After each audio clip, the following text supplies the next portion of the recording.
Hello, common misconception. Well done, you've beaten Fred. You've beaten Fred and you're the first one here. I thought I would give Fred like 5 minutes to turn up. But you know what? If he can't be bothered to be on time, there's no reason that the rest of us should hang around waiting for him, is there? I say the rest of us. I think it's just me and you at the minute, common misconception, but that's okay. So, welcome to Dragon Age 2! I'm very excited. I'm I'm super excited. I'm really quite excited. I love Dragon Age 2. It is my favourite of the Dragon Age games. I'm not going to say it's the best. There's a difference between saying it's the best of the three and saying it's your favourite of the three. I do think Origins is a better game, but Dragon Age 2 is my favourite. I think it just has a charm all of its own. I think it has the best companions. I think it has the best banter. I think it has the best storyline. I think it pulls on your heartstrings more than any other. I think it has the best feel. I just love it. I love Dragon Age 2. I think it's the one that looks the best. I think it's the prettiest of the three. I just think it's great. I think that Dragon Age Inquisition completely ruined the Canary. Like, flippin' heck, the Canary are beautiful in Dragon Age 2, and in Inquisition they just completely ruined them. And I just think it's the best game. I think it's the best. And I'm pleased you like the new thumbnail. I'm quite proud of it. I think it's quite good, even if I do say so myself. Yeah. Yeah. Right. Should we crack on then, since it's just me and you? I have no plans about what kind of Hawke we're going to play at this moment. I know we're going to play a rogue. That's it. That's all I know. I haven't decided whether we're going to be archer or dual wielding. I haven't decided whether we're going to be diplomatic, humorous, or aggressive. I haven't decided if we're going to be pro-mage or pro-templar. I haven't even decided if we're going to be a boy or a girl. I don't even have a name. I have an idea for a name, but it's a bit out there. But it would work for either a male Hawke or a female Hawke. So, yeah, because I was going to make the creation of Hawke like a collaborative process. So I would kind of, ask you what you thought. But if you're the only one here, common misconception, you could just make all of the decisions. I don't mind. You can make my Hawke for me if you want. Right, let's get cracking, shall we? Look at the beautiful, beautiful Dragon Age 2 screen. I've got to resume things, so apparently I was in the middle of a playthrough, which does ring a bell. I think I was possibly in the middle of a playthrough. I am anticipating a possibility of technical hitches, because Dragon Age 2 is weird. Like, I've never had any problem with the game itself, but it seems to cause weird problems on the computers that I play it on. Like, I had a laptop that I used to play it on. Whenever I'd been playing Dragon Age 2, when I came out with it, like, my audio would stop working on the laptop and I would have to restart it. And then I had another laptop that I used to play it on, and, after I'd been playing Dragon Age 2, none of my other applications would open properly, like, the internet wouldn't open properly, Microsoft Office wouldn't open properly, and I'd have to restart the computer. This one, whenever I've been playing Dragon Age 2, it refuses to shut down afterwards. It just, I hit the shutdown button, and it just sits there and stares at me, and then eventually pops up an error saying it couldn't shut down, and I have to turn it off at the plug. So, weird things happen with Dragon Age 2, and I'm not quite sure why, so I'm hoping it's not going to, mess up my streaming software or anything. So, but, yeah, just be braced. Be braced, just in case. Anyway, get cracking. Start a new game. I think it has the best opening cutscene as well. I love the opening cutscene of Dragon Age 2. Oh, we have to pick boy or girl first, don't we? Oh. Okay, so we're going to be a rogue. But are we going to be a boy rogue or a girl rogue? If we play as a girl rogue, then it's like girl power, because all three of our heroes in this this kind of world state would be girls, because our Inquisitor is going to be a girl, and of course Dorabella was a girl. Or we could mix it up and play as boy Hawke.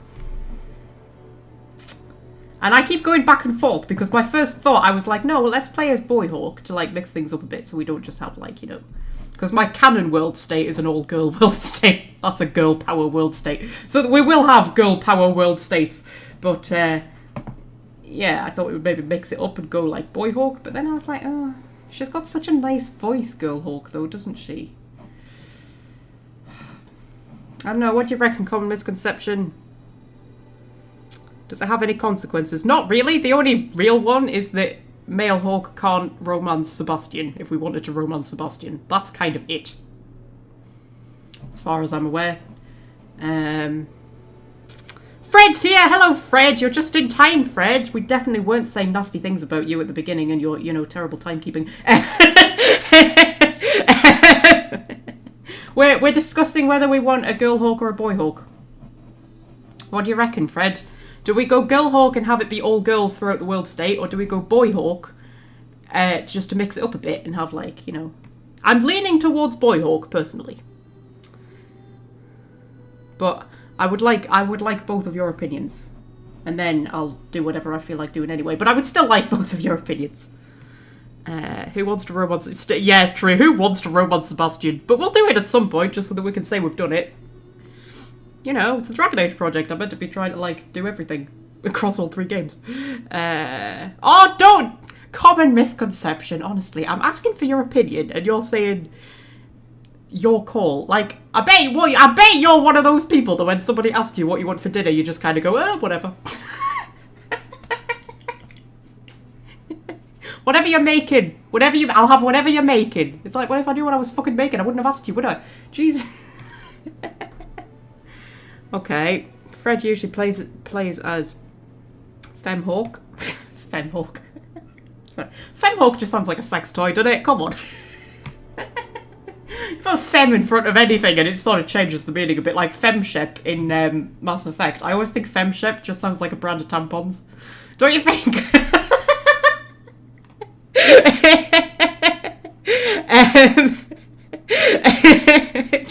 Just Femshep. I can just imagine that. A really cheap brand as well, wouldn't it?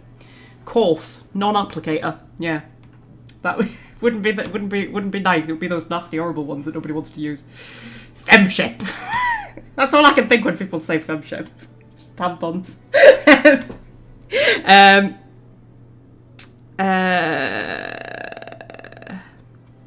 Bro Hawk would be novel to watch if you never played it yourself. Yeah, I'm leaning towards a male Hawk. I prefer female Hawk, personally, I do. But, you know, we're going to have 8 playthroughs. We can have plenty of girl Hawks.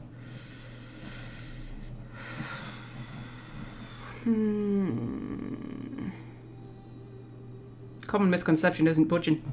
Not going to give me an opinion. Playing your cards very close to your chest there, Hinny. The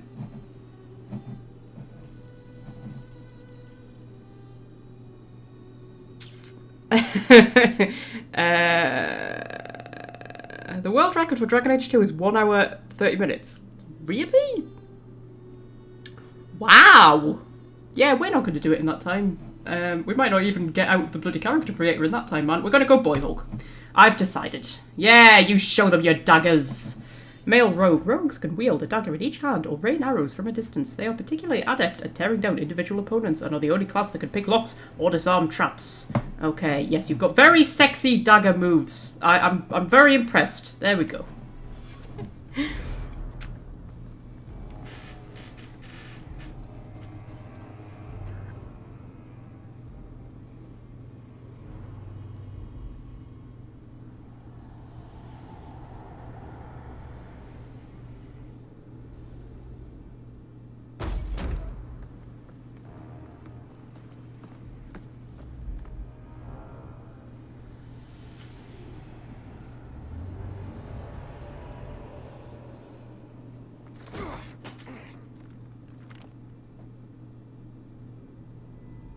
Gentler invitations. I am Cassandra Pentecost, Seeker of the Chantry. And just, what are you seeking? The champion. Which one? You know exactly why I'm here. Time to start talking, dwarf. They tell me you're good at it. What do you want to know? Everything. Start at the beginning.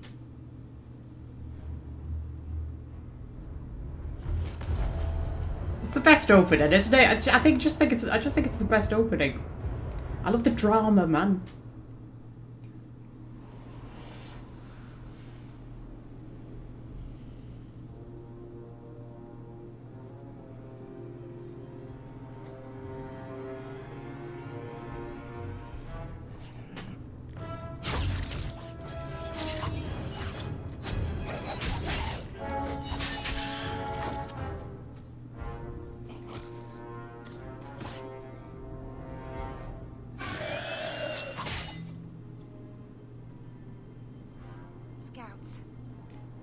have to fight them sooner or later.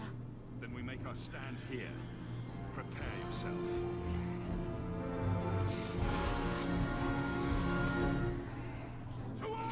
Okay. Everybody take a breath. It has been a while since I've played Dragon Age 2. Okay. Right-click an enemy to attack. Oh, it's so satisfying, isn't it? Isn't it so satisfying, the Dragon Age 2 combat? And boop! Backstab instantly moves you behind your target. Okay. That's that one. Backstab! Boop! And... my Alsmic Flask stuns targets in a small area. Oh my god, it's telling me to use grenades. Fred! You've been made redundant. The game is telling me to use grenades. Okay. Well, we need to get them in a bit of a group then. Get them in a bit of a group. Get them in a bit of a group. Get them in a bit of a group. Yeah, that'll do. Boop. There we go. And then use backstab on him. I was thinking... The little tutorial bit teases you because it gives you all of these super cool abilities and then, like, you don't have any of them when you actually get into the game proper. Just keep stabbing everybody. They should go down easy enough. And then do a bit of a... Well, if Bethany deals with those two, we can do a bit of a backstab over here. Boom.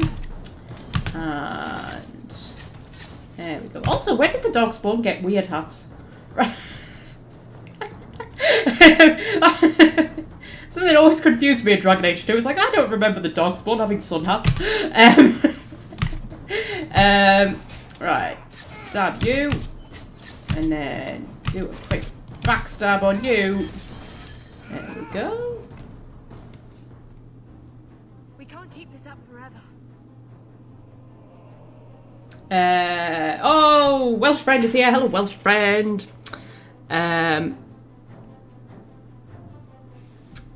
Sorry, I missed most of the chat while I was doing all of that.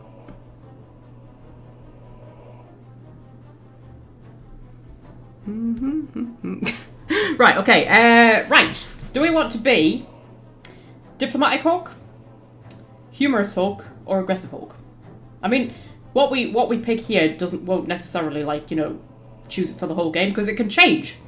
Like, if you're using mostly diplomatic at the start of the game, then you'll be diplomatic Hawke. But then if you change halfway through and decide, actually, I want to be aggressive Hawke, and start using aggressive options, eventually Hawke will adapt and become aggressive Hawke. So you don't have to stay the same personality throughout the whole game, which is interesting. However, I'm leaning towards humorous. My favourite is aggressive. But our theme for the world state is lovable rogues, right? And I just think humorous Hawke would kind of go better with that. But interestingly, I always think that humorous Hawke is a bit crueler than aggressive Hawke is. I mean, like humorous Hawke can be quite cruel. Like, sort of tactless and kind of, I don't know, a bit heartless sometimes. Whereas aggressive Hawke really isn't. Aggressive Hawke's quite kind of sassy. But yeah, I just kind of think humorous Hawke would, your call says common misconception. Wait, why do we keep you around, common misconception? Humorous, says Fred. Yeah. Dashing rogue should be cocky and humorous. That's a good point, Fred. Yeah, we'll go humorous. Perhaps we'll be lucky and they'll run out of darkspawn. Here they come. Shall I deal with them? Yeah, sure, you deal with them. All yours, sister.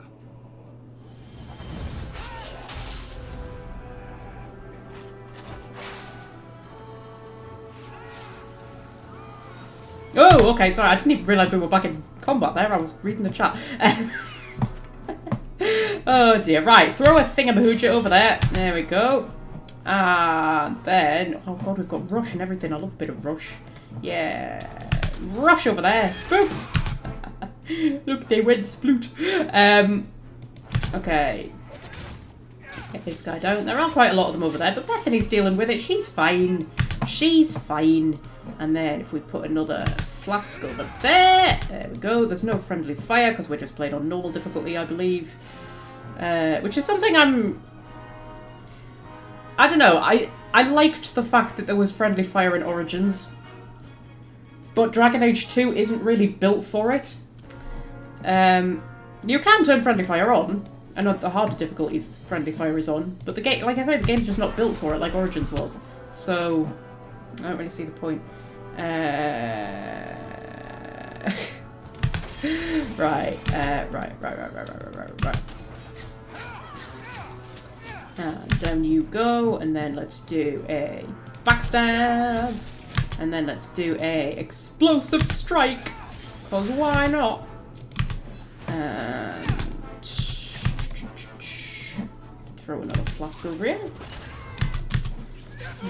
Oh, I'm dying a little bit actually. How am I dying in the tutorial level? Not meant to die in the tutorial level. What's that? Evade. The rogue leaps backwards. Enemies within melee range will often seek an easier target instead. Okay. And then stealth. So I can go sneaky sneaky. However, I think they probably know I'm here by now. Do a backstab on you. And an explosive strike on you.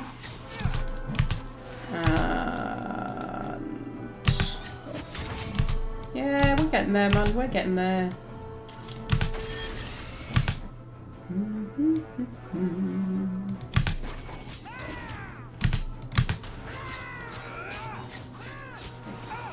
Yeah. And one left.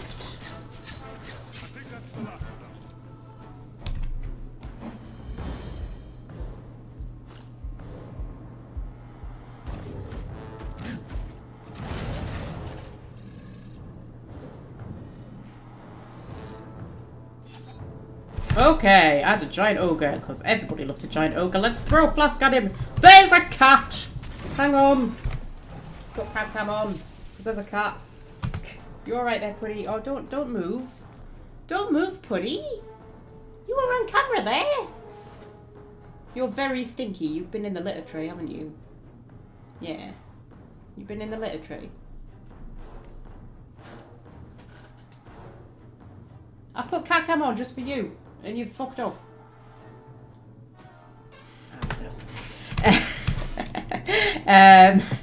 You had a brief moment of kitten drama.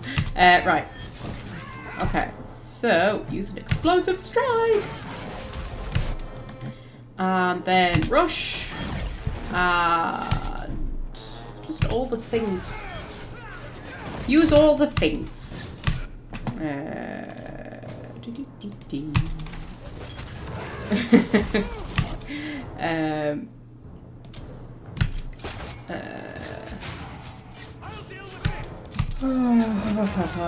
Sorry, I'm fighting an ogre and reading the chat at the same time and it's not working. And I've just noticed whenever his health gets down low, it just like regenerates.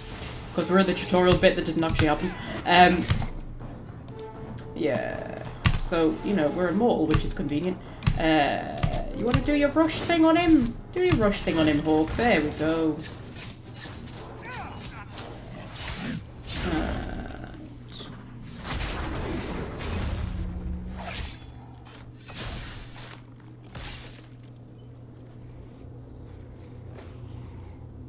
There's no end to them.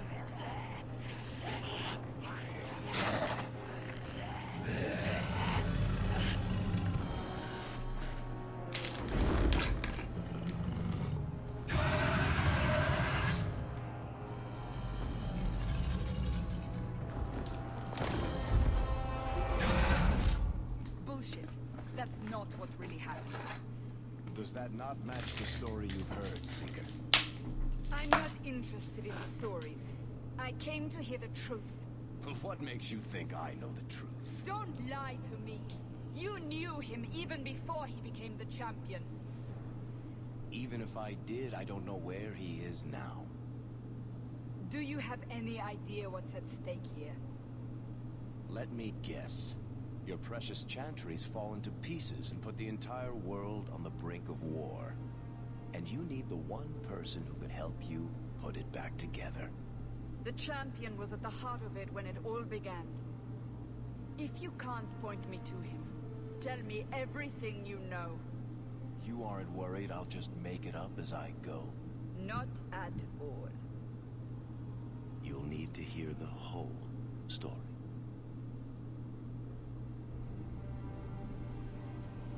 I swear Cassandra is like one of the best things in this whole game, and she's not even a main character. Voiced by Miranda Raisin, of all people, who played Jo in Spooks, which might probably not mean anything to any of you, but if you look her up, she doesn't look anything like what you would expect someone voicing Cassandra to look like, and she doesn't sound like her either. And she also played a really cool character in an episode of Merlin, and like a cool, proper badass kind of character, and I think it was like a 2-parter episode, and it sort of seemed like they were maybe going to keep her on as a character, and then they killed her off, and I was really annoyed because I really liked her. And she voices a Doctor Who companion in the Big Finish audio dramas, but I can't remember what she's called. But yeah, anyway, that's my bit of trivia about Cassandra. Anyway, yes.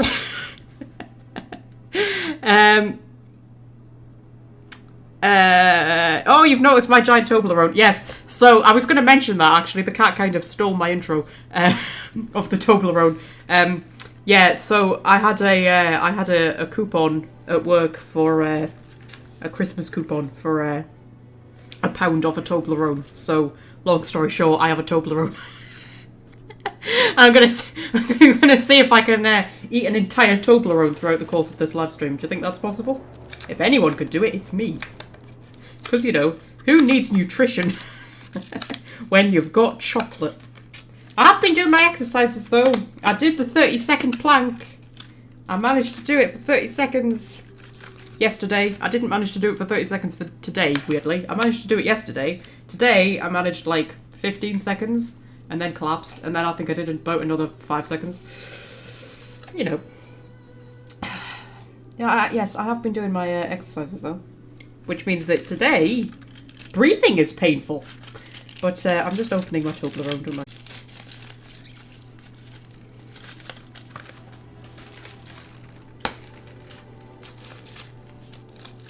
Did it buffer there for a little bit for you? I was just watching it. Don't know how much you missed of me talking about my Toblerone. Toblerone. Toblerone. Yeah, I'm doing all of these exercises and I'm just like eating chocolate. That's because it's all the Christmas chocolate that I've bought for myself, so, you know. My idea... Hello, cat. Wanna come in front of the camera? My idea is that I'll start doing the exercises now, and then we'll sort the diet out, like, after Christmas. Oh, you come in front of the camera? I mean, they can mostly just see your arse there, but... Do you not have any of my Toblerone? Do you want to sit here? Just sit here, man. Just sit there in front of the camera. Hey, come here. Come here. Come here. Come on, come here. Hey, come here. Come here. Come on, there's people who want to see you. There's people who want to see you, Puds. You just want to stick your arse in my face. Okay.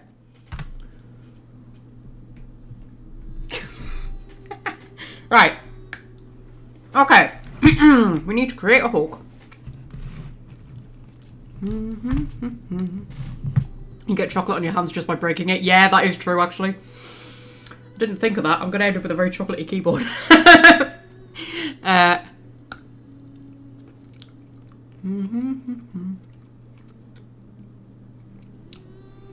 Fred, that is the most Fred thing I've ever heard in my life that you've just put there. About keeping a bowl of chocolates on your desk for co-workers which you don't eat yourself. Like, that is literally the most Fred thing in the world. Just buying the office free chocolate. Yeah, I believe that of you, Fred. Right. Okay. Do you remember when my old gaming computer broke and you offered to buy me a new one? Fred offered to buy me a new gaming computer when my old one broke, and I was like, Fred, that's the most Fred thing. Anyway, so, yeah, we've got the preset, so this is like default Hawke, but I never like to go for the, I mean, he's quite sexy, isn't he? In a rugged kind of way.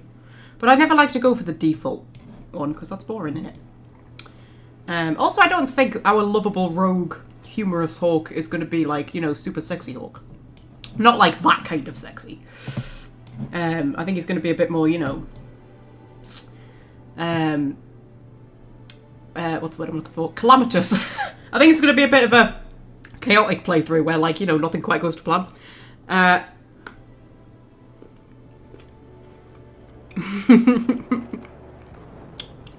Right. So, I've actually preparation for this, guys. So, I'm going to turn cat cam on briefly because I've got something to show you. It's not a cat, unfortunately. I've just spat flipping chocolate on myself while the bloody camera was on as well. Also, my thing's buffering. And now it's stopped buffering. Right. So, that, if you can see that, I don't know if you can see that, is a thing that I found. And I don't think it was on the wiki. I think I literally found it on like, Google Images or something like that. Because what Bethany, Carver, and Leandra, and even Gamlen look like change depending on what preset you pick. So, yeah, it's presets and skin tone. It's a combination of the two, and you won't be able to see them because they're very little. It's like, it's there. It's there. Those are the presets, plus the skin colour. And it shows you what version of Leandra, Carver, Bethany, and Gamlen you will get, based on what you pick. Now, the reason I've got this is because I never like to have, like, the same hairstyle as one of them. Which won't matter playing male Hawke, because I'm not going to have the same hairstyle as either Bethany or Leandra. But when I'm playing female Hawke, and, you know, Carver's going to die because we're not playing as a mage. But when I'm playing female Hawke, I always like to refer to this because I just think it would be weird to have, like, the same hairstyle as my mother or whatever.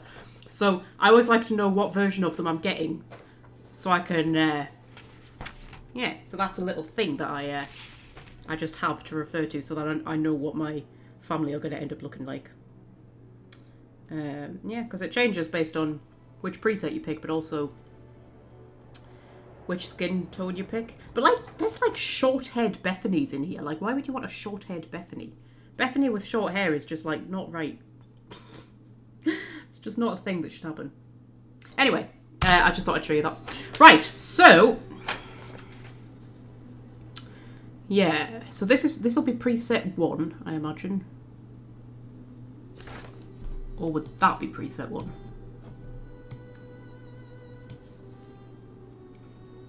I mean, like I say, it doesn't actually matter because I'm playing as male Hawke, but you know. Oh, Security Ostrich is here. Hello, Security Ostrich.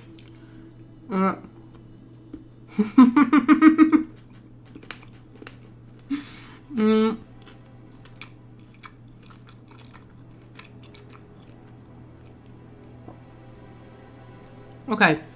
Sorry, I was eating Toblerone. Right. Okay. So, let's just pick, like, a Hawke that we want, and then I shall refer to the page and see what Bethany's and whatnot we'll end up with. He's quite good looking, actually, isn't he? If we gave him some hair. He's not bad. No.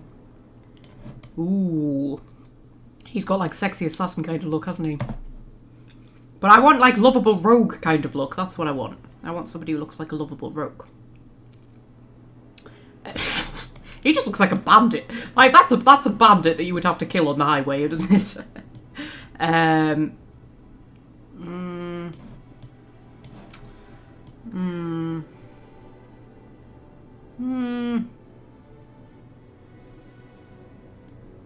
am not really liking any of them, to be fair. Not for the kind of Hawke I want. He's not bad, though. He's a bit light. Looks like he reflects all the sunlight. Should we start with him and see where we end up? Right, so skin tone. Just checking me thing.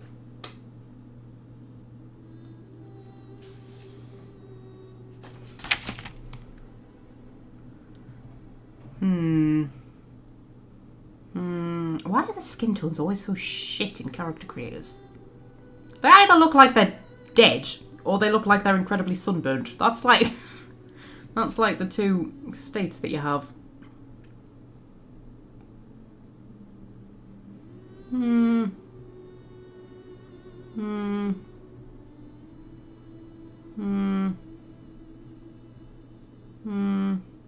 About there looks alright, doesn't it?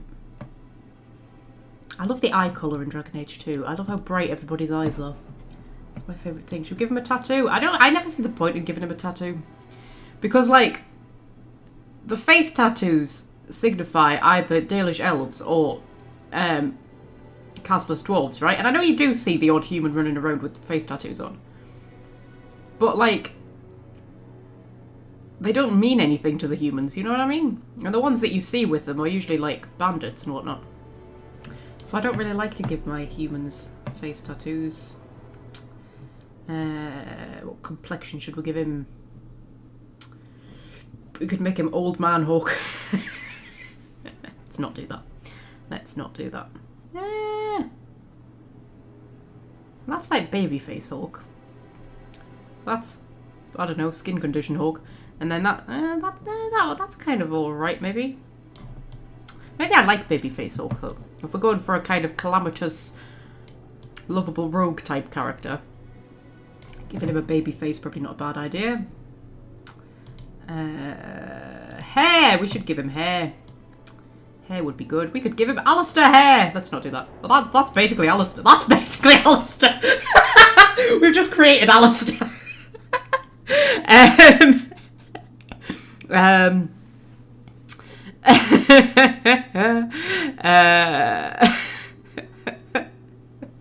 Oh my god, we're up to 7 viewers all of a sudden. Jesus, blimey. Whew. You could give me a coronary already. That's just Alistair, isn't it? That is Alistair. Yeah. And that is Anders, pretty much. That's Awakening Anders. Except he had Duncan's hairstyle, didn't he? He didn't have a plait.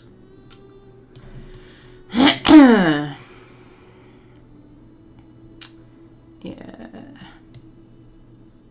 And that's Cullen. That's Cullen we've created there. We've got all 3 of them. That's Anders. There we go. So that's Anders. So we've got Anders, Cullen, and Alistair. We could create all 3 of them. They do basically just have the same face, don't they? Do you think Dragon Age 4 will have a sort of like blonde-haired, blue-eyed warrior? I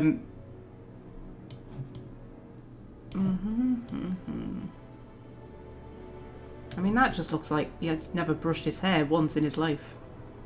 One of the managers at my work has hair like that. Genuinely. Male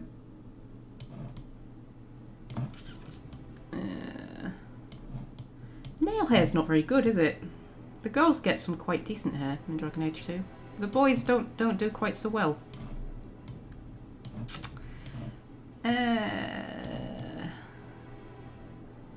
Oh, that's quite nice. I quite like that one. Quite like that one. Oh, yeah, not so much.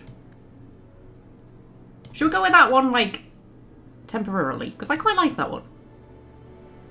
I quite like that one. I don't know if I like him platinum blonde. We might change his hair colour. Should we give him a beard?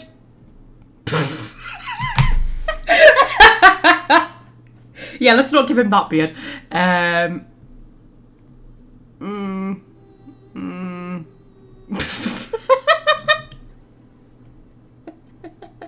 Hercule Hawke, that is. Yeah, maybe not. Makes him look too old. I want him to look kind of young and stupid. Because I think he's going to be a kind of young and stupid sort of Hawke. Yeah, I don't like him with a beard. Right, should we go through the colours then? That's more like platinum blonde, isn't it? And then we've got dark. Thing is, if we give him dark hair, then he matches Bethany and Carver. Because I always think, well, I mean, I think the assumption is, because obviously Bethany and Carver take after Leandra because they look like her. So you can always say that Hawke maybe takes after his dad if you make him look completely different. But I think if you make him look too completely different, it just looks really out of place. Like, I once had a Hawke and she had, like, platinum white hair and then like bright green eyes and just like putting her next to Bethany. It was sort of like, yeah, am I adopted? Because like it just looked weird. Yeah, like that hair. Like that hair was what I gave her. And yeah, it looked weird.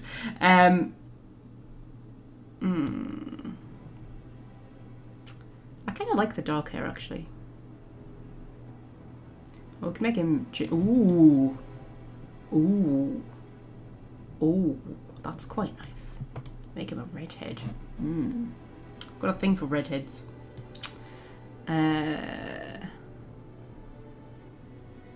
Oh, brown. We could go brown. Brown doesn't get enough attention, does it? Brown hair. Not many people give their characters brown hair. I think it goes quite well with him, actually. I've not looked at the chat at all, so I have no idea what you're saying. Oh, little devil's back! Oh, hello, darling. I'd forgotten about you. No, I hadn't forgotten about you. That's not what I meant to say. I meant to say it's been a while since we've seen you. I hadn't forgotten about you. I don't forget anybody. There aren't enough of you for me to be able to forget you.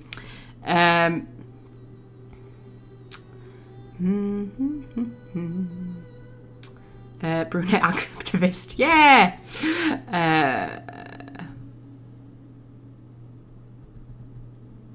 I'm just reading back through the chat now.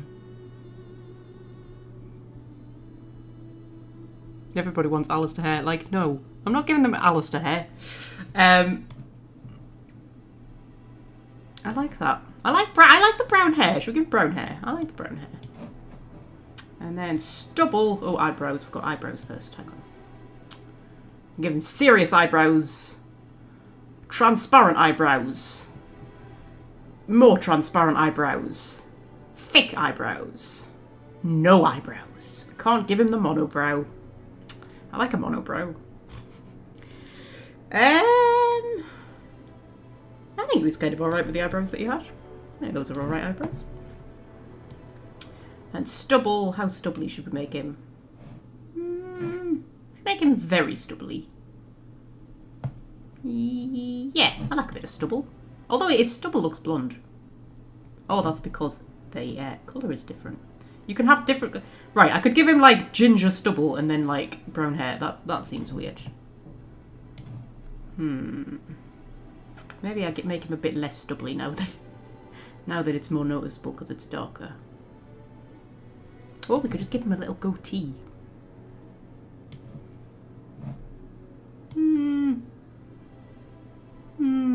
Oh, I can't decide now.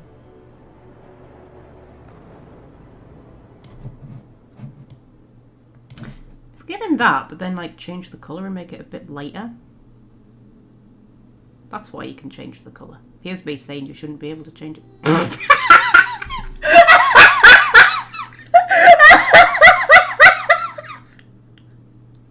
Looks like he stuck his face in a bag of flour. Oh, he looks like an old man who's dyed his hair brown.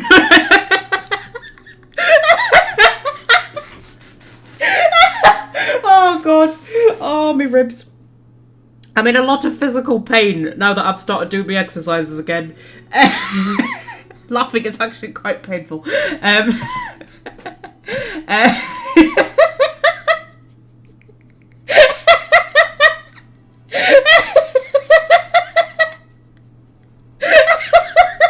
Yeah, maybe not.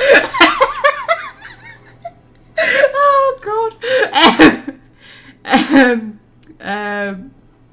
I don't know. I want like a lighter brown. There isn't just a lighter brown, is there? Is that the only brown we have? You only have one brown hair colour? Yeah, it just goes from... It's a bit rubbish, isn't it? Different shades of brown, you know. Jesus. Okay, I think we just give him a little goatee. Give him a bit... Yeah, just give him a bit of stubble. That looks alright, doesn't it? Fucking hell.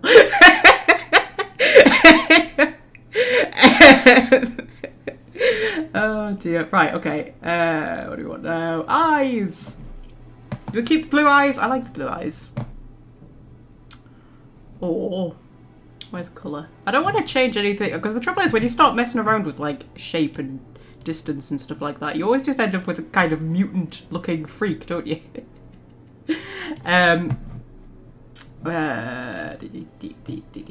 Right. Okay, so we could go brown, blue, darker blue, other blue, greyish. Ooh, that's quite a nice one. Sort of teal. I quite like that. Brighter teal, green, brown. Ooh, dark brown. Ooh, that's quite sexy, actually. Quite like that. I've made him look very boring and generic, haven't I?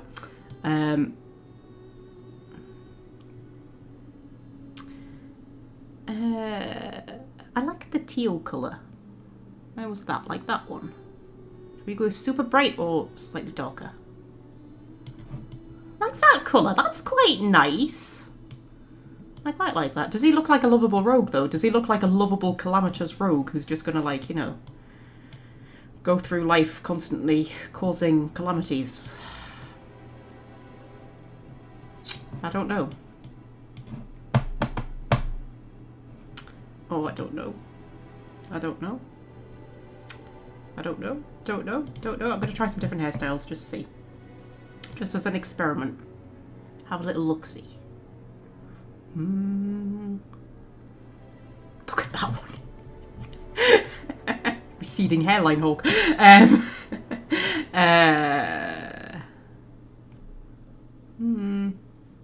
That's like monk Hawke. Oh my god, we could make Hawke a monk. Let's not do that.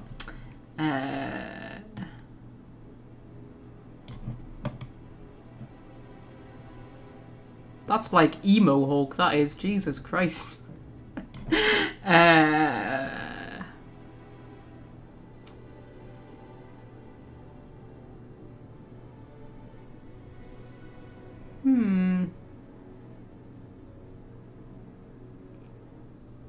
And there's Alistair here. No, I kind of liked what we already had, to be fair. Yeah, I think that was alright. I think that was quite nice. I quite liked that.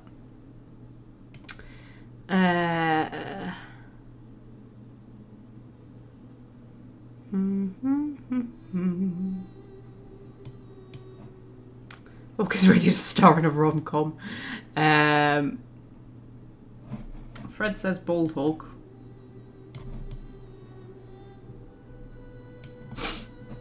You know what? I don't hate that. But it makes him look too sexy. He's not meant to be super sexy Hawke. He's meant to be lovable rogue Hawke. That's lovable rogue Hawke, isn't it? That, look, he's got a little twinkle in his eye and he's all charming and everything, but at the same time, looks like a bit of a tit. Right? That's kind of what we're going for. Like, charming and lovable, but bit of a tit. That's what we're going for. So, what was that preset that we used? That was the first preset, wasn't it? And then...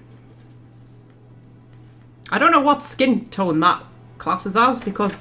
Right. The skin tones that we've got on this chart are fair skin, Asian skin, dark skin. That's literally it. And I don't really know where that falls in the category, to be fair.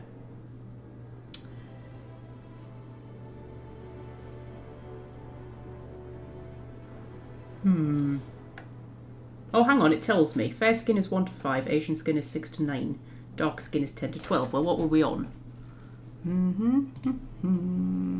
Skin tone. Okay.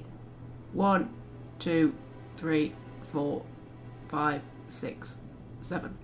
1, 2, 3, 4, 5, 6, 7. So that is technically Asian skin. Okay, game, whatever you say. And we're on what? Preset 1? So, preset...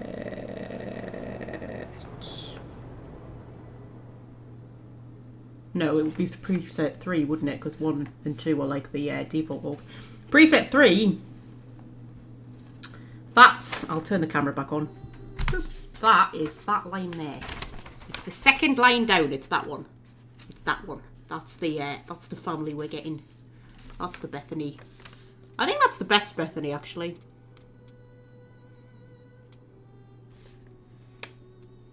Actually, it's the same as the default ones, to be fair.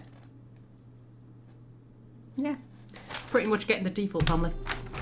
So there we go. Right, okay, so I'm not going to mess with anything else with his face. Don't think he needs anything else messing with, does he? Maybe move his jaw in a tiny bit. Jaw.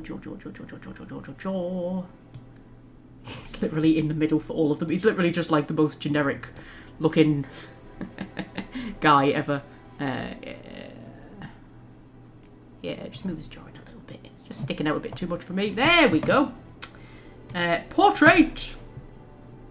Now, annoyingly, you can't make them do a funny expression like you can in Origins, which it annoys me immensely.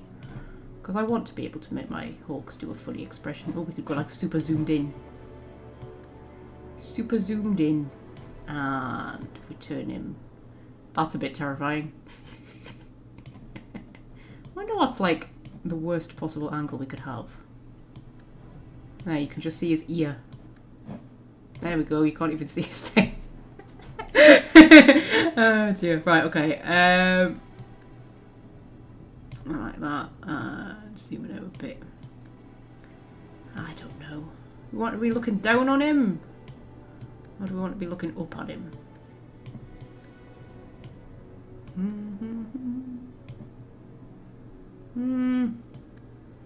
It's just not as much fun when you can't make them do a silly expression, is it?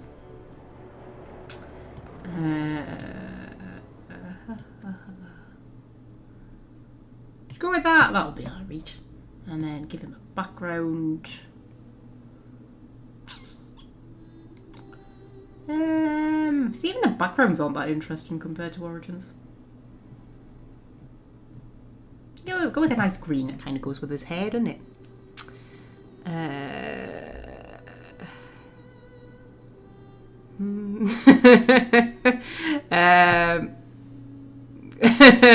I'm just reading the chat now, don't mind me.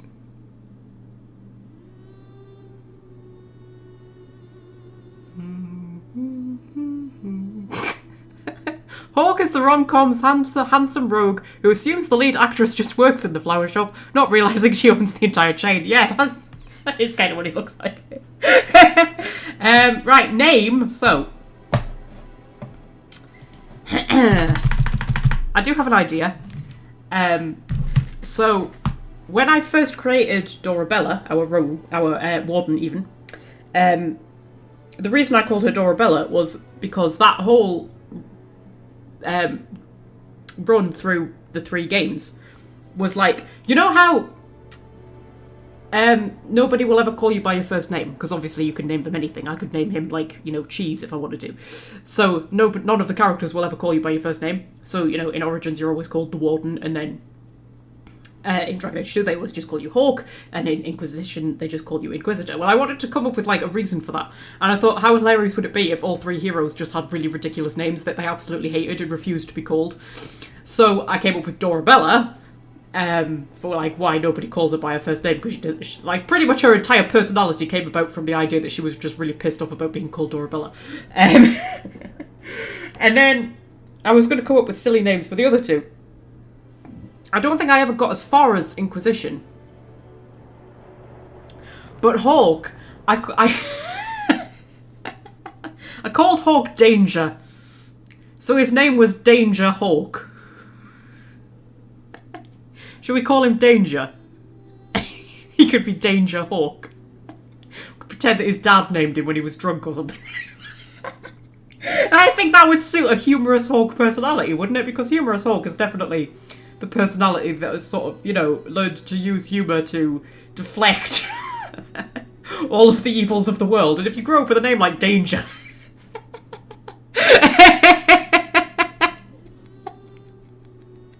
Or you could come up with a better name for me, if you like. If you want to spare Hawke from being called Danger. I'm going to eat a bit of my Toblerone and give you a minute to think about it.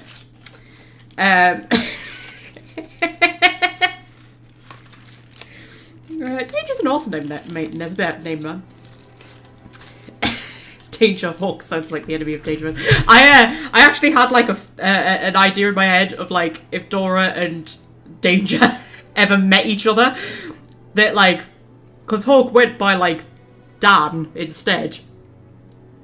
right? And Dora would, like, assume that Dan was short for Daniel, and then he'd be like, no, it's not short for Daniel, and she'd be like, wait, what's it short for then? And he'd be like, Danger, and she would just look at him and go, your name's Danger Hawke, and he'd be like, yeah, and she was just like, blimey, I thought I had problems. I had that little fictional conversation in my head. I thought I need to write a fan fiction where I could use that conversation. Gunther Hawke. I'm not naming him Gunther. That would be worse than Danger. Can you imagine?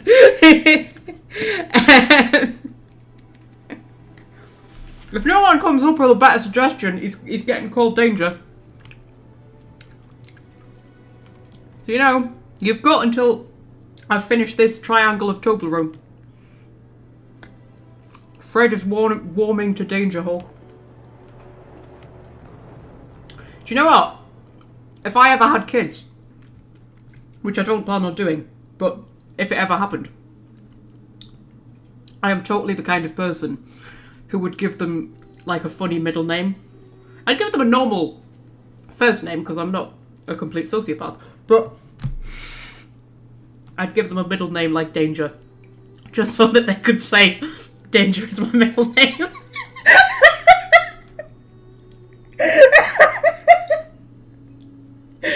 I just think that would be funny. Sorry, made me stop laughing.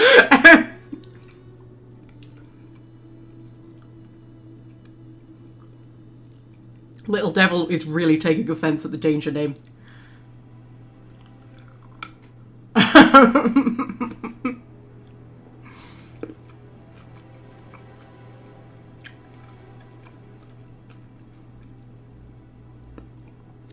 Ivan Danger Hawke, says Fred. I think that's worse. I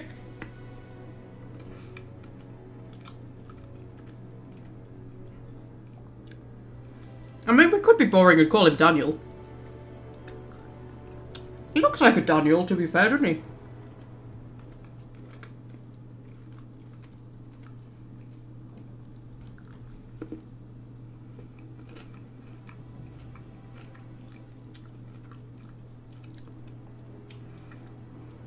Oh no! Little Devil kind of loves it, actually. I think we're going to go for it. It's more like a Dennis. Does not look like a Dennis. Mind you, I have an uncle called Dennis, so that's probably why I don't think he looks like a Dennis. Don't be boring, says Fred. That's true. That's true, Fred. You're called Danger. He's called Danger Hawke, but we'll call him Dan. Or Danny. But yeah, his name's Danger.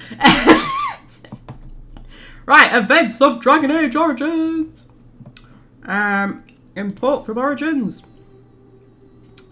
It'll be that one, won't it? That's Witch Hunt, innit? I think that's Witch Hunt. Yeah, because the Mabari's there. So.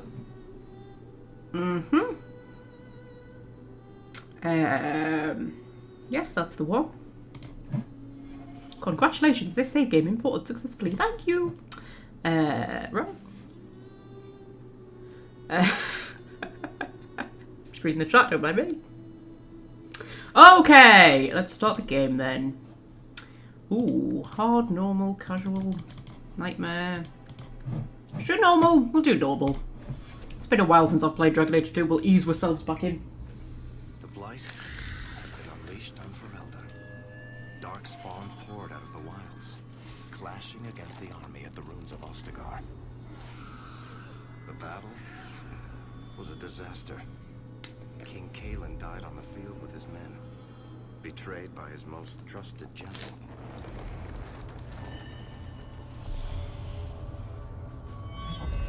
Unopposed, the Horde marched on the village of Lothering. The village burned, and many innocents were slaughtered. The champion's family barely escaped in time.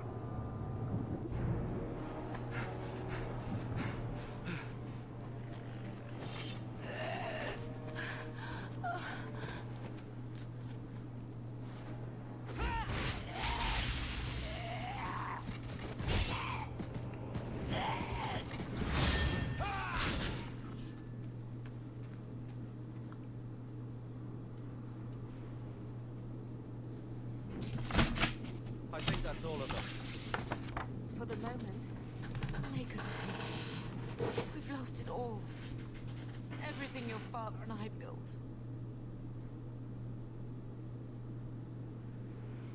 Sorry, I was reading the chat. Right. I was reading the chat during this emotional moment. Okay, yes, look on the bright side, mother. At least we're alive. That's no small feat. Yes, you're right. We should have run sooner. Why did we wait so long? Why are you looking at us? We've been running since Ostergar. Yes, he's got very chubby cheeks, hasn't he? That's alright, we can have a chubby cheek talk. Speaking of running... Not to interrupt, but the Blight's not going to wait while we stand here pointing fingers. Please, listen to your brother. Then let's go. Lead on. Lead on, Macduff. Okay. All of these new quests, I think, are DLC stuff. Oh, we've got the doggy! Hello, doggy! Oh, you're so beautiful. We're going to have to think of a name for the dog as well. So, you know, get your thinking caps on for that one. What would Danger call his dog?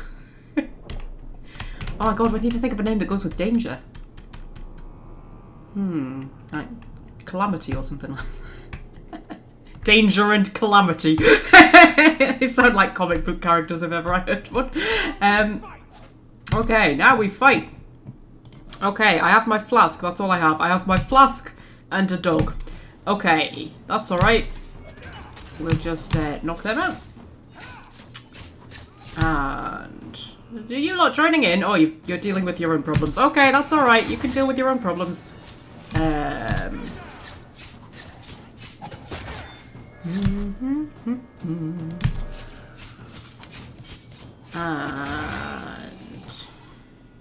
down everybody goes. Okay, marvellous.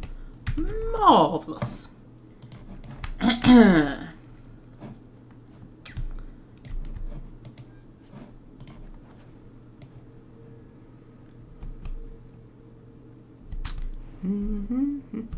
How do you think Hawke got a Mabari? Well, I came up with a little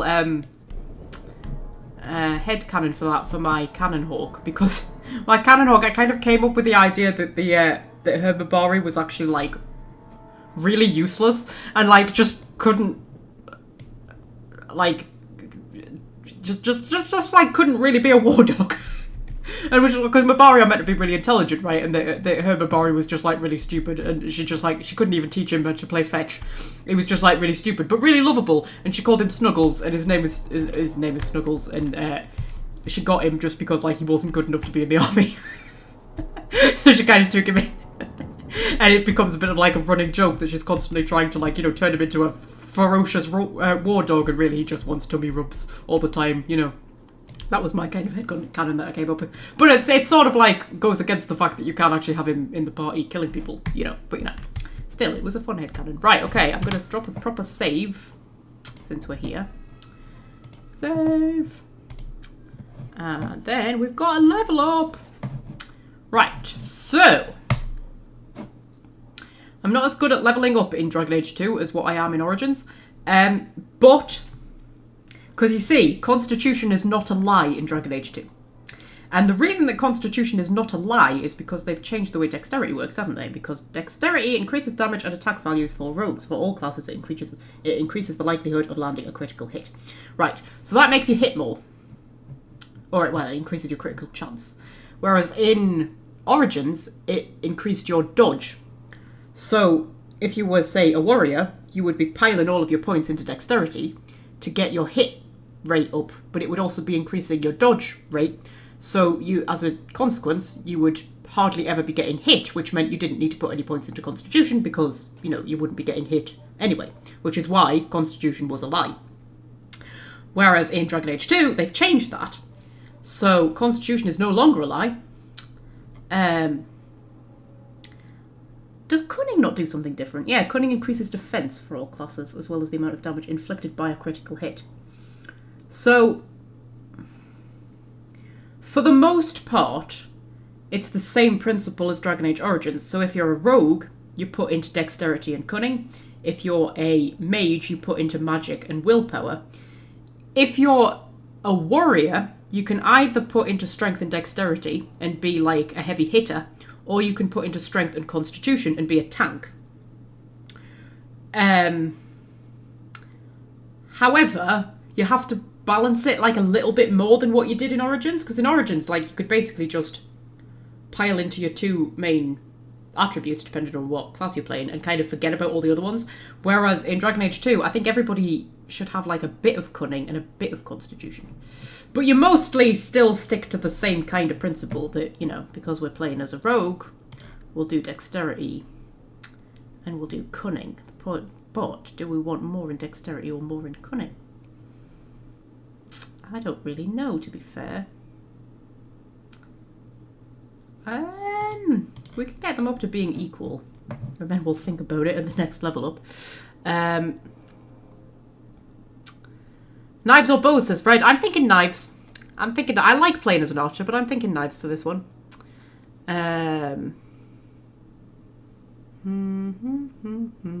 Your middle name is Wolf? Oh my god, that's amazing.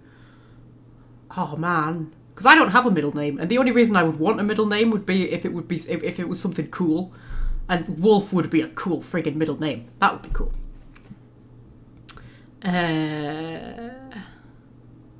Dexterity, says Fred. You need to get the critical hits first. That's a good point. But I want to be able to open chests. We'll keep them equal for now, and then from here on forward, we'll probably do 2 dexterity, 1 cunning. We are going to have to put a few points into constitution, though. Not many, but a few. Maybe even willpower.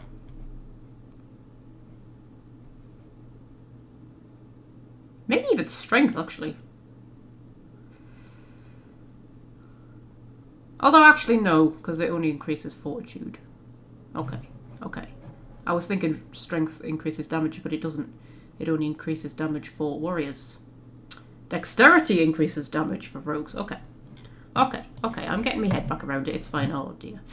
Okay, what do we want? What do we want? What do we want? What do we want? What do we want? What do we want? What do we want? When do we want it?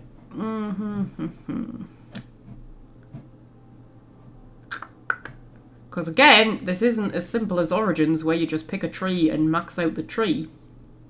You've got to be a bit more thinky. A bit more thinky.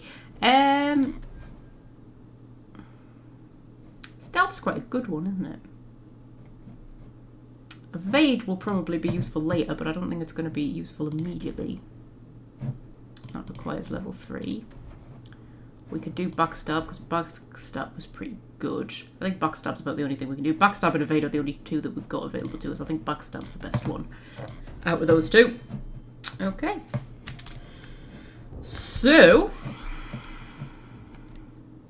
carrying up. Actually, I very quickly need to check something.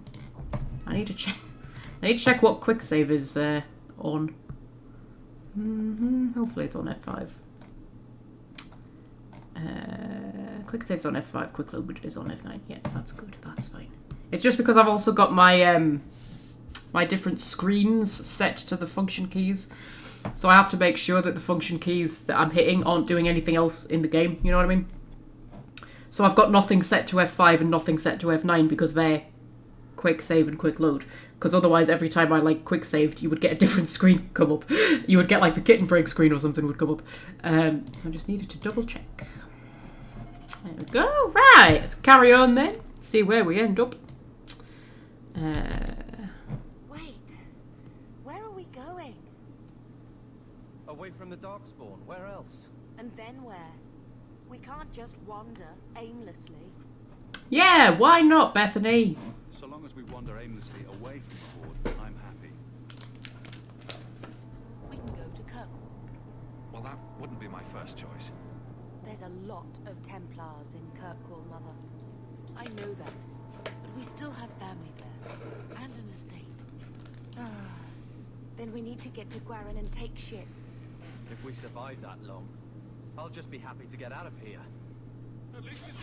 Whoa! Alright, Jesus. You surprised me a little bit there, game. I was busy taking a drink and reading the chat. Right, okay. Chuck a flask in there.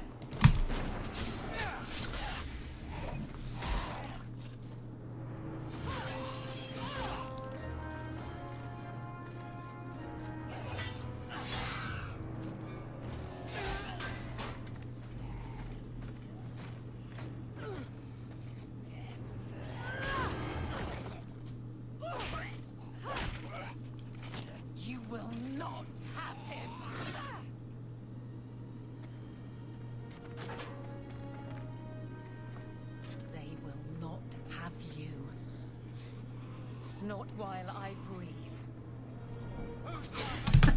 I love Appeline. I love her so much.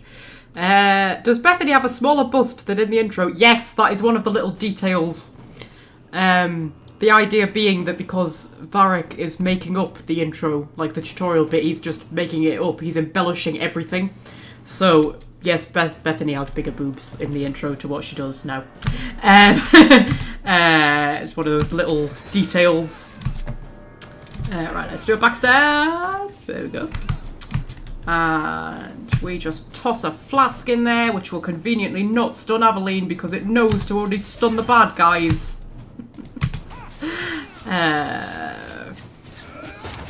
Yep. And Wesley's just stood there. Look at him, bless him. Just stood there. Well, Aveline is single-handedly holding off, you know, a darkspawn invasion, Wesley. Just saying. Right, do a little backstab, finish him off. Marvellous. Worming, Wesley. You'll make it worse. Apostate, keep your distance. Well, the Maker has a sense of humor. Darkspawn and now a Templar. I thought they all abandoned Lothering. The spawn are clear in their intent, but a mage is always unknown. The Order dictates. Wesley. That woman is an apostate. The Order dictates. Oh, protective brother face. Us. The Maker understands. Of course. I am Aveline Valeb. This is my husband, Sir Wesley. We can hate each other when we're safe from the Horde. Okay, so... yeah, how did you survive the Horde? For a while, it looked like we were the only ones to escape the Darkspawn. We aren't free of them yet. Just like at Ostagar, this is just the start. You were there? Yes, I see it now. Third Company, under Captain Varrel. Then you saw how the whole of the army was defeated. We fell to betrayal, not the Darkspawn. This arm of the Horde will not have the same advantage. Okay, why are you out here? I'm just gonna, while she's answering this, I'm just gonna nip and put my light on because my room's getting a little bit dark. A strange time to be hunting apostates. His fellows left with the Chantry priests. I was traveling to Denerim on business for the Order, but I had to turn south when I heard of Ostagar. Bad luck and judgment brought us together here before the attack. The nice Templar has been convinced to postpone his hunt for illegal mages. So let's not dwell upon it, shall we? Wise girl. Okay, so... can you be trusted? You're quick to offer your allegiance. Another blade between us and the Darkspawn? Yes, please. So long as the Horde is their first concern. My duty is clear, but that is for another day, if we are granted that opportunity. We will be fine. We all will. Love the optimism. We'll be fine. There's a blight descending on Ferelden and almost everybody is dead, but we'll be fine. It's fine. It's fine, man. What could possibly go wrong? Right, okay. Yes, he's gentle for a mage hunter. The wrath of the Templars is terrible indeed. More so their wives. But as long as there is a greater danger, you and I have an accord. Thank you, Wesley. For now, we move with you. North is cut off. We barely escaped the main body of the Horde. Then we're trapped. The wilds are to the south. That's no way out. If the options are south or die, I'll take my chances with south. I'm slightly going off the brown hair. But only because it's very light brown. It looked like a darker brown. I don't know, I think it would look better maybe... I think it would look better maybe with darker hair. I don't know, we'll stick with it for now, we'll see how we feel. Because we've got the Black Emporium, so we can always go and change it later if we like. Oh, look, the hills are on fire.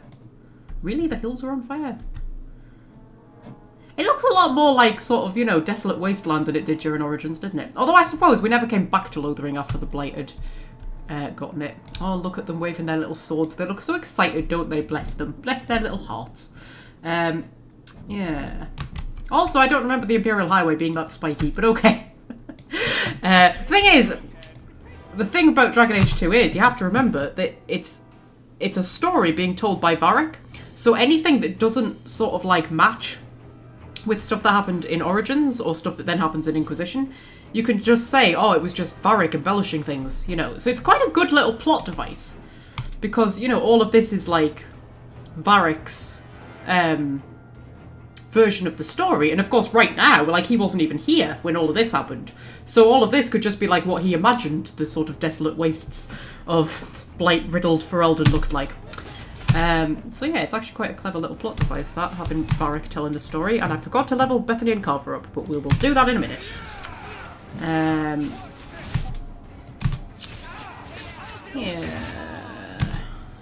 Yeah, oh, we've got them behind us as well. That's not fair. Welcome to Dragon Age 2, where the enemies are always coming in from all sides, which means you can't set up traps like you can in Origins. Which annoys me a little bit, but you know.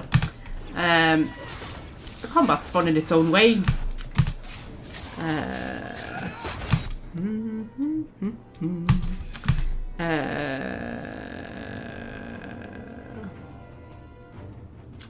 Sorry, I'm reading the chat and not paying attention to what's going on right in front of me. Right.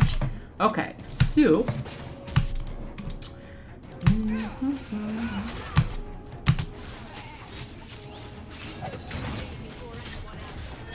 you go through me before anyone else, says Aveline.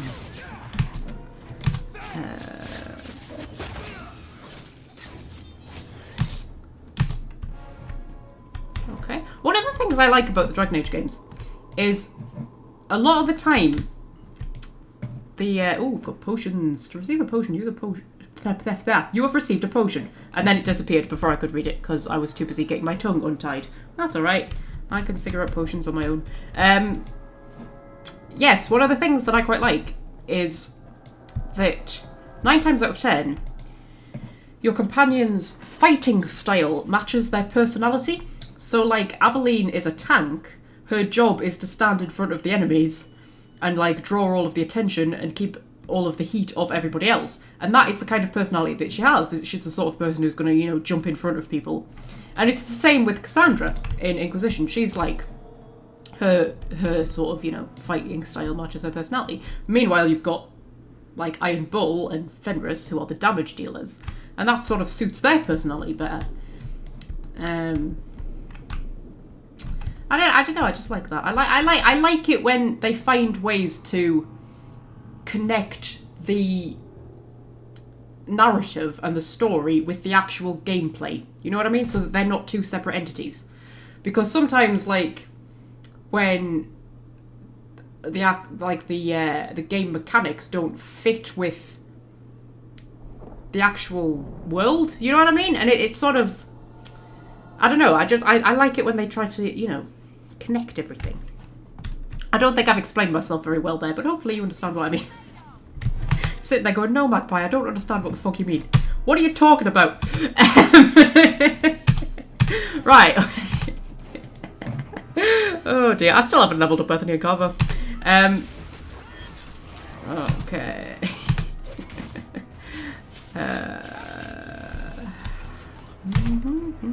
Chuck a flask up there so we can't get hit in the arse with arrows while we're killing their friends. More coming, says Aveline. Okay. Where do we want to go? Where do we want to go? Let's go up top. Deal with these guys. And Bethany, you've only got Fireball? Well, that's a bit useless, isn't it? What's Carver got? Whoops! That's not what I meant to do. Carver has not got much either. Oh, man. We're all a bit useless, aren't we?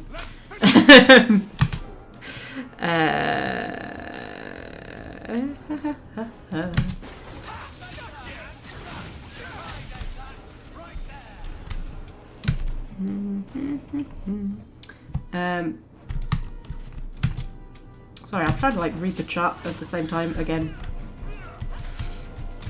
Always goes badly for me.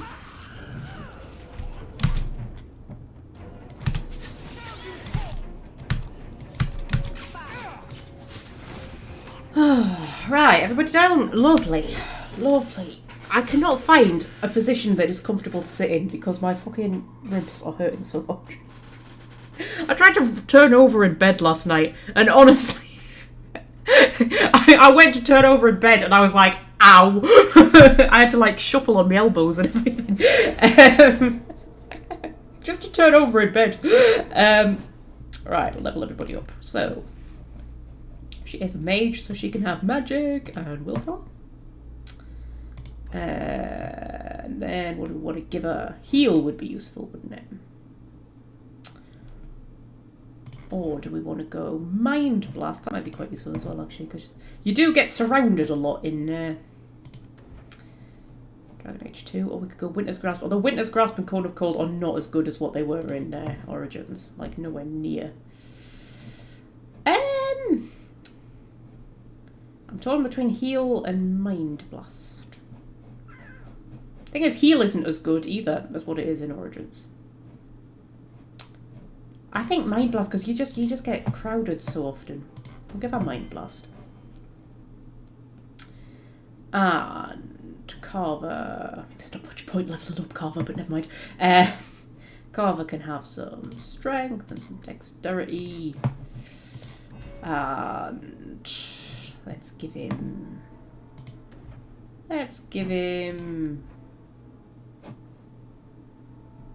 He's two-handed, isn't he? Why the fuck does he have a... Oh no, I thought that was a sword and shield ability, but it's not, is it? Or is it? I don't know. We'll give him that. Right, okay. So, that'll do. Have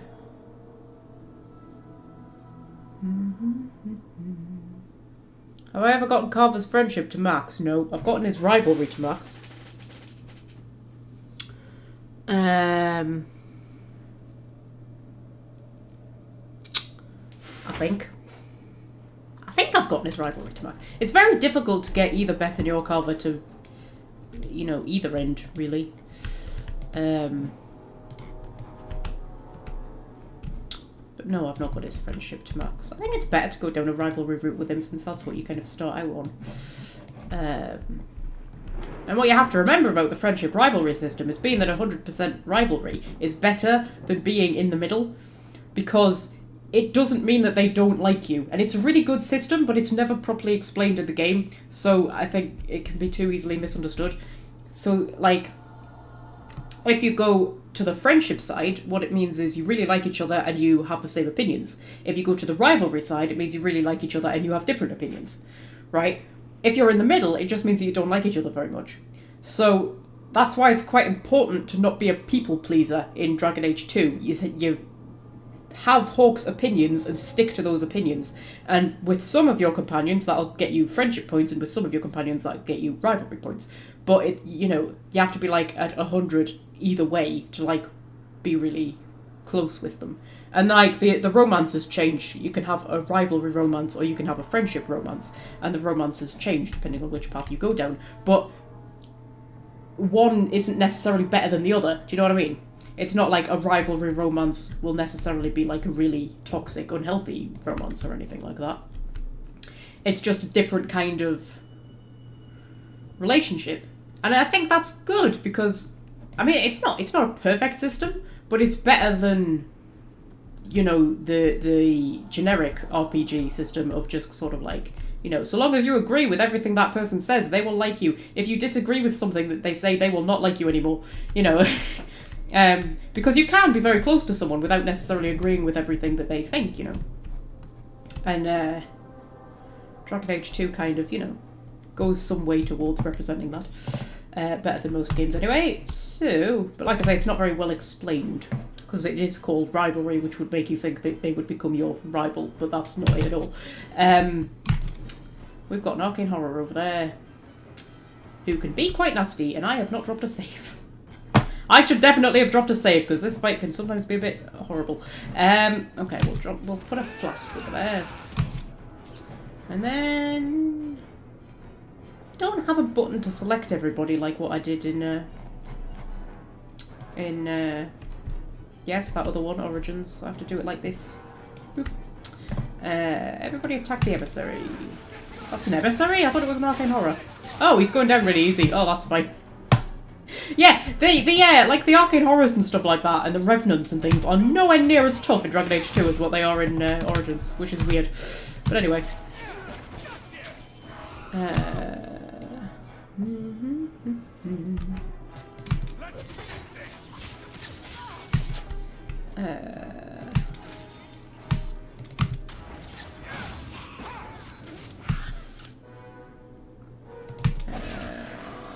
Sorry, I'm kind of reading the chat at the same time as doing this.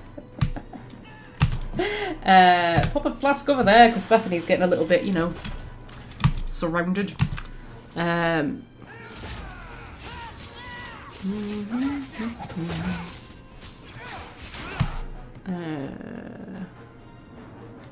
Okay.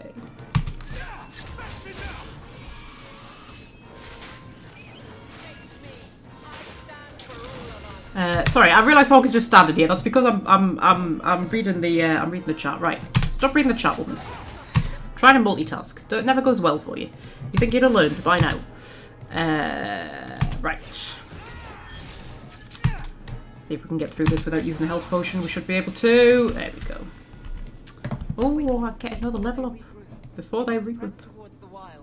Okay, alright, Aveline, chill your boots. Chill your boots, love. We've got level ups to do. Right. I still haven't decided whether I want to focus more on dexterity or cunning. It's not as clear cut as what it is in Origins. Let's go dexterity. And then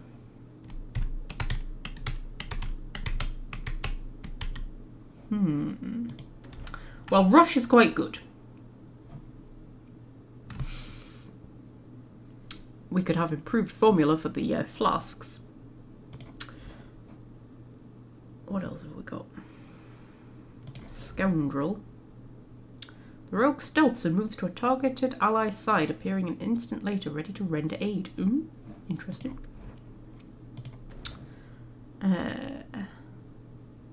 When this mode is active, the rogue focuses on accuracy in order to gain bonuses to critical hits and attack.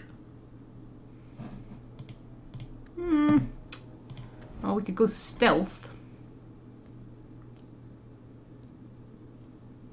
That could actually be really useful, couldn't it? For like when you're getting overwhelmed and stuff like that, that would be quite useful. Or for a short time, every basic melee attack the rogue executes in rapid succession increases the chance to score a critical hit. Activating any other talent cancels the effect, but explosive strike can exploit the chain for extra damage. I might have understood that. I don't know, help me out, guys. I'm not as good at this as what I am in Origins. I'm leaning towards either rush or stealth. I think rush. I think stealth is something we can bring in later. Dagger tree, says Fred.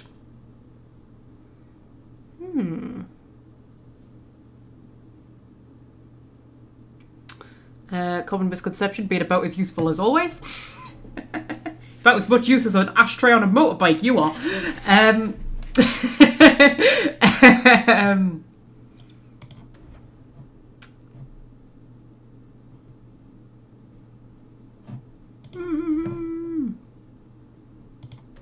What else have we got in here? Fatiguing fog. The rogue envelops enemies in a dense fog that slows them to a near crawl. Confusion. The rogue tricks nearby enemies, causing some to fight amongst themselves for a short time. Oh my god, that's like Waking Nightmare, isn't it? I kind of like this tree. This seems like a good tree.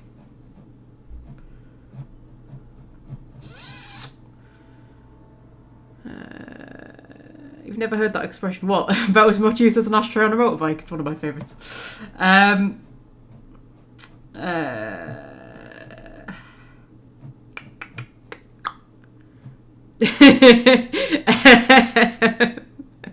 Sorry, I'm laughing at the chat. Okay, I'm gonna go rush. That's what I'm gonna do. Aveline. Aveline is a tank, so she needs strength and she needs constitution. Because constitution is not a lie. Has anybody ever done the rivalry thing with Aveline? Because it's very hard to do and I've never managed to do it, but I've seen like clips of it on YouTube. Same with Varric. It's very, very hard to get a rivalry with Varric, but it is possible. Oh my god, oh, the warrior trees. Oh man. Oh guys, help, help, help. How do I level up a warrior? Okay, think. Think, woman, think. Okay, so we've got weapon and shield, which is what she fights with. Vanguard is going to be an important one for her, isn't it? Because she's a tank. And defender, probably, as well. I'm thinking these are the three we focus on.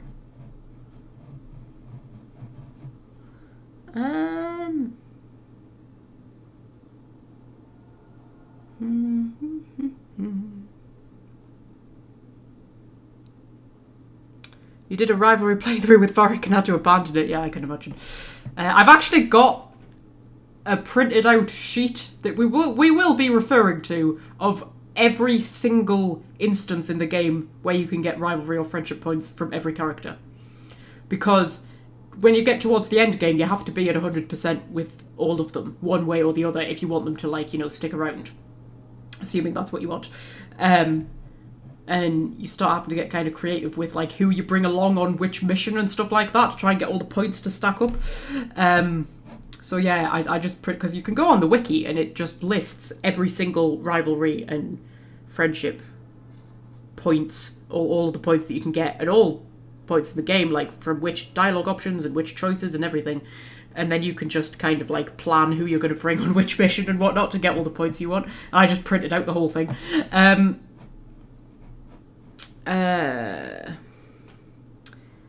Okay, if Aveline is to be the main tank, then defender. Yeah, that's what I was thinking.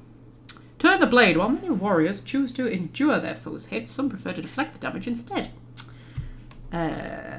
Stonewall. The warrior braces for impact, shrugging off damage for a brief moment. Yes, I think that's a good one, isn't it? Then Elemental Aegis. The secret to warding off the elements is to rely on your armor, keeping it between you and the blast. The warrior has learned this lesson well and can anticipate magical attacks. I'm really bad at leveling up warriors in Dragon Age 2. I just find it kind of confusing. And I know it's probably not, but I find that it is. Or we could just go for the good old reliable shield bash. Oh, my soulmate's here. Hello, soulmate. I feel like it's been a while since we've seen you. Turn the blade, says Fred. Okay. I'm going to trust Fred. I may live to regret that. This all goes wrong. I'm blaming you, Fred.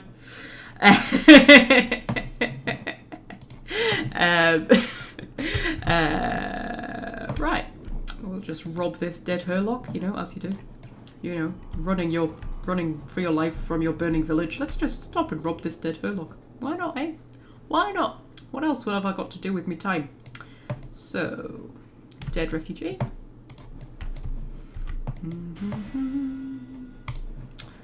Oh my god, we've got level ups again. Jesus Christ. Guys, we can't be like hanging around leveling up all day long. Magic and willpower. And...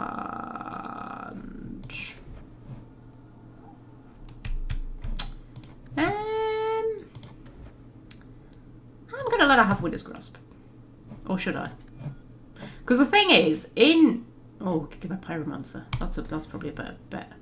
In Dragon Age 2, it's sometimes better because you can get lots of equipment that boosts like either fire damage or cold damage, blah, blah, blah, blah, blah. Sometimes it's better just to focus on one tree. Like, I remember once I created a mage Hawke, and it was meant to be like a challenge that I only used fire spells. So I wouldn't use any cold spells and I wouldn't use any like electricity ones or anything like that. Sorry, I confirmed that a bit too quick there. And I could use like other things like heal and stuff like that, and I think I did Force Mage as my specialisation, so I could use them. But I couldn't use like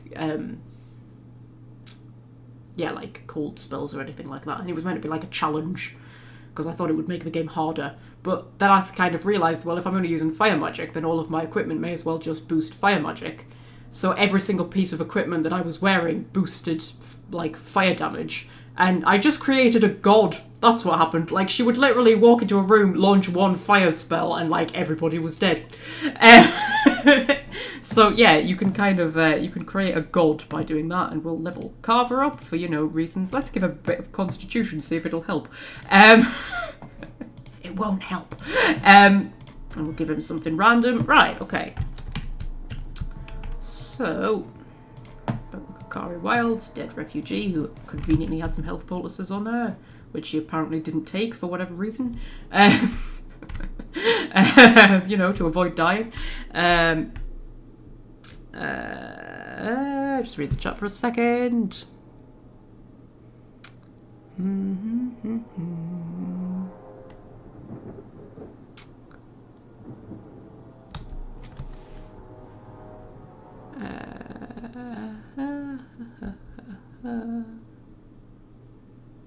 Oh, Timothy's here as well. Hello, Timothy. You snuck in.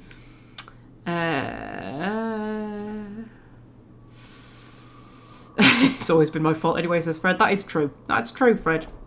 It's always been your fault.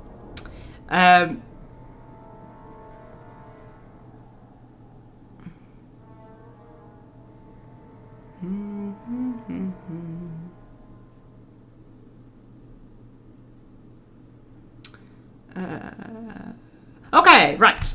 Let's head on in then. I just wanted to, you know, prolong Carver's time on this earth a little bit. Leandra's just hanging back there on her own. She just doesn't give a shit. She just wants to stay there. That's fine. We'll leave her. Okay.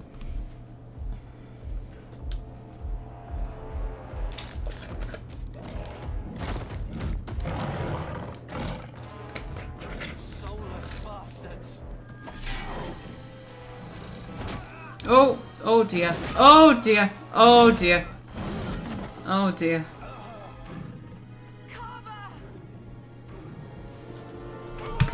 You know, I do like Carver and everything, but it's more heartbreaking when Bethany dies, isn't it? Right, let's just see if we can stun him briefly. I don't think we managed to stun him. We did not manage to stun him. Oh dear, Adeline just got punched in the face. That's alright. That's alright. That's what she's there for. It's literally her job to get punched so that we don't. Do a bit of a backstab on the old ogre. And then do a rush through him. Oh, we knocked him off his feet and everything. Okay. Whoa. Okay, alright, alright, everybody chill, everybody chill, everybody chill, everything's fine, okay. We've almost got him down, man. There he goes. Right, and then we can knock them out. And backstab him. My health's going down a bit sharpish there. I'm not keen on that, I'll be honest.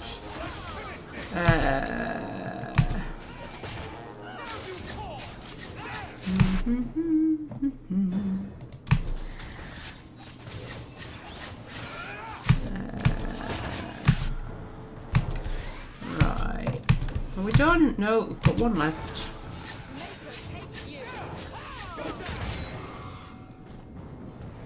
Carver, wake up. The battle's over. We're fine. I'm sorry, mistress. Your son is gone. No, these things will not take Carver.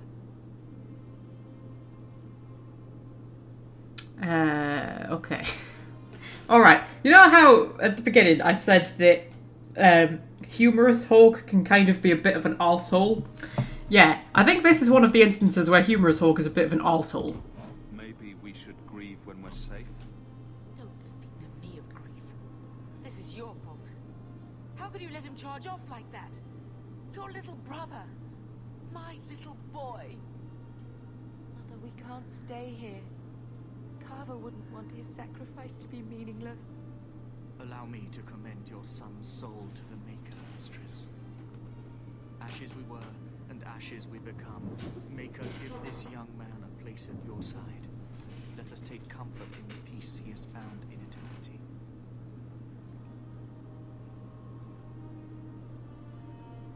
I will never forget you, Carver.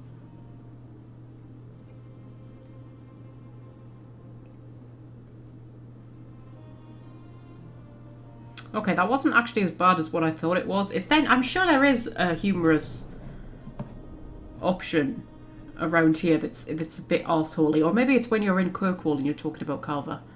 And there's just something that there's one of the humorous options and it's just so tactless. Yeah, anyway, he won't be alone. At least Father will have company now.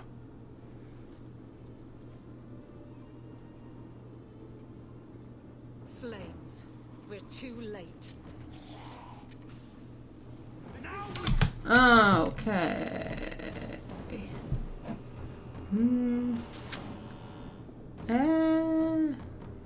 Sorry, I'm reading the chat. It's worse when Bethany dies because of the whole mother-daughter bond thing. I always think that mothers tend to be more kind of like... what's the word I'm looking for? Protective of their sons, aren't they, usually? Right. So...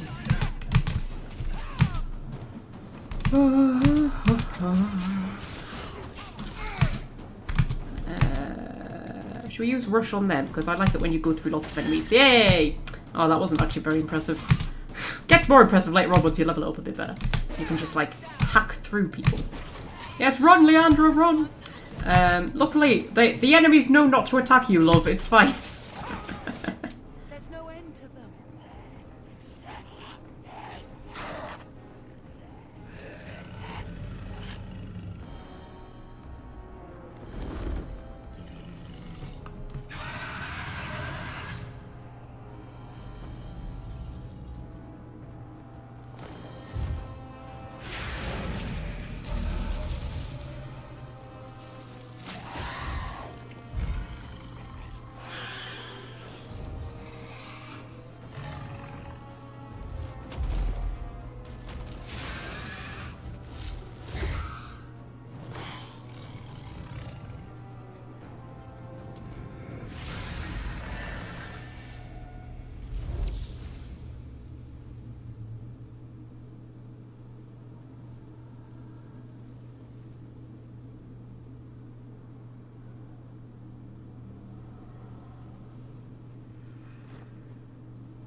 Yeah, so in between packing the warden off on their quest and rescuing Hawke, Flemeth just went and got our hair done, apparently. I like sexy Flemeth. Also, I only just realised, you know the dragon in the Dragon Age 2 logo? In fact, if I put the starting screen back up. Yeah, that dragon in the background, that's actually the Flemeth dragon, which I never noticed before. Until I was making that thumbnail, and I was like, that's the Flemeth dragon. That's not just any old dragon, that's the Flemeth dragon. It's got the Flemeth dragon horns. Anyway, yeah, nice trick, Flemeth. Impressive. Where'd you learn how to turn into a dragon? Perhaps I am a dragon. If so, count yourself lucky. The smell of burning darkspawn does nothing for the appetite. If you wish to flee the darkspawn, you should know you are heading in the wrong direction. Wait, you can't just leave us here. Can I not? I spotted a most curious sight. A mighty ogre vanquished. Who could perform such a feat? But now my curiosity is sated and you are safe for the moment. Is that not enough? We need to get out of here. I want to be dragon. I'm not necessarily going to pick the humorous option every single time. Yeah, I want to be a dragon. You can show me that trick of yours. That looks useful. If only a clever tongue was all one needed. Tell me, clever child, how do you intend to outrun the Blight? We need to get to Kirkwall, in the Free Marches. Kirkwall? My, but that is quite the voyage you plan.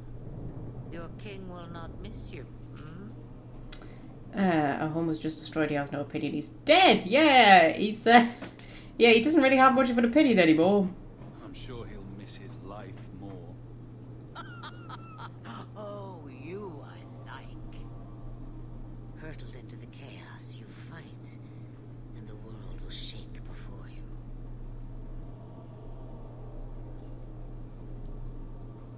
Is it fate or chance? I can never decide.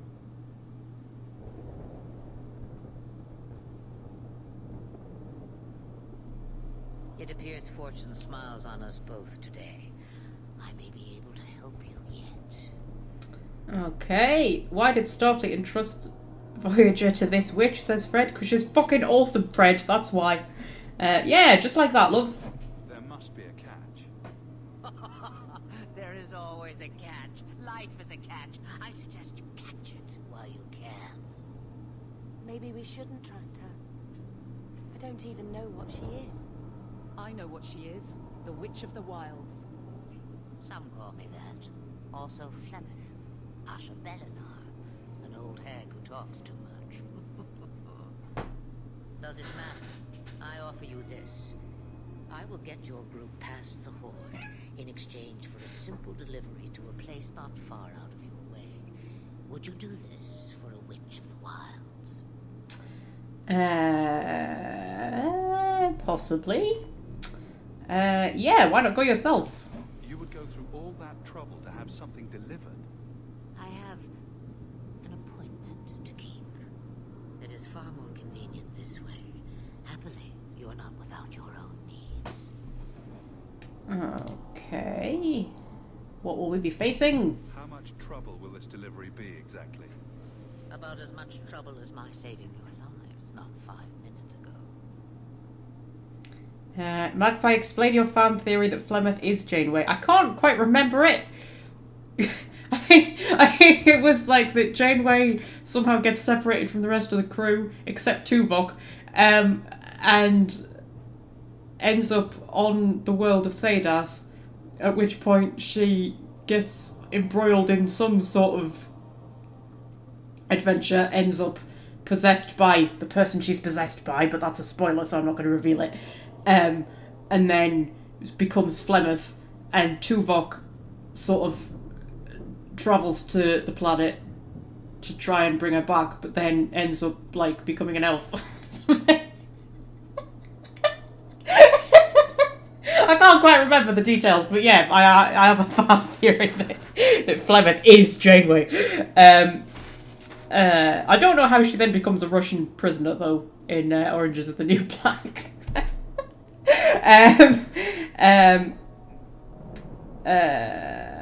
Right, okay, yeah, you got me there, Flemeth. Good point.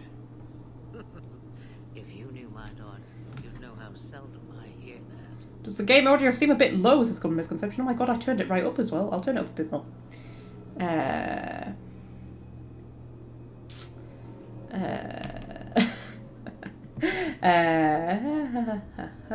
Right, okay, yes, what is a Witch of the Wilds? What is a Witch of the Wilds exactly? A chastened legend. Witches that steal children. As if I had nothing better to do. You're an apostate? Yes, just like you. Okay, so what do the rest of you think? Should we trust her? Wesley is injured. We'll never escape the Darkspawn. If you need to, leave me behind. No. I said I would drag you out if I had to, and I meant it. Okay. Yep, we could use more fire. Roast a few more darkspawn, I'll do anything you want. Sadly, my charity is at an end. There is a clan of Dalish elves near the city of Kirkwall. Deliver this amulet to their keeper, Parathari. Do as she asks with it, and any debt between us is paid in full. Before I take you anywhere, however, there is another matter.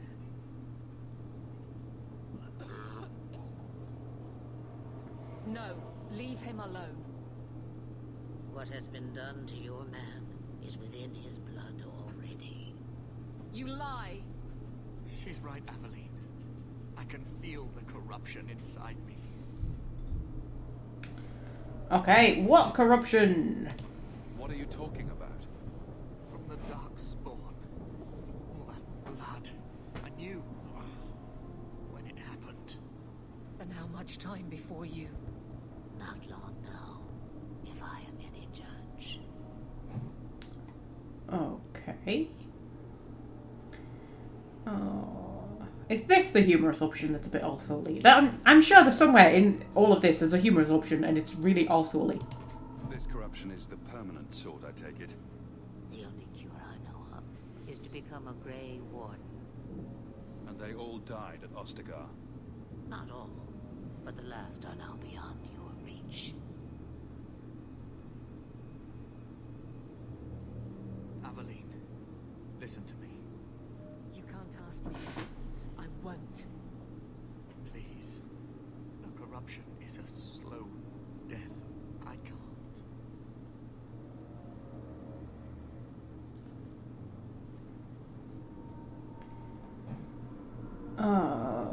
Okay.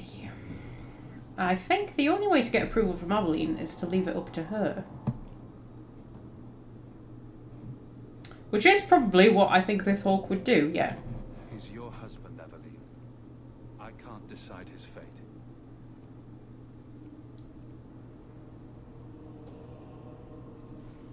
Be strong.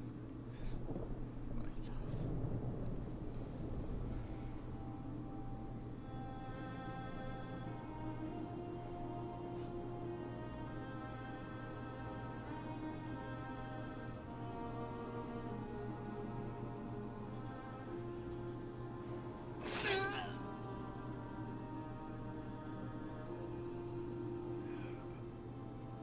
His armour is apparently just made out of tin. Just the dagger just goes right through it. Always makes me laugh every time. I know it's a very emotional scene and everything, but I'm always just like, how? Without an end, there can be no peace. It gets no easier. Your struggles have only just begun. Flemeth, I thought that might interest you. you expect me to believe a myth swooped out of the wild to save the champion? Oh, come now, Seeker. Do I need to recite the tale of the Warden as well? No. Perhaps I shouldn't be surprised to hear of her involvement. I liked my version better, too. What else aren't you telling me, then? Did she send someone with the champion? In a manner of speaking. So it's true. Continue. But if you tell me they all flew to Kirkwall on a dragon... Nothing so fanciful, I assure you. The witch kept her word. Got them to Guaran, where they took ship. I'm gonna have a bit of Toblerone, don't mind me. They sailed north across the Waking Sea lashed by terrible storms.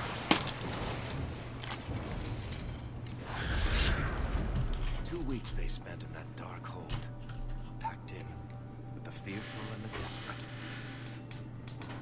And then they saw it. Kirkwall, the city of chains. Long ago it was part of the Imperium. Slaves coming from far and wide to work the quarries. Now, it's a free city, but I use the word loosely. Sail through those black cliffs and you'll see what the slaves of old saw. The gallows, welcoming you. That's where their ship landed, with all the rest.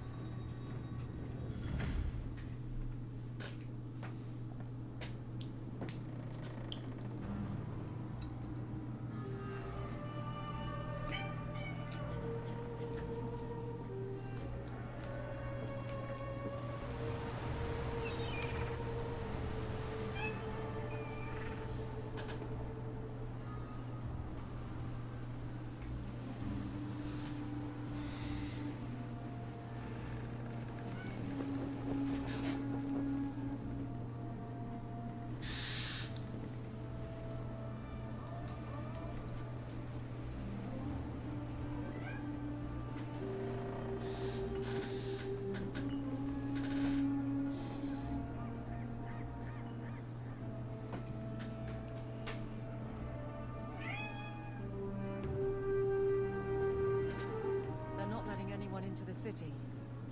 What? That can't be. It's true. Look at them all. Look over there. Look. They're Fereldans, just like us, fleeing for their lives. And they would throw us all back to the wolves. Unbelievable. There's a cat, guys. There's a cat.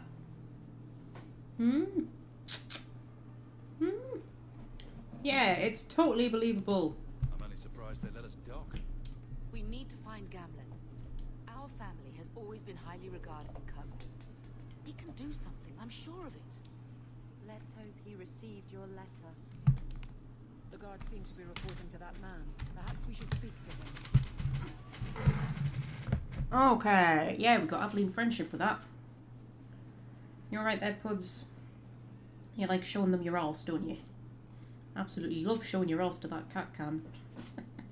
Hey, yeah. Yeah. I was just going to take a quick break. I was going to take a quick kitten break to see, you know, what you wanted, because you were being very squeaky. Should we drop a save? Let me do that. Drop a save. There we go. And should we take a quick break, Puds? Hey, you want to look in the camera? Oh, you've opened loads of things on my laptop, man. You like doing that, don't you? There we go.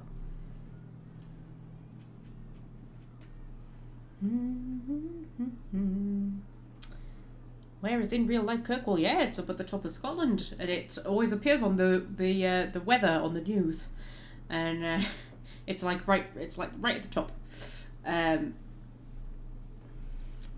and I always go, oh, Kirkwall. And Cumberland is a real place as well, not far from me. Whenever they talk about Cumberland in Dragon Age, I'm always like, ah, Cumberland.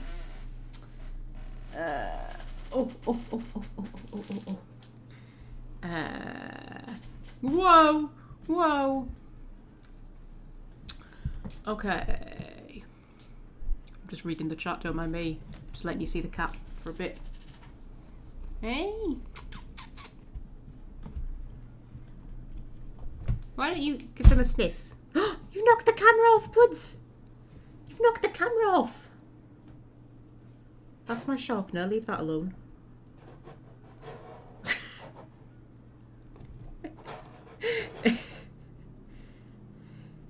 You just sat your fat arse right on my laptop. Right on my laptop.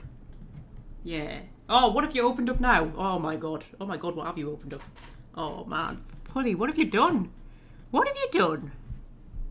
What have you done? What have you done? One day you're going to break that bloody thing. It's going to snap under your weight. Yeah.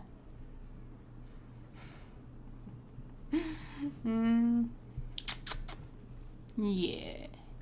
Yeah. Yeah. Just take a quick break, eh? Just get off me laptop. Get off me laptop. Come here. Whoa. Whoa. Missed the desk and I just dropped your head. Just take a quick break. Yeah.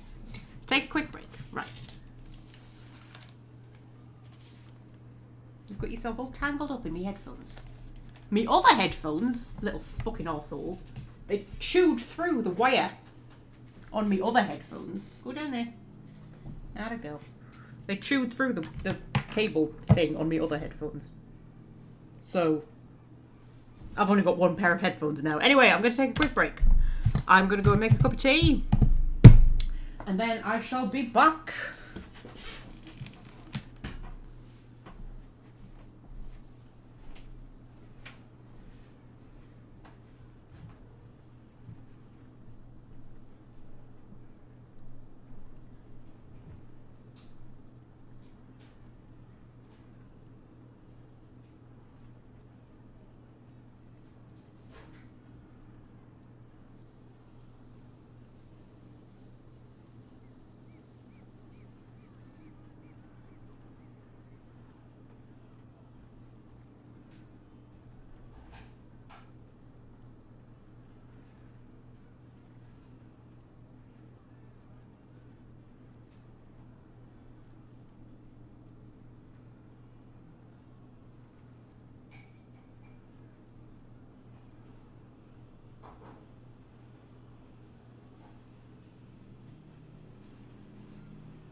Right, I am back, people.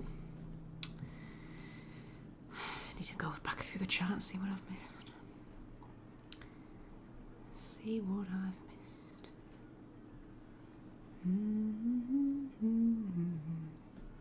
Fred's assuming Isabella romance. Probably. But do we want rivalry romance or friendship romance? Because I prefer the friendship romance. I don't know. I prefer romancing Isabella as a female Hawke, to be fair. I don't know. I was maybe leaning slightly towards Meryl, but then I don't know. I don't know. We might not do a romance. Maybe this Hawke will not be a romancy Hawke. I don't know. Fred has pie. Fred has pumpkin pie.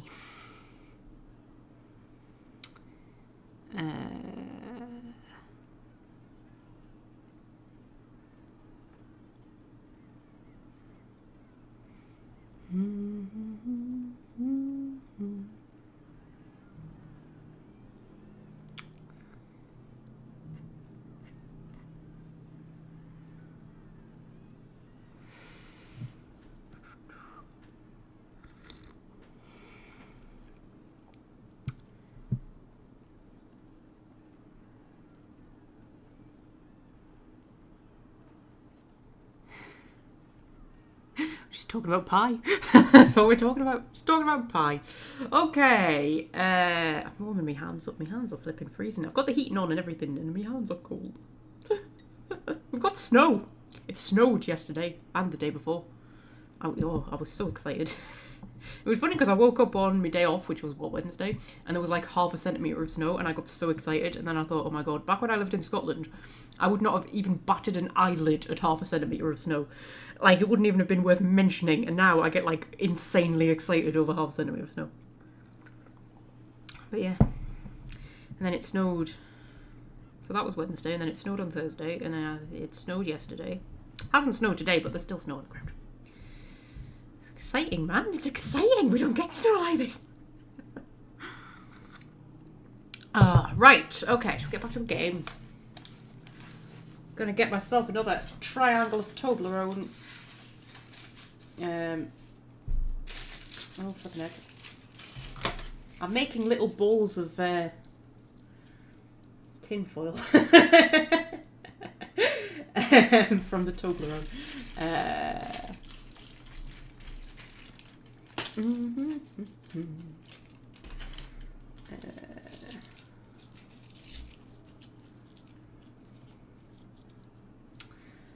Okay.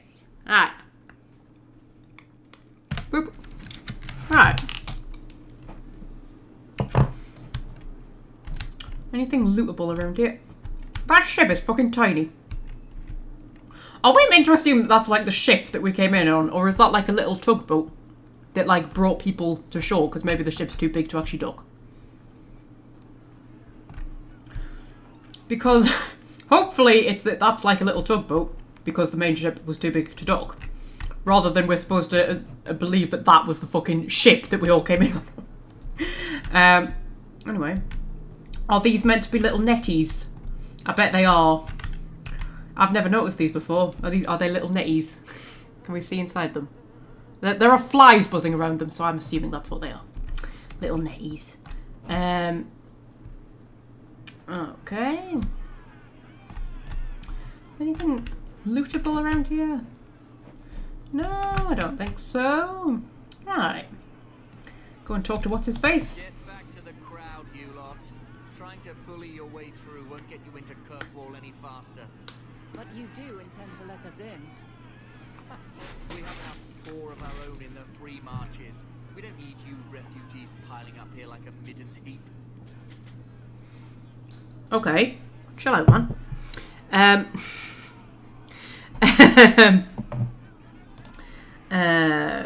Okay, what is this place? I heard someone call this fortress the Gallows. Is it a prison? Used to be. Back in the Imperial days. They kept slaves here until the rebellion. Now the Templars run it and use it to lock up their mages. Guess not much has changed. Okay.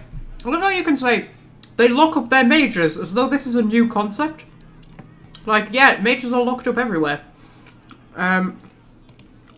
Which is why I'm not going to ask. I'm not going to ask that. That's probably for people who haven't played Origins, isn't it? Okay, what will happen to us? Why aren't we being allowed into the city? If it were up to me, I'd bar the gates and let you find somewhere else to beg. But it's not. Some of you lot might have legitimate business in the city. So Knight Commander Meredith wants us to sort you all out. Most of you are getting right back on your ships, though. Why are people so horrible to refugees? Like, it's not our fault that the fucking Blight ravaged Ferelden. Yeah, okay, who's Knight Commander Meredith? That's a Templar title. Why would a city guardsman answer to the Templars? We don't answer to her, but she's the power in Kirkwall. Don't know what would happen if the Viscount went against something she wanted, but he's sure never taken that chance. Okay, so, yeah, I need to get into the city. There must be someone in charge I can speak with. Yes, it's always the same story. You want in, talk to Captain Ewald. I'm just here to keep you refuse from climbing the walls.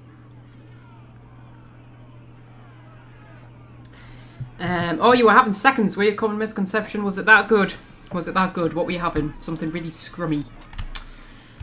I didn't actually have any tea at all because I wasn't hungry when I got in. I'm literally just having Toblerone for my tea. So that's what I'm having. You know what? Who needs nutrition? I don't think I've eaten a vegetable today. Or a fruit. What did I have? I had toast for my breakfast because I was running late. And then I had a sausage and stuffing sandwich, which I made myself for lunch, with some hula hoops and a chocolate bar. Yeah. Yeah, very unnutritious day all round, really. But that's fine, I'll make up for it tomorrow. I'm having sausage and mash tomorrow. With stuffing and lots of veggies, so yeah. I don't remember ever seeing him there. He served elsewhere. He was coming to find me at Ostagar. Were you familiar with every Templar in Lothering? How else was I supposed to know when to run and hide? Oh, spinach soup. I have never had spinach in soup. I don't think so. I'm a bit iffy with spinach. I don't, like, hate it. But, I don't know. It has to be in the right thing. You know what I mean? I don't think you can just shove it in anything. I was going to see whether I can turn on subtitles for... I've just realised what I just said there. It has to be in the right thing. You can't just shove it in anything. That's the same for, like, any ingredient, isn't it? But you know what I mean? Like, I'm a bit fussy with me spinach. I won't just shove spinach anywhere. Gameplay, maybe? I want to see if I can get subtitles on for just, like, the ambient conversations, you know, rather than the actual cutscene conversations. Like we had in... Subtitles always on. Okay. Does that mean everything is now going to be subtitled? I don't know. We'd have to wait for a conversation. Yes! We've got subtitles on. Yay! Just because, you know, I'll be like talking over things and the audio might not be that great. The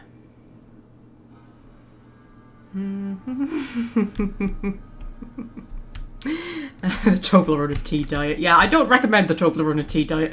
I mean, it's very tasty, but it's probably not that good for you. Let us through, you flaming blighter. We're not staying in this pit.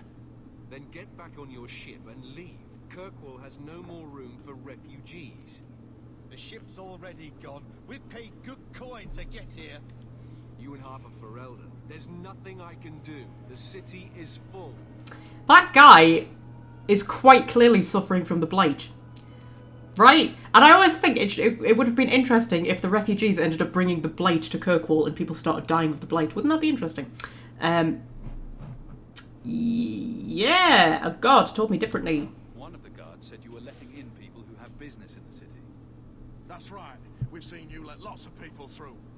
Citizens and merchants that make it worth our while. I'll assume that you don't have any more coin than these gentlemen. We've been letting you Ferelden's in for months. You're too late. There's no more room. But we have family here. Doesn't that mean anything? I've heard claims like that 1,000 times already, trust me.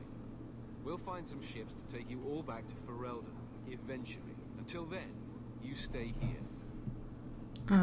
Okay. Wouldn't you rather we left? If you find our uncle, Gamlen Amel, you might just have a few less refugees bothering you. Gamlen? I know that name. He's a nobleman here in the city. Our family has an estate. A nobleman? The only Gamlen I know is a weasel who couldn't rub 2 coppers together. He comes back, I'll bring you to him. But I don't have time to... What?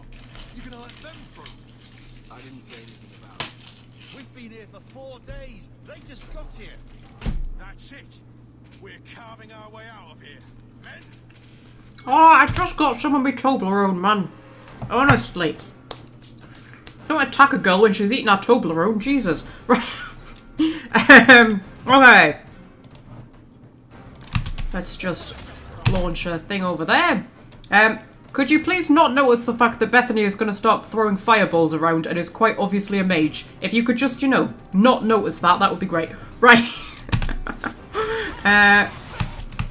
Right. So. Just do a bit of a backstab on the leader there. These guys are actually harder than the Darkspawn were, which is interesting. Okay.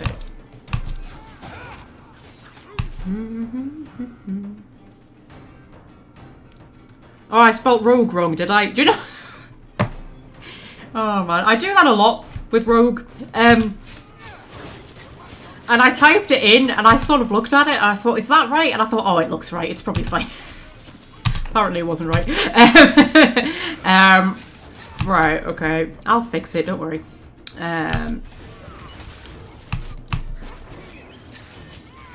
Right.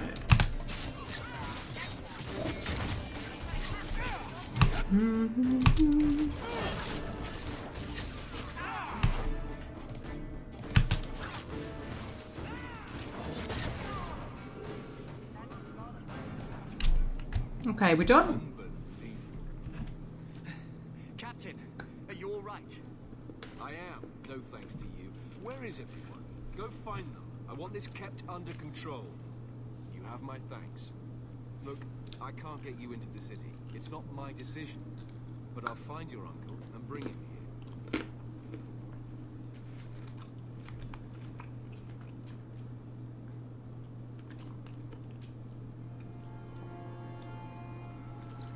It's been 3 days. This waiting has to end. I'm sure it won't be much longer. Gamlen must still be looking for us. And if he's not? Don't look now, but I think that's our man.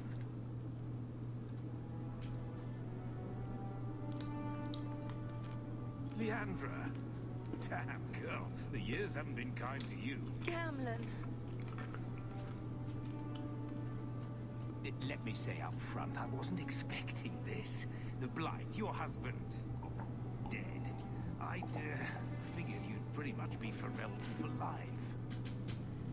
Oh, Gamlen. We came too late. My poor carver didn't make it. A drastic guide.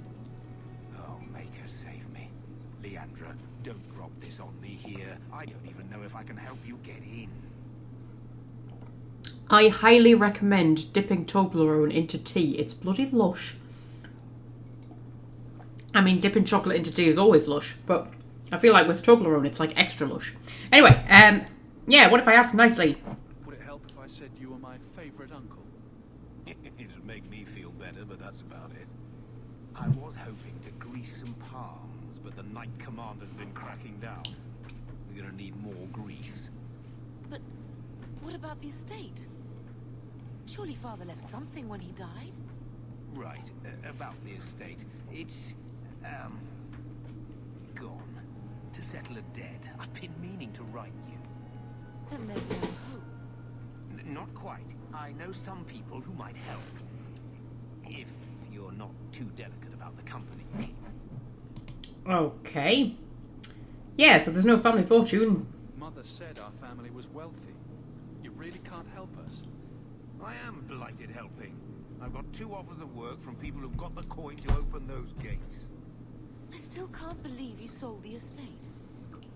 Gammon, how could you? Well, I didn't expect your blasted family to show up on my doorstep. I've got a nice place in Lowtown. You'll see, it'll all work out. Okay. Do you know what I actually quite like, Gamlin? I sort of feel for him. I kind of understand, you know, Leandra kind of buggered off to marry Hawke's father and left him, and he ended up, you know, looking after their parents and everything, and then she was still the favourite at the end of it all. I understand him, I really do. Yeah, why don't we just leave? Do we need to stay in Kirkwall? Let's go to another city. This was my home. I can't believe they won't let me come back. Every city on the coast's been hip deep in Ferelden since the Blight. You could try your luck further inland, I suppose, but it won't be easy. No, we're not putting Mother through that. We'll find a way. Alright, sure, sounds like fun. Let's hear it, Uncle. What do you have in mind? I talked to my contacts, and I found some people who might be willing to pay your way into the city. Yeah, the catch is, you and your sister have to work off the debt. For a year. A year? It's the best I could do. Trust me when I say a bunch of refugees won't get a better option anywhere else. Okay, and see, he is helping us. I mean, I know it's not like the perfect solution, but I mean, he's still helping us. It's not like he could just kind of go, no, fuck you, you know, piss off. Yeah, sure, what's a year? I'm sure we'll be free and clear before we know it. I managed to convince my contacts to come to the gallows to meet you personally. Mirren heads up the mercenary company, the Red Army. They're looking for recruits. Fenrir, I guess you might call her a smuggler. Either one of them can help you. All you need to do is find them in the courtyard and convince them you're worth the trouble. Okay, what do you think, Beth? What do you think about this, Bethany? We've come this far. I don't care who we work for, as long as it means we don't have to go back. Okay, tell me about the mercenary. What kind of man is this Mirren? He's a hired sword. What do you expect him to be like? I wouldn't bring him home for dinner or anything, but he's got a decent reputation. I wouldn't have asked him if I thought he'd cross you. The smuggler? How dangerous is this smuggler's work? Well, it won't be pretty working for her. She's a pretty small fish compared to some of the other thieves' guilds around here. But she's tough, she's fair, and she never deals in slaves or flesh. Okie dokie. Let's find them and see what they have to say. Oh, Camden, I don't know about this. It's a lot of coin, Leandra. Don't go expecting our name to carry the kind of weight it used to. And what of me? I will not allow others to incur debts on my behalf. Can't see that it makes a difference. You look like a lady who can pull her own weight. Then you'll come with us. I have no real option. Thank you. Okay. Yeah. So this is the Lovable Rogues playthrough, isn't it? So probably would be best to go with Fenrir rather than Mirren. Well, we'll go and talk to Mirren anyway. Mirren. Huh. So you're Hawke, the nephew. Your uncle talked up a storm about you. He better not be blowing more smoke out his arse. Okay, how do you know Gamlin? My uncle doesn't seem the sort to hang out with mercenaries. He doesn't. Gamlin cheated one of my men at a wallop match. You turn out, we'll call it even. Gamlin is like having Quetzal as a family member. Quetzal is a, or Quet as we call him, is a character from my Mass Effect fanfictions. A little bit. I think Quetzal's a bit more stupid and lovable. Personally, I really enjoy writing Quetzal scenes. I think there's so much comic potential there. Yeah, so you're a mercenary. I'd like to know more about you first. Right. You're not a marcher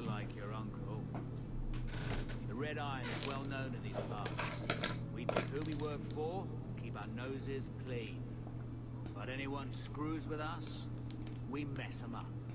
Makes sense. Makes sense. I never pictured myself as the mercenary type. No, I don't really picture you as a mercenary either, Beth. Mind you, I don't particularly picture you as a smuggler. Yeah, you're paying a lot of money. Getting us into the city will take a lot of coin. Did I mention the Red Iron gets paid pretty well? Not to mention your uncle said your sister's a mage. We're willing to pay for that. Apparently Uncle Gamlen likes to talk. You stick with us. You'll be safe. The year, at least. Okay, no, I think we'll go with the smugglers. I'll find some other way into the city. Let me know how that works out for you. Yeah, it'll just suit it better, wouldn't it? Does anybody else think that when Hawke's walking on these cobblestones, if you listen very carefully, I'll turn my sound up. Boop. If you listen very carefully, it sounds like the cobblestones are moving under his feet, doesn't it? It sounds like they're sort of chinking together. It always bothers me. Anyway, oh, look at all the statues that definitely will not come to life in the final battle. Absolutely not. It's not a thing that's ever going to happen. Hello, Athenril. Are you Athenril? Must be Gamlen's nephew.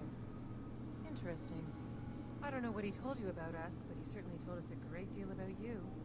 He didn't say anything about me, did he? Enough to pique our interest, provided you can justify your uncle's confidence. Okay, how do you know Gamlen? How did you get to be one of my uncle's contacts? Is that what he calls me? He owes us after that last big idea. If you turn out, though, we'll consider things even. Okay, and you're offering a lot for us. I hear getting us into the city isn't cheap. If you're as good as your uncle claims, we're hoping you'll be worth it. After all, it's not every day we're offered an apostate's services. Apparently he's just telling the whole flippin' city that Bethany's a mage. Does everyone know about us? If the circle hasn't descended upon you, my guess is no. The Templars in Kirkwall like to think they have all mages properly leashed, but when has that ever been true? We can keep them from taking notice while you're with us. Wouldn't be the first time. And what do you do? I'd like to know more about what we'd be doing for you. I can be honest. We don't compete with the Thieves Guild, but we keep our fingers in a lot of pots. That said, we're not killers or slavers. Anything short of that, however, is fair game. Do what you want, but this sounds fishy to me. We can't afford to be choosy. Okay, sure. Tell me what you need done. There's a merchant named Cavron, friend of the Templars, so they let him set up his little shop here in the gallows. We supplied him in return for a piece of the take, but now he won't pay up. We can't go near him without him screaming for the guard, but you can. Get our money from him and you're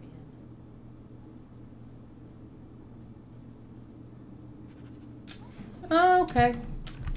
Yeah.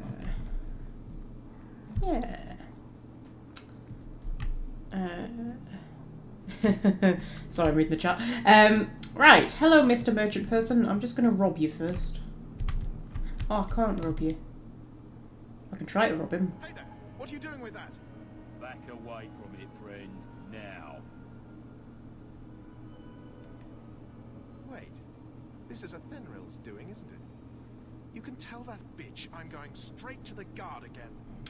Okay. Oh, we could call on Aveline. Care to step in here? Only because this toad deserves it. You have a choice. Pay, or I beat it out of you and your men. Hey! Stay back. Just take what's in the chest. Take it all. Now I'm getting out of here. Let those guards find someone else to buy Dogland junk. Okay, oh, and Aveline likes me for that. 2 gold. Seriously, that was it? 2 gold? Wow, okay. Yeah.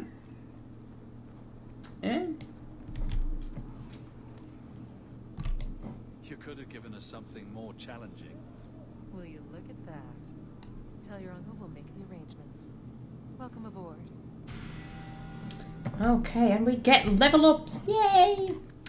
Oh, my voice went a bit weird there, didn't it? Yay! Dexterity and cunning. I'm trying to keep them kind of even until I decide which one I want to focus on more. What do we want? I think we get the dual weapon thing going up a bit, since we are a dual wielder. Armeline can have strength and constitution and strength. We probably do want to give her a bit of dexterity at some point, because she's got 0 critical chance right now. Although that's not really what she's for. She's kind of there to just take a lot of hits. How much dexterity do I need to give her before she gets any critical chance? 1, 2, probably not that worth it, to be fair. Right. The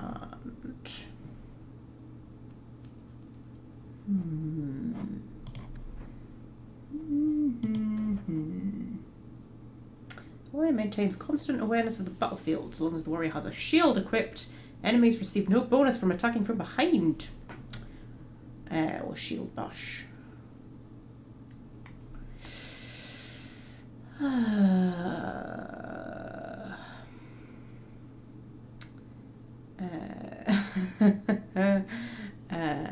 So I'm reading the chat, don't mind me. What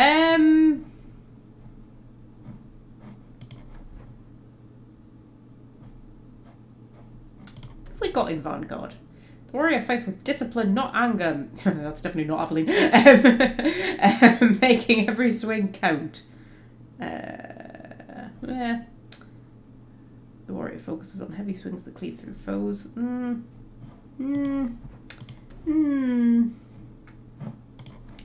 kind of just want to go with shield bash, to be fair, just to give us an extra, you know, something that we can use.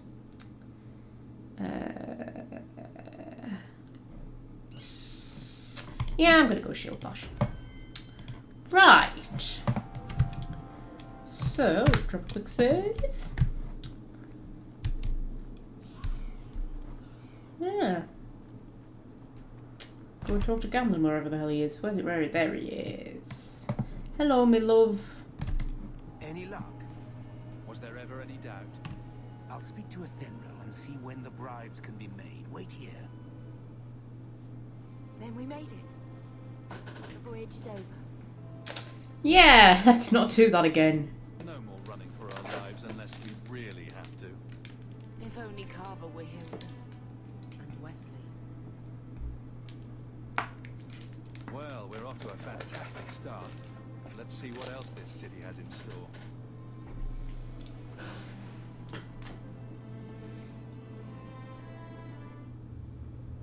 Thus began the champion's first year in Kirkwall.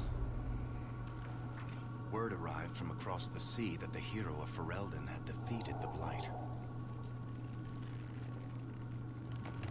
But Lothering was destroyed. Kirkwall was the champion's home now.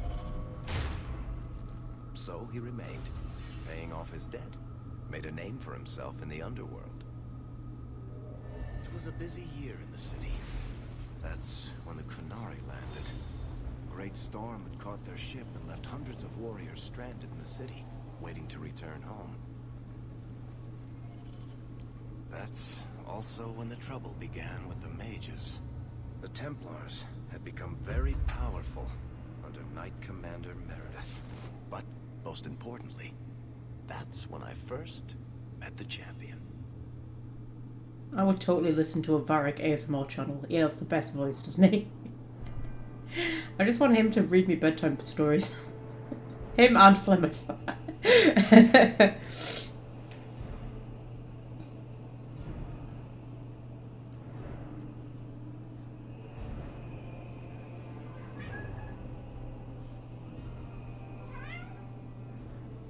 No. Atrocity's tits, human. You know how many people want to hire onto this expedition? But we heard you're going into the deep roads. Surely you'll need all the help you can... No. You're too late. Already done. This is a sort of venture that can make a man for life. I'm not about to take any chances hiring random humans. Okay. Get to know us, Bertrand. I'll buy you a drink before we head into the deep roads. Everyone wins. Get in line, human. Half of Kirkwall wants to be my best friend right now. You're looking for a quick way out of the slums, right? You and every other Ferelden in this dump. Find another meal ticket. What are we supposed to do now? We've got nothing to stop the next person who tries to sell us out. This expedition was our last chance. Okay, chill out, Bethany. Don't worry, Bethany. I won't let any big bad Templars come get you. It's not a joke. If the Templars find me, the best I can hope is to be locked away for the rest of my life. If they don't kill me outright. We need coin, status, something we can hide behind. As long as we're just refugees, we're no one. Maybe Gamlen knows someone who can talk to Bartram for us. Mm-hmm. Our uncle's not exactly the most reliable tool in the shed. He's all we've got. Make us save us. We might as well ask. Otherwise, I don't know what we'll do.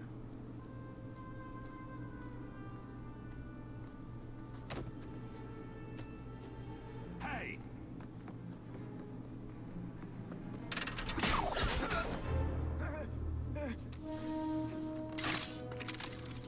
I knew a guy once who could take every coin out of your pockets just by smiling at you. But you don't have the style to work Hightown, let alone the Merchants Guild. You might want to find yourself a new line of work. Off you go.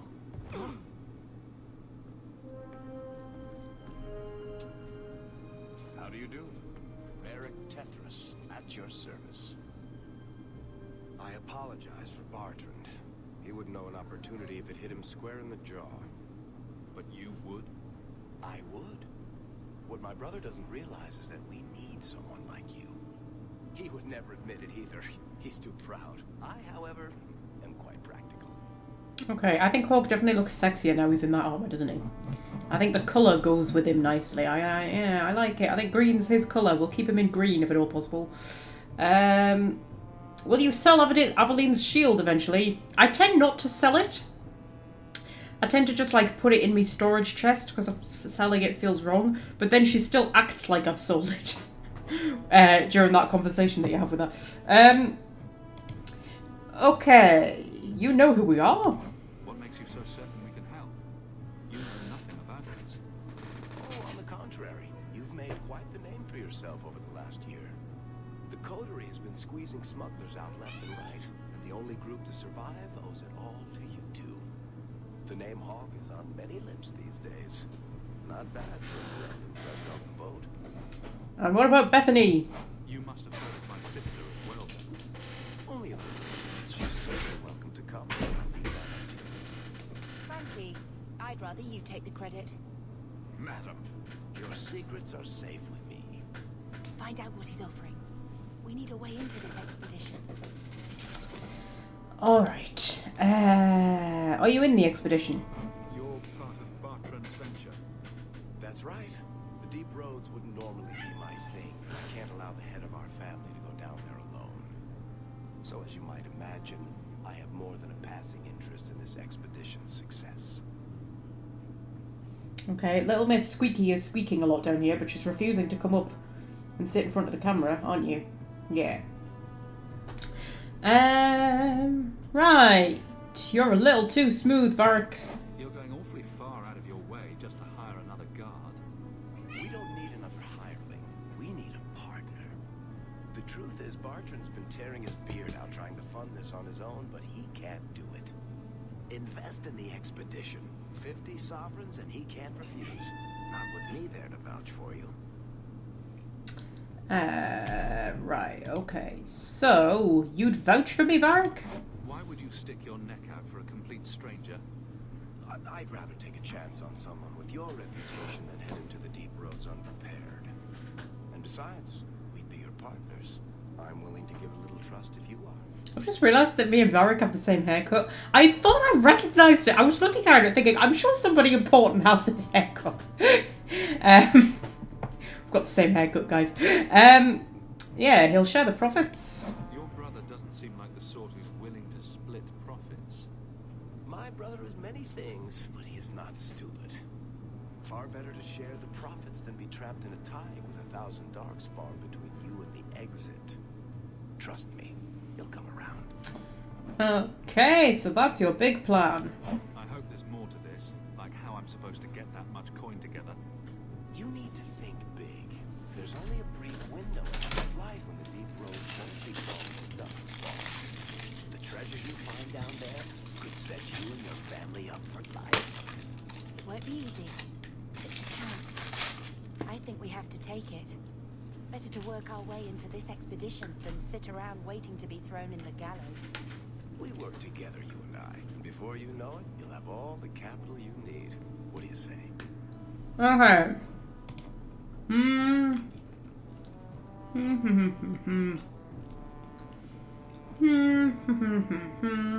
I don't think we need to ask anything else. Let's just say why not. It's not like I had anything better planned. Perfect. Kirkwall's crawling with work. You set aside some coin from every job and you'll have the money in no time.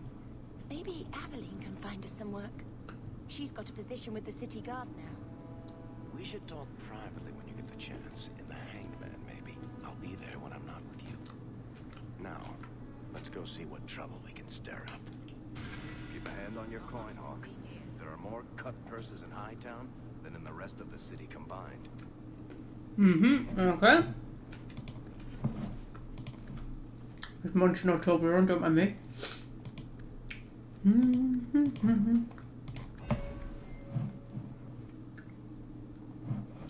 Okay, what should we give Bethany?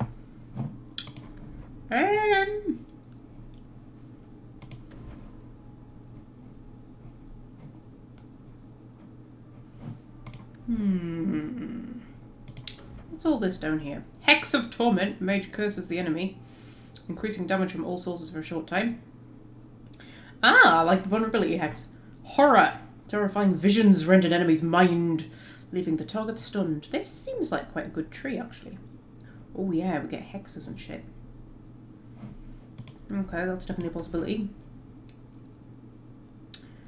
That's enchanting people's weapons. Arcane shield.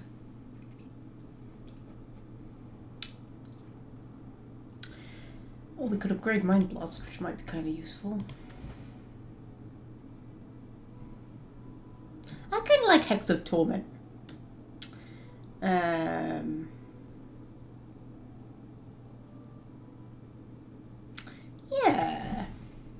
Let's do that. Let's make her a hexy kind of a mage. You can have some dexterity and some cunning, my friend. And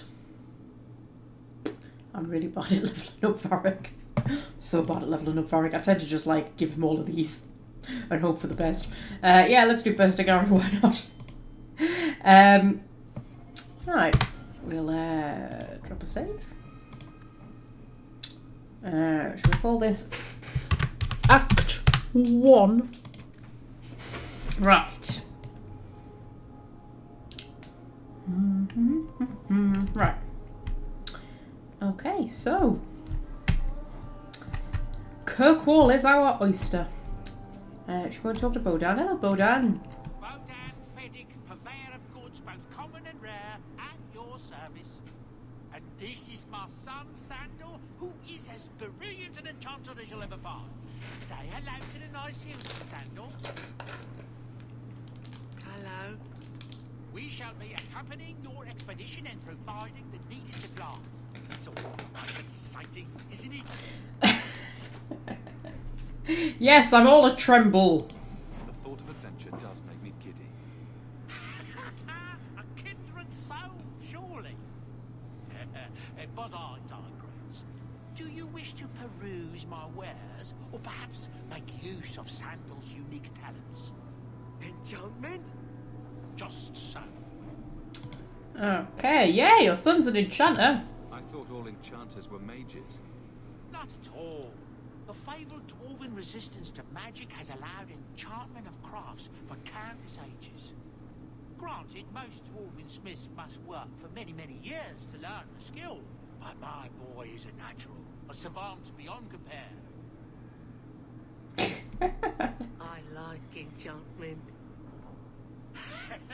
enjoys his work. What more could one ask? Okay, how did you end up here? You two don't seem the sort to hire onto this expedition. My son and I have never played it safe. Never kept to the tried and true roads. In fact, we have just returned from adventures while accompanying the hero of Ferelden, legendary Grey Warden and vanquisher of the Blight. Yeah, you knew the hero of Ferelden. So you helped to defeat the Blight? In our small way, perhaps. We did not fight at the Grey Warden's side, of course.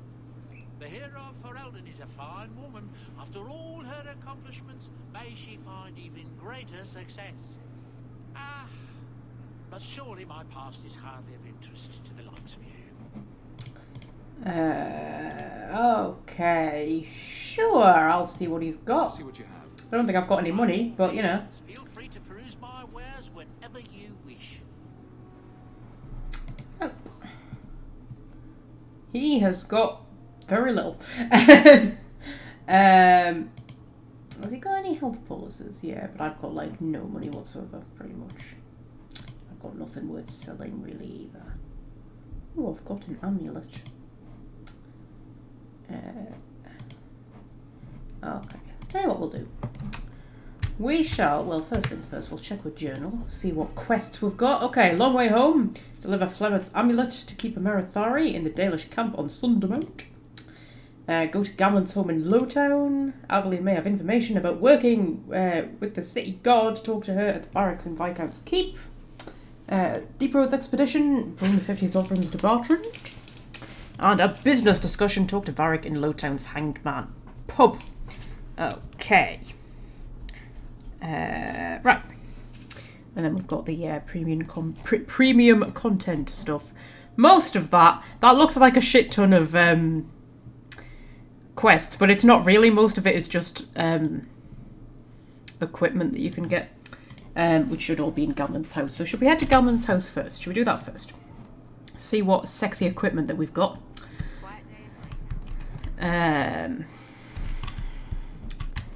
And then we'll go and talk to Aveline. I love Dragon Age 2 so much. I just love wandering around Kirkwall. I love the fact that, you know, you get to know everybody. I like the fact that you're sort of confined to one city. I think it's interesting. As much as it's fun kind of travelling around a whole country in Origins and then, you know, travelling between countries in Inquisition. I just like the intimacy of Dragon Age 2. I just like it. Hello, Worthy. Long time no see, my friend. Well, if it isn't Worthy, the dwarf with the incredibly ironic name. I only advertise the truth. You aren't still working for a Thenwell, are you? Your year must be up by now.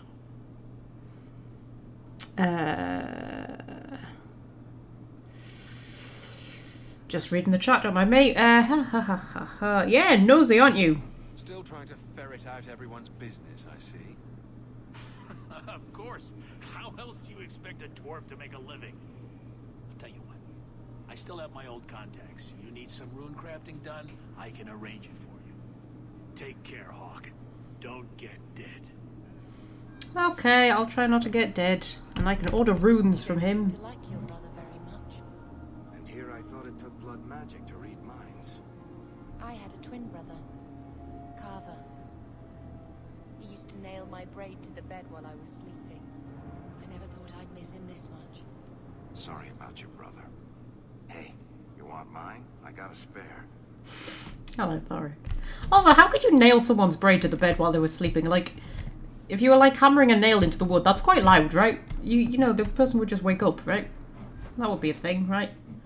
Also, like, hair is just kind of like, you would just pull it back off again. Like, you know, it's not really... Anyway. Yeah,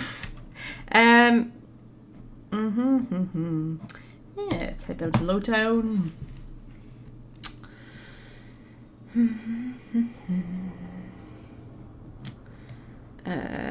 Right. So, Lady Elegant. Great ancestors, no. You know what Orzammar is? It's cramped tunnels filled with nug shit and body odor. And every person there thinks he's better than you because his great-great-great-grandfather made a water clock or something. But they're your people. Don't you even wonder what it would be like? I have a good imagination. Why would I waste it on that? I don't know, Orsamar was quite pretty when I went there, although I suppose I probably just kind of, you know, saw the best bits. Lady Elegant, hello! My, if it isn't Hawke. Still up to old tricks, Elegant. Lady Elegant, if you don't mind. I'm a married woman now. Last time we met, you were still in Athenral's employ. Things have been going well since then? Yeah, sure. Could be better. Could be worse. I often feel the same way. You may recall I sometimes provided potions for Athenral. I'd be willing to extend you the same courtesy if you like. All I ask is you inform me of any interesting reagents you find. In exchange, I'll approach my contacts on your behalf. And of course you'll need the appropriate recipes, such as this one. Free, for old time's sake. Okay, this is just all of our sort of, you know, admin at the start of the game. Right. See if I can remember where Gamlen's house is. I try not to look at the map as much as possible, because, you know, I like to know me way around. That's the Hanged Man, with, you know, the Hanged Man outside of it. Gamlen's house is around here somewhere. I think. Probably. Yeah, because the trouble is, when you've got a mini-map, you just end up looking at the mini-map all the time, don't you? And you don't actually pay attention to, you know, where you're actually going. You don't pay attention to the actual level with all of its beauty. Well, I say beauty. Yeah. Where the fuck is Gamlen's house? This is a back alley. I'm determined not to look at the minimap. I am determined not to look at the minimap. It's around here, actually, isn't it? Maybe? Maybe? Old City Slums. Is that it up there? Is that Gamlen's house? That's Gamlen's house! Yay!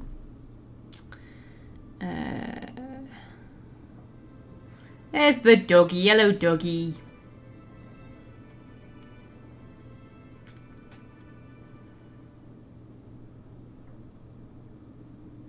Hard to believe they left me nothing. Well, Mother was pretty steamed when you ran off with your Ferelden apostate. I'm still their daughter, their eldest. Okay, let's check our letters. Letter from Athenril. Hawke, your year's up and you're free to go. Despite what you think we had a good thing working together, I might pass along an opportunity or two if you're willing to get your hands dirty. Stay safe. Athenril. And the Black Emporium. Greetings, you do not know who I am, but I have heard of you. I understand you might need items for my collection, as well as the means to obtain them. I do not extend this invitation to anyone, but you are not simply anyone, are you? Consider this an invitation to the Black Emporium. Enclosed are the directions through the passages underneath the city, as is the charm to enter. If you give the charm to another, its permission will immediately be revoked, and the consequences will be unpleasant. Adieu, Xeon. I like Xeon. He's cool. Right. So, yeah. Who should we talk to first? Or should we go and sort out our inventory first? Have we thought up any names for the dog? Because we're going to have to name the doggy soon. Just so you know.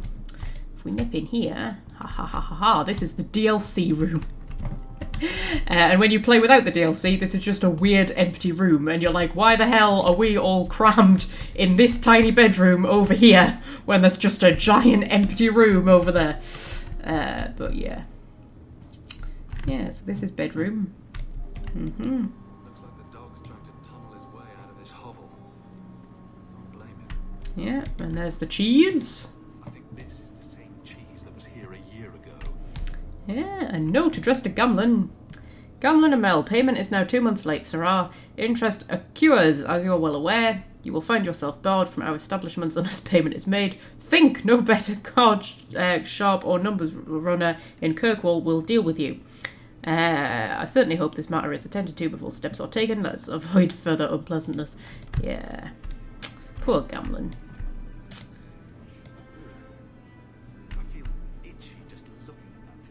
Yeah, this is apparently where we sleep, which does not look very pleasant at all, but okay. So, Danger and his dog Hazard. That's pretty cool. I quite like that.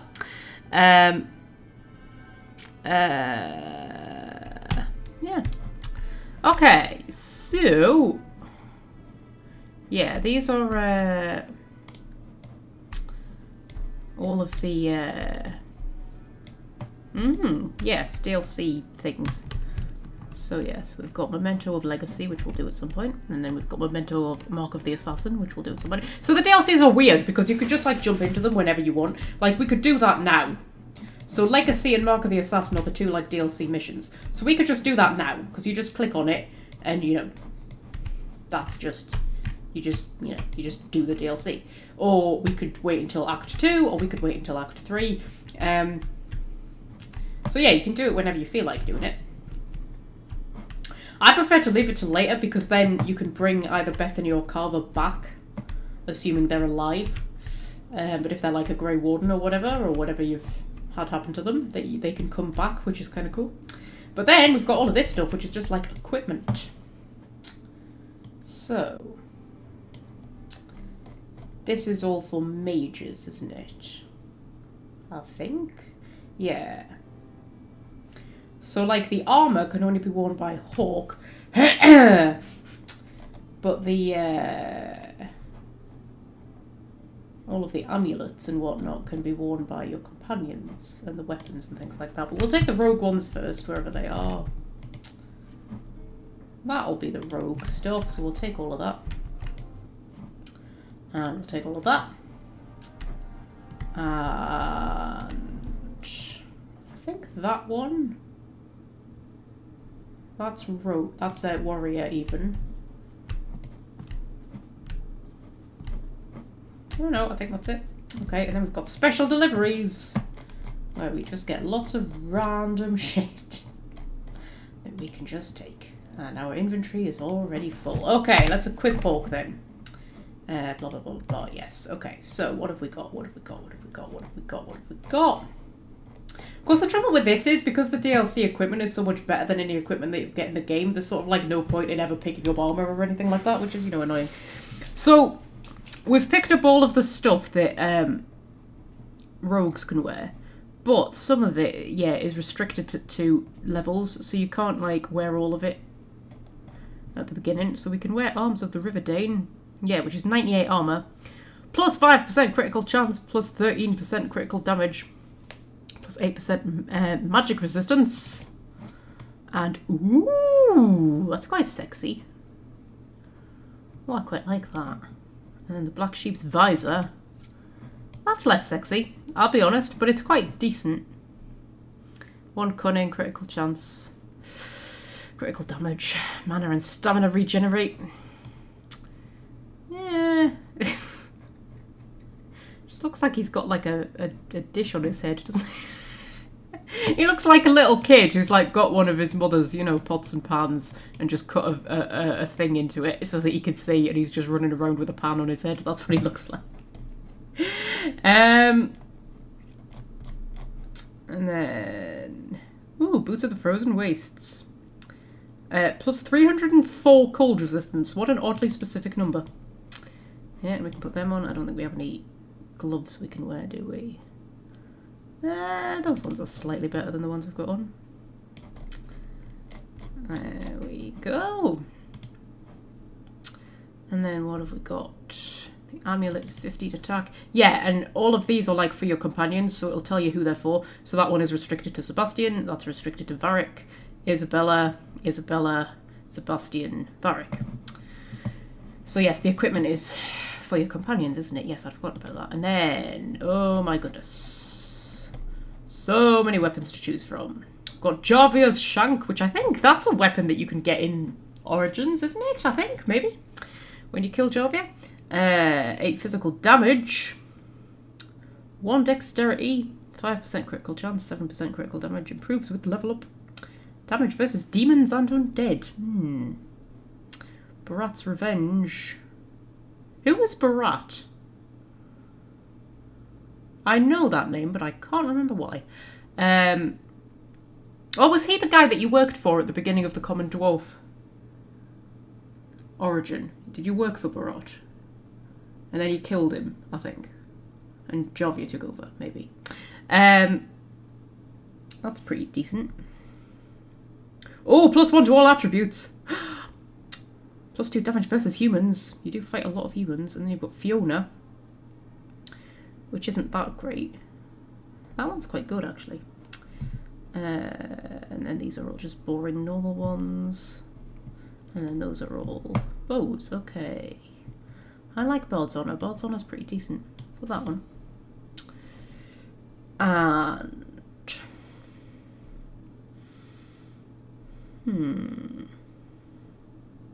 I think that one's better. Although it looks stupid. That looks stupid. What does that look like? That looks exactly the same. Oh, man. I think Javia's is better. We'll keep Javia's. There we go. There's a problem with a lot of the DLC stuff. Kind of just looks daft.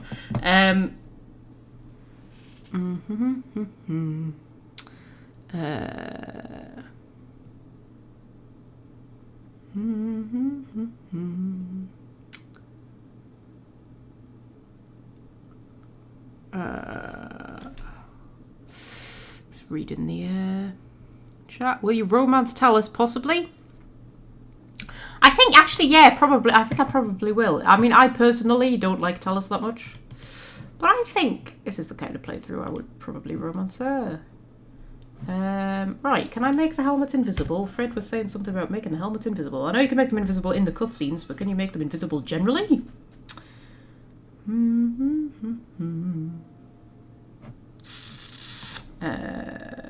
What would it be under? What would it be under? Hide helmet. There we go. Is my helmet now hidden? Resume. Yay, my helmet's now hidden. That's good. Right, so I'm going to put back all of the... Oh, I can't put back all the things I'm not wearing. I can put it in... I can put them in there, right? I can put them in there. Surely I can put them in there.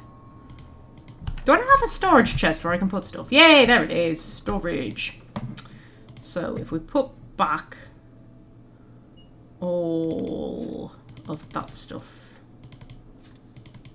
Yeah.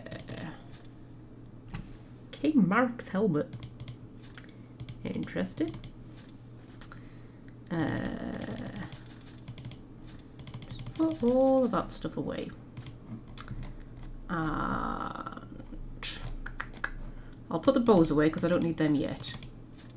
Actually, take those ones back. Put the good ones away because I can give one to Sebastian later, but I won't get him for a while.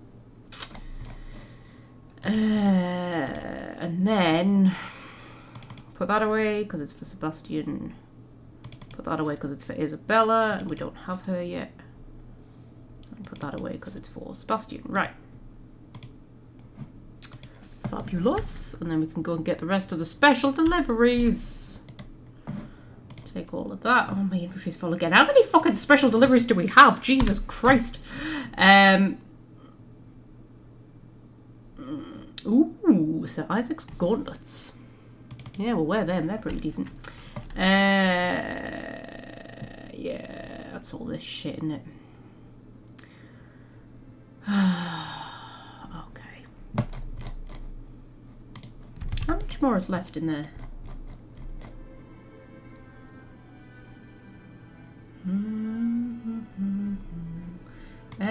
Right. Need to make some room in me inventory. Put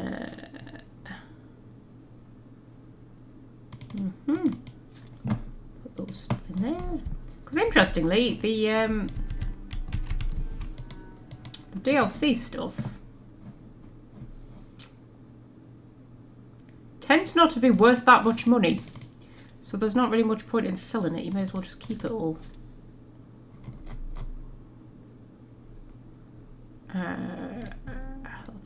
That's probably made enough room, right? So we can get all of these. There we go. And we've got a level up. Yay. Right. What have we got? Oh, we've got +10 health and +1 armor. We have got +23 attack, fire damage, and cold damage. Well, that's not going to be much help to us, is it? Because we're not a mage. Health regeneration rate, fire damage, fire resistance. Physical damage, cold resistance, enemies drop better equipment. Or mana, stamina regeneration, and minus 7% threat generation. I quite like that one out of all of those. I think we'll put that one on. Right. Air of confidence, 1 willpower and 7 health. 18 attack and 3 physical damage. +1 to all attributes. Ooh. And 2 magic resistance. Plus to dexterity. Bonus to disarming traps and lockpick picking. Oh my god. Healing to this character, nature resistance, chance of death blows, 9 defense, 1 armor, immunity to knockback, cunning attack speed. Okay.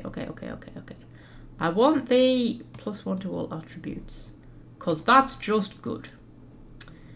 And then I want that one. And then belts. Oh my goodness. Constitution, health, and then every resistance in the world. That would be a good one. Or enemies drop better coin. I'm gonna go every resistance in the world. I think that's a pretty decent one. Yeah.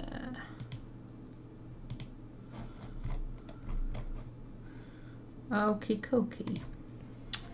So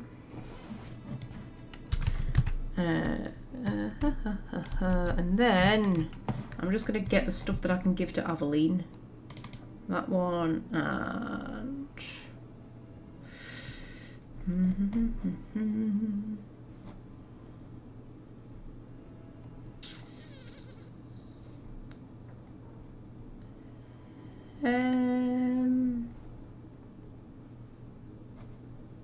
I don't know if to take the weapons as well.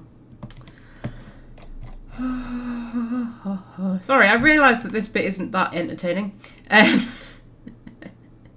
Just me sorting out all of my stuff at the start of the game. What's the best shield? Because I might give Aveline a nice shield. Do you know what? Just take them. Just take them. Not that one. Boop. That one.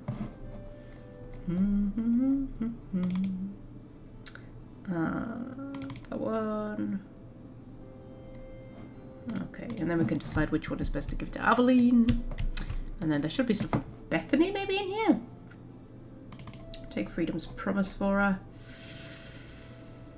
Bethany.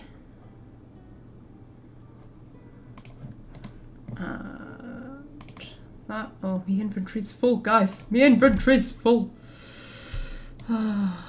Drop some more stuff off in here.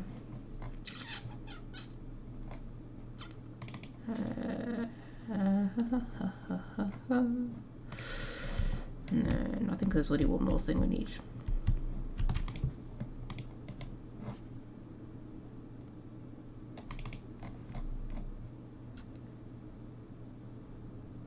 Oh no, there's another thing we need. I'm gonna have to drop something else off in the chest. Jesus Christ.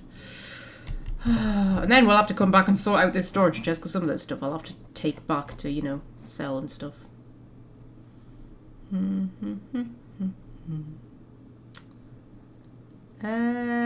Okay, I tell you what, we'll give Bethany Malcolm's Honour, so the rest of the stuff's gonna go in there. And then... oh dear. And then we can get that for Bethany, and then that's it, isn't it? Yeah. Okay, bloody hell. Right. So I think we're mostly sorted. Should we talk to Mother Dearest? Hello, Mother Dearest. My children have been in servitude for a year. They should be nobility. Wishes were poppy, we'd all be dreaming. To be fair, if you were that bothered about us being nobility, you wouldn't have run off with an apostate, would you? Yeah, this isn't a dream. You mean this is real? No wonder I can't wake up. And here I thought that Ferelda you ran off with was a mage, not a jester. Your mother was supposed to marry the Comte de Lancre, and instead she ran off with some Fereldan apostate. You don't get to stay the faith when you do that. Where is Father's will? If I could just see for myself. It's not here, all right? It was there. It went in the vault. No one needed to look at it again. That doesn't sound suspicious at all. Okay, what did the will say? Did grandfather mention mother? Our father died when you were still in short pants. You can hardly expect me to remember. Sounds like a yes. It's not the kind of thing you would forget, is it? You wouldn't forget what was in your father's will. Yeah, tell me about our family. I know the Amels were nobility, mother, but not much else. Why don't you ever talk about them? The Amels have been a noble family in Kirkwall since Garahel drove out the fourth Blight. But we've always carried magic in our blood. It's been a stain on our lineage. No family of good standing would ever marry into a line with magic. When I chose your father, I was bringing more magic into our line, not less. I think that's what hurt my parents the most. Okay.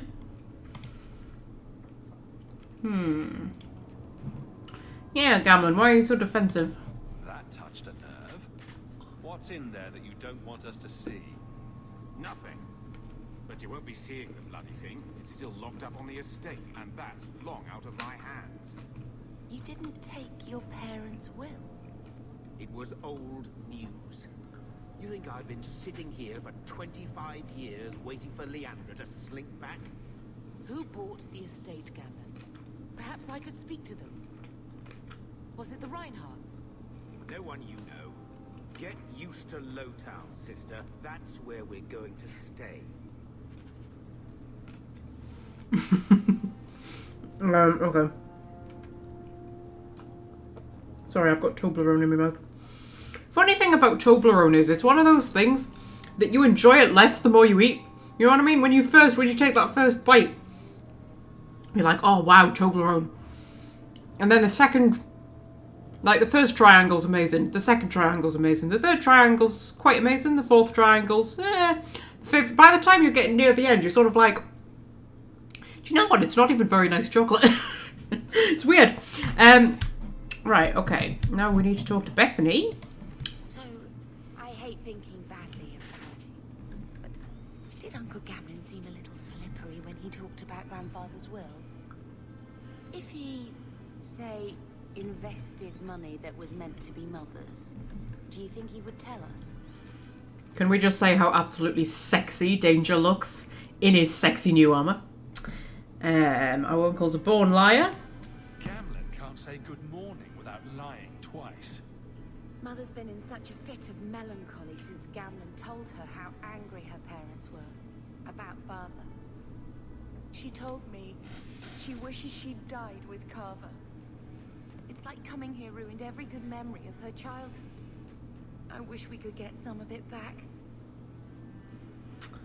Yeah. Okay, maybe we can buy the estate. We can't change it now. We can.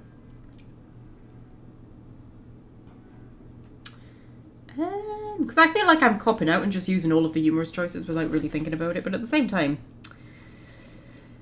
the personalities are so different from each other that sometimes when you stray from the one you've picked, it feels odd.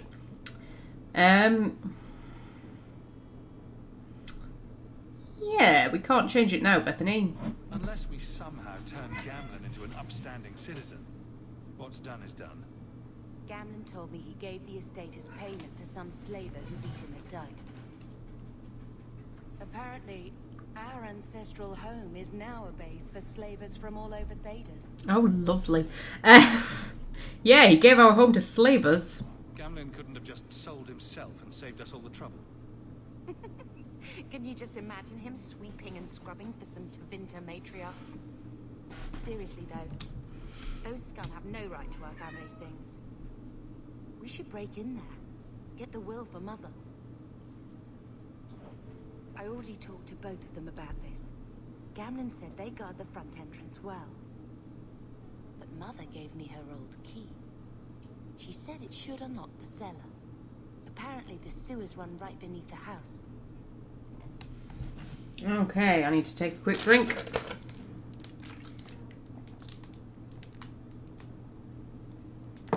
Because all the chocolate has dehydrated me. Right, do we have a name for the dog? Let's talk to the dog.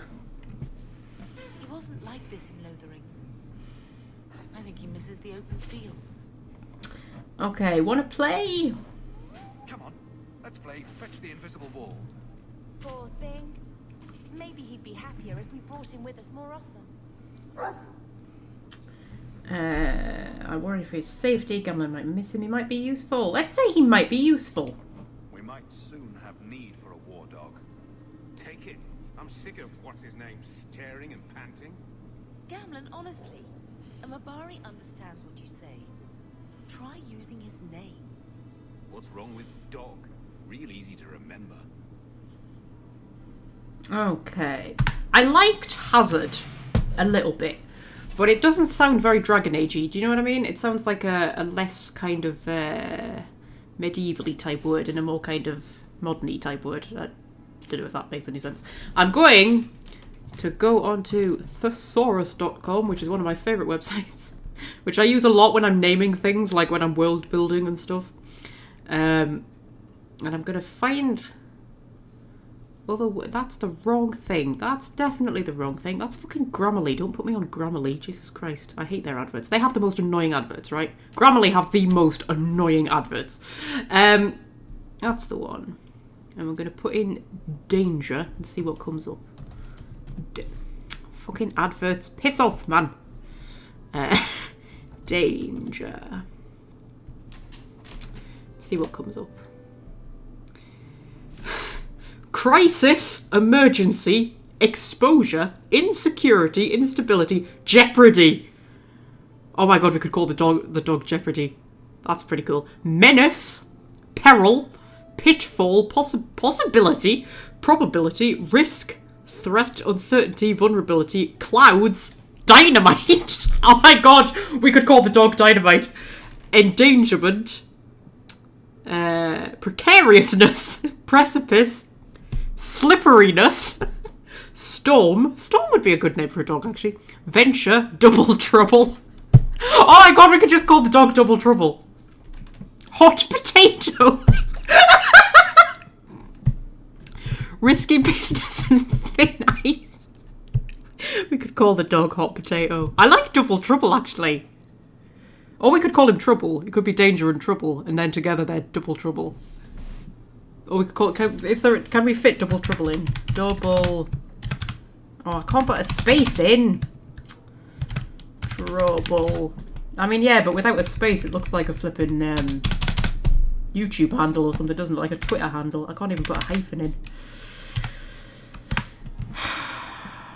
I want to call him Double Trouble, but without a space, it looks weird.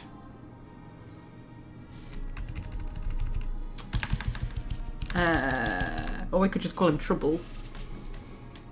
What were the other ones I liked? Jeopardy. Peril. Danger and Peril. Actually, I quite like that, Danger and Peril. Danger and Jeopardy. Danger and Peril. Storm was pretty good, but I want some... I don't think Storm particularly, you know, Danger and Storm... Well, Danger and Storm, maybe.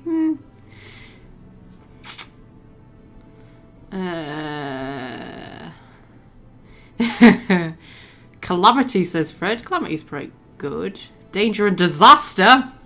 Danger and Disaster, yeah. We could call a dog Disaster, though. We could call him Dizzy for short. Oh, that would be cool. His name's Disaster, but we call him Dizzy. So it's like Danger and Disaster, but then it's also like Dan and Dizzy. Dan and Dizzy. Peril. People like Peril.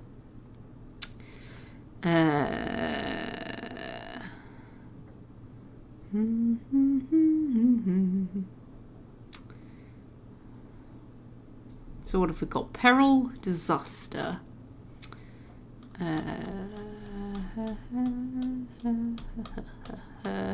Dynamite, Calamity. Peril, Disaster, Calamity. Peril, Disaster, Peril. Danger and Peril, Danger and Disaster. Danger and Peril. I don't know, I'm just weighing up. Danger and... Dizzy. Threat. I'm torn between Peril and Disaster. What else was there?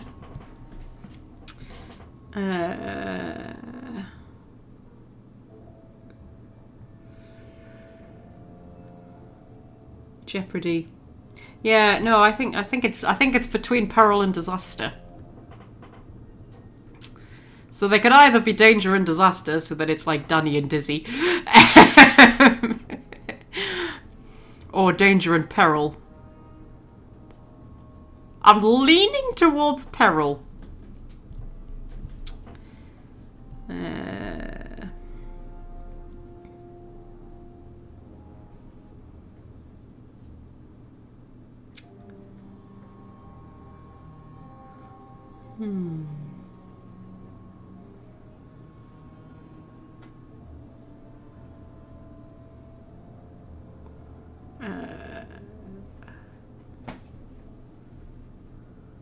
Apparently, words related to danger include awkwardness, bad news, ooh, trouble, danger and trouble. I think we thought about trouble, didn't we? We thought about double trouble, but then it doesn't really work because, yeah, hardship, indignation, pitfall.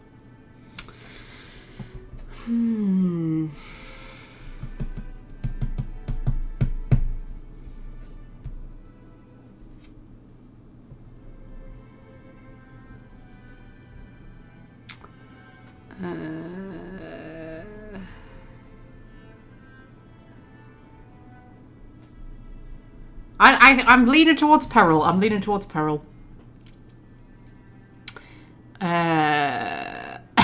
Torture, says Welsh friend. Hello, Welsh friend.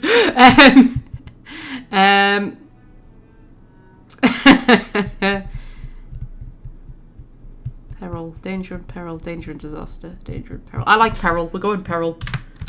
Peril. That's how you spell peril, right? I need to double check that because I doubt myself sometimes. Peril. Yes. You can't really spell peril wrong, I know, but I doubt myself anyway.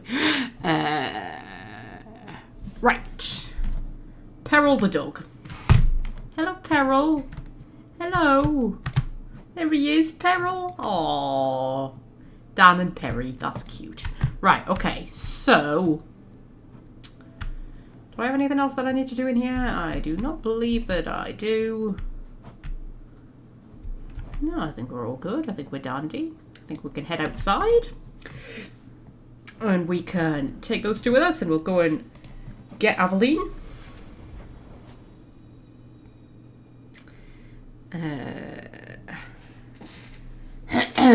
Right, where are we going?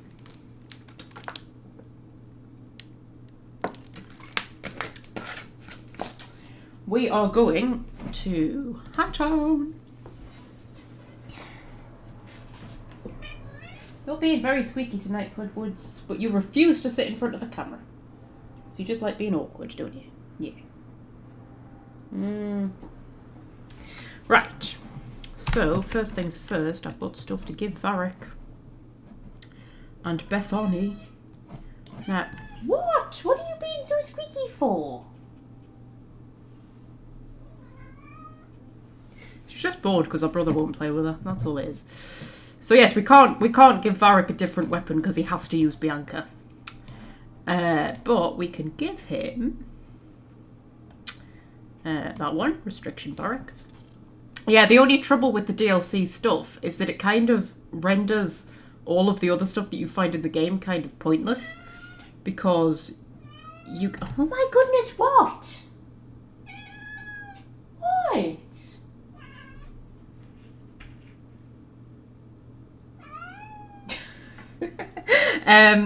Because it's always going to be better, like all of like the equipment and stuff that you can give the companions and things like that, which is tied to them, so that's Varric. And then all of the armor and weapons and stuff that Hawke can have are just so much better than anything else that you'll find.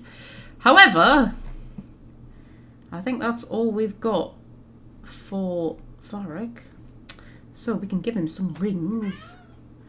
1 cunning and 1 attack speed is probably pretty good. Defense and armor is pretty good. That's more of a... I was going to say that's more of a mage one, but it's probably not actually. Attack and physical damage, 1 willpower and 7 health. I'll give him the Ring of Whispers. I might save the rest for other people. Bethany, you can have Grandmother Emel's wedding band. And you can also have something else, I assume. There we go, private memento. And critical chance, critical damage, attack and defense. Nothing particularly suits her there, to be honest.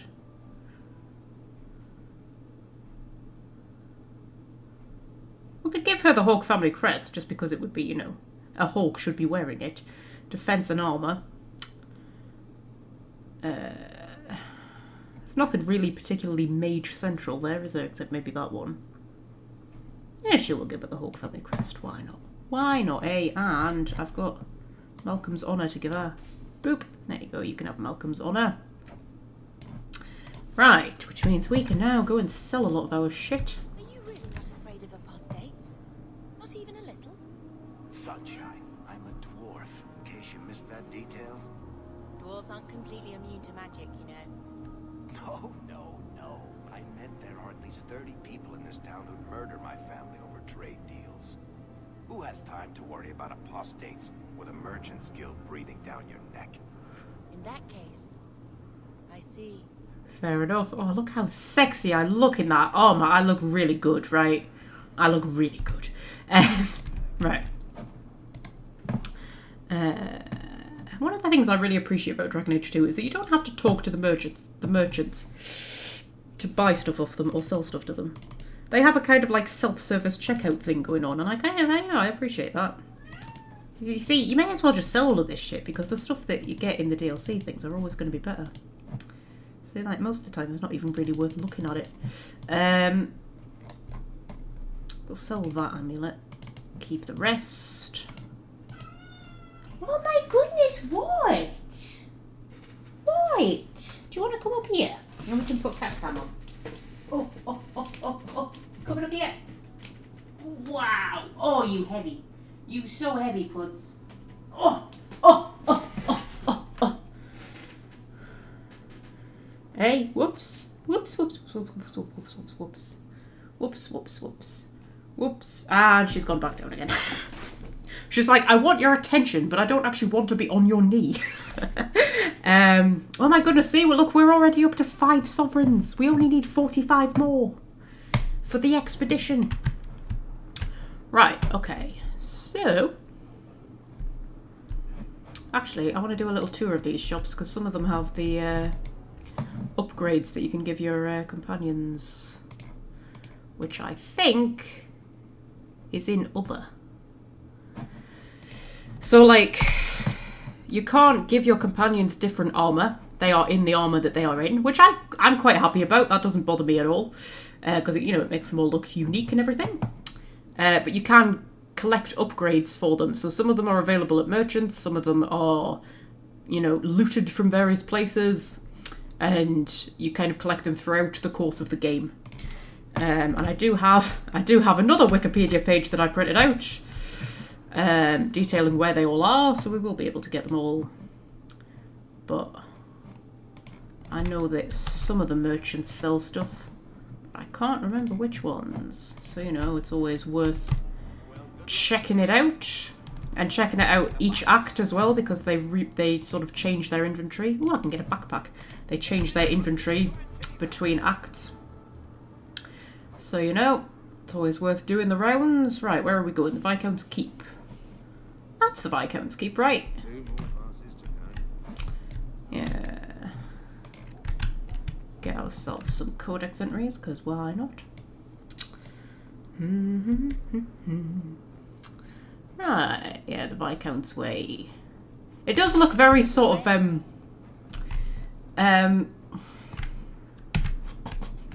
can I best put this? It looks very, I don't know. You know, it looks like, you know, Berlin when the Nazis were in charge. That's what it looks like, doesn't it? It looks, you know, it doesn't look like a nice, sort of friendly, happy kind of place. It looks very kind of, you know, I am the ultimate power, bow before me type kind of thing. Yeah. Yeah. How could anyone believe that? It's pointless talk. Things will never change. I love how you just hear random conversations like that, but you have no idea what the hell they're talking about. Oh my goodness, what, Putty? What? You can't just keep disrupting the live stream, but then refusing to sit in front of the cat cam. She's like, bloody watch me, love. Right, we'll go into the Viscount's Keep.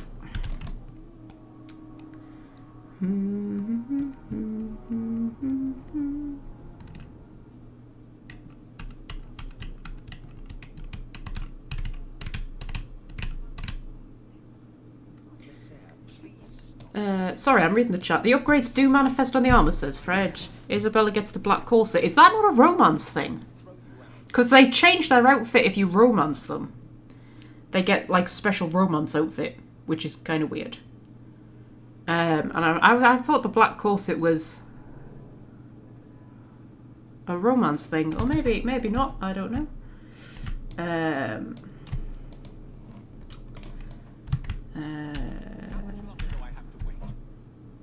Yeah.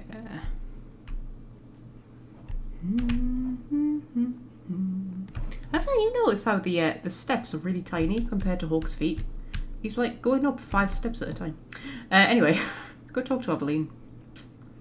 How much longer do I have to wait? Yeah, that guy will ask how much longer he has to wait for the entire 10 years that the game covers. Right, okay. Hello, Aveline!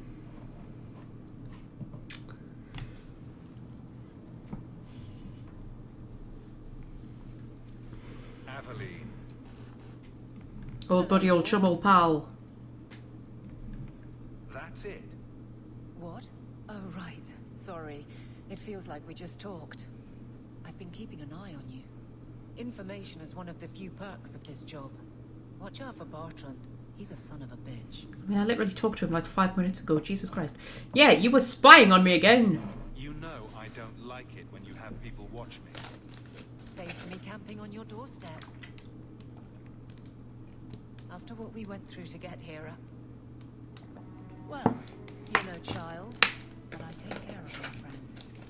The places they have me patrolling, I've got time. I love Aveline. I love her so much. I love the fact that she's just like really protective of you and she thinks of you as like family and stuff like that.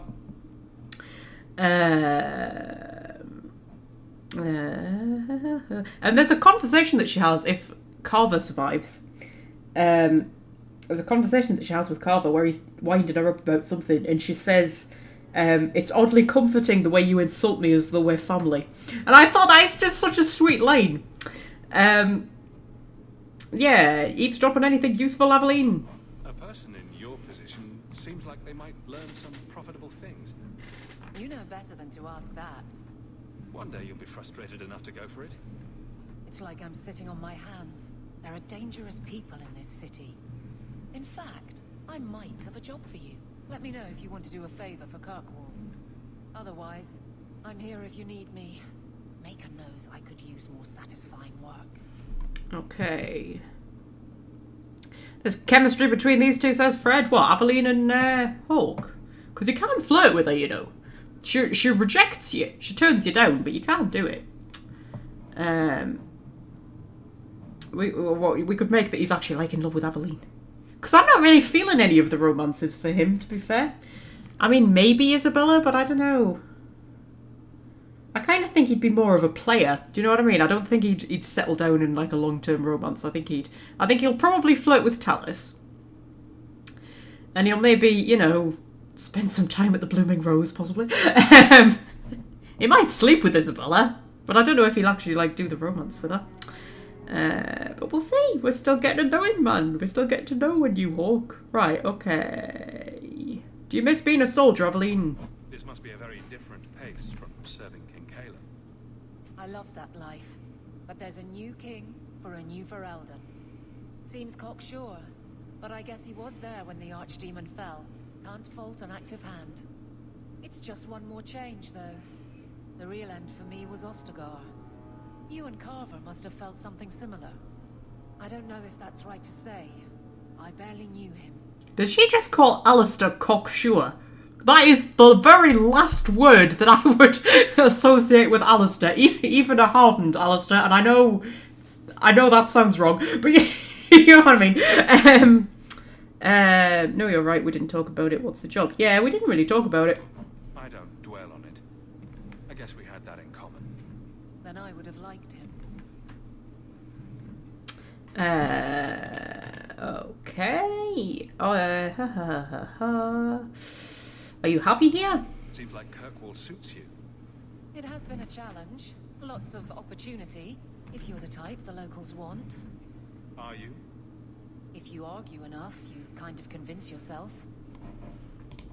Okay, would you return to Ferelden? The Blight is over. You could go back to Lothering. That wasn't home for me. It was just where the Horde pressed us. It wasn't the first village I saw fall. But you don't get used to people losing everything. I only went back to fight. It was sad to leave that way. Yeah, it was sad to leave that way. It's not how I wanted to say goodbye. I'll say that. You can't go home again. That's supposed to be about maturity. It's not the same if you don't have the option. Okay, sorry, I'm just putting some hand cream on.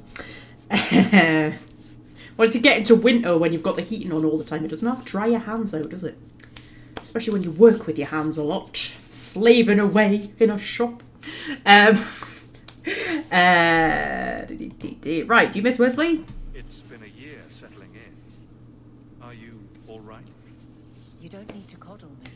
I am where I am. How close I hold my memories is my own business. Okay, Welsh friend has a curry ordered. Like your curries, don't you, Welsh friend? It's like your Saturday thing. I feel like you're always ordering a curry on a Saturday. I could not tell you the last time I ordered a takeaway of any kind. The thing is, it's just like, I can't really justify the cost these days. And once I got out of the habit of doing it, I sort of just like, now I just kind of like, I don't want to. You know what I mean? Sometimes when you stop doing something and then you realise you don't actually miss it. Right, yes, what's the job? All right, Aveline. You have something worth doing. My patrols may be empty walks in the dark, but there's something big coming up, and I could use you. An ambush, probably for a caravan, although I can't find any shipments that match up. Doesn't matter though. Highwaymen waiting for someone to rob. I'm putting a stop to it, my district or not. Okay, who are we up against? Do you have a name or anything else to go on? Not important. If we show up and they attack, they're bad. Simple as that. I'll wager it's smugglers though. Like I said, seems like an obvious trap for a caravan. Common misconceptions. Never had a good curry. Oh my goodness. You need to make a one from scratch. That's what I like doing. Just like, you know, get a good recipe, make it from scratch. It's worth the extra effort. And, you know, play around with all the spices and the herbs and things, you know. It'll take you a few goes to figure out what you like the best. But, you know, I like a good korma. Like a really good homemade from scratch korma. Just, oh, yeah.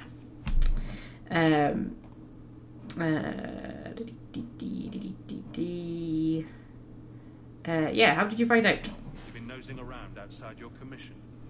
I have contacts, and they're complaining about a lack of meat. Thugs and such. Someone is hiring. And one or two were told to prepare for travelers. You want to be good at this job? You pay attention to what's missing, and when people arrange escape routes. Okay, why not tell the other guards? Seems like you'd want to share this with your fellow guards. I will, if you sit on your hands. I'll send my alerts, and someone else will lead a patrol. But there's profit and influence to be had. You're my friend, so I'm offering. Oh, I'm her friend. You can hire civilians. I'm no guard, Aveline. There's only so many of us. Temporary recruits are expected time to time, as long as they're competent. You still claim to be competent, right? Okay, I'm with you, Aveline. All right, Aveline. I'll play guard for you. I knew I could count on you. They're hidden up Sundermount, remote and rough, but we can make good time with a shortcut this side. And no, you can't run off and do it without me. I trust you, but I have to be there. you're acting on behalf of the guard. Hokey cokey, and now we've got Aveline with us. Yay, and I've got a level up. We'll go dexterity and cunning. And that was it, apparently. Aveline, I've got some equipment for you, my love. Somewhere, probably. Some of this is for you, I think. That one's for you. The Guardian's weighted backhander. Interesting. And Chevalier's banded pride. Banded pride. Okay, and what else can we give her, do you reckon? Health and armor? That would be good because she's a tank. Attack, fire damage and cold damage. Health regeneration. And resistances. Physical damage and cold resistance. I don't know. I like the health and armor. I think that would be best for her. And willpower and health. Attack and physical damage. I don't know. Like, on the one hand, she could use a bit of extra attack. Because she's a tank, her attributes are not going to give her much extra damage because her job is to stand there and draw all of the fire, you know? So she's meant to have, like, loads and loads of health, but not do very much damage. So, you know, she could do with a bit of extra damage, but at the same time, giving her more health would make her a more effective tank. You see what I mean? And the willpower might be quite useful because stamina is a bit more of a concern in Dragon Age 2 than what it was in Origins. Yeah, we'll give her that one, I think. And then we can give her 44 attack, physical damage versus humans. Attack speed, magic resistance versus demons and undead. I think that one's a better one. And I'm afraid I'm going to take Wesley's shield off. Yeah, I'm so sorry, Aveline. Health and damage resistance or defense and magic resistance.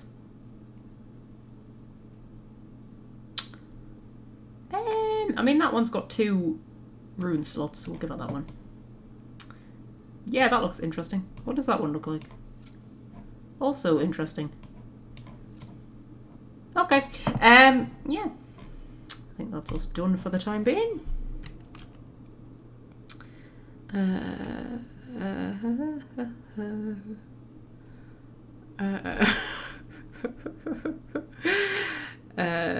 Reading the chat, don't mind me.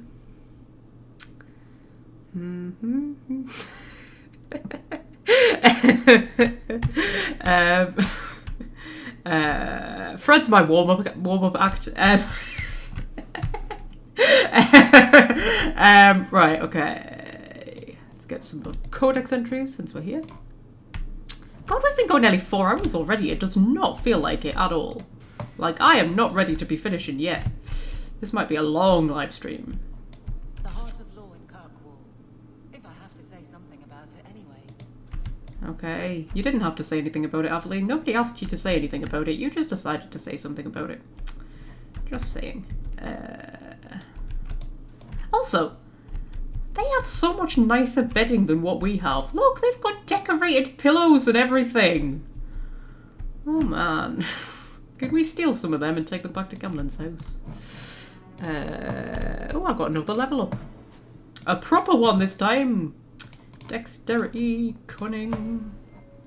Oh my fucking god, I've got all sorts of shit going on here. Too much, I can't keep up with it all. Okay, what's going on over here then? Confusion, the rogue tricks nearby enemies, causing some to fight amongst themselves. I quite like that one. Quite like the idea of that one. Or explosive strike. Or lacerate. While this mode is active, any attack from the road's deadly blades offer a chance to inflict bleeding wounds that cause additional damage for a short time.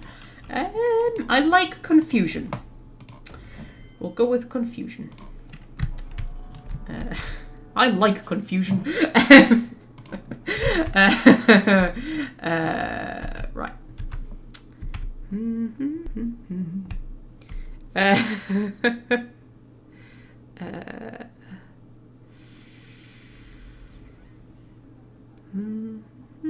If you're reading the chat, don't mind me.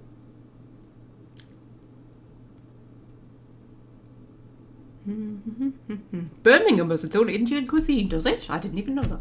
Is that where chicken tikka was invented? Because chicken tikka, or tikka masala, whatever you call it, is the curry that was invented in Britain.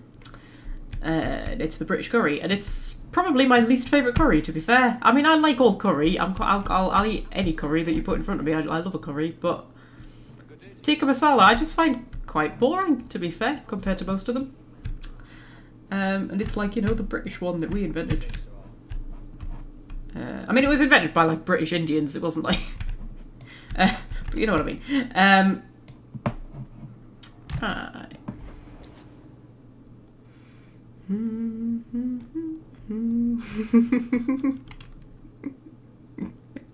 Confusion or tangent. There should totally be...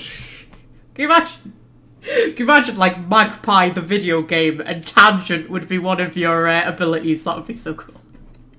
Just go off on a tangent, and the enemies just get so engrossed in your tangent that they completely forget what they were there for. Right, where are we going? Where are we going? Where are we going? Where are we going? Oh, we could go and visit the Black Emporium for fun and giggles. We could go to Sundermount. We need to deliver that amulet to Flemeth because for some reason we haven't done it for the past year. For Flemeth, not to Flemeth.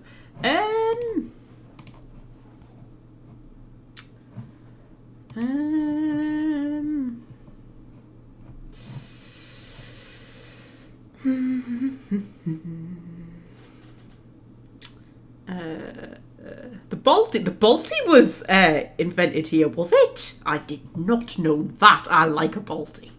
Or however you pronounce it. Yeah, that's probably like my second favourite after korma. Korma's just so good. Like a proper homemade korma. Oh, man. Oh, I love a korma. And I think it's often seen as like the boring one because it seems like the sort of generic curry. It's like the sort of, it's like the margarita pizza, you know, of the curry world. But I love a korma. Proper homemade one. With fresh ingredients. Has to be proper, you know, proper spices and everything. And really decent coconut cream. Anyway, what am I doing? I'm deciding which quest to do. Should we head out to Sundermount? The exiled prince, that brings Sebastian in, although we can't recruit him yet. Tell you what, we'll stick our heads in the Black Emporium. Just to, you know, unlock it. And you can't usually bring your team with you, can you? Or is that Inquisition where you can't bring your team with you when you're in the Black Emporium? I cannot remember. And then I think we'll head out to Sundermount. Right. So this is the Black Emporium.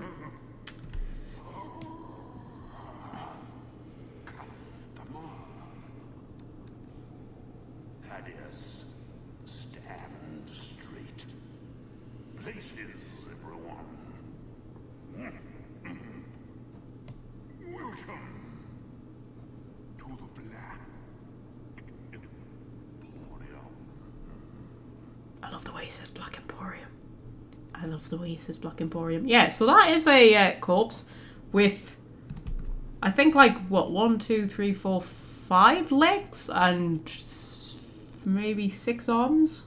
7, 8 arms? 9, 10, I think about 10 arms. And he talks, and he owns the Black Emporium. So that's a thing. He has an urchin. Hello.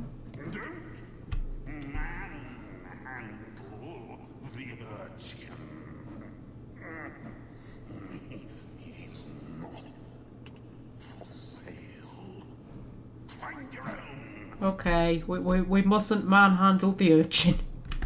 And then, oh, he's got a golem.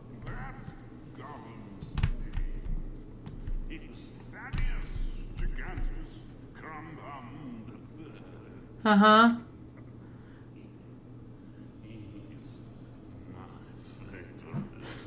Okay. And, yeah, you can,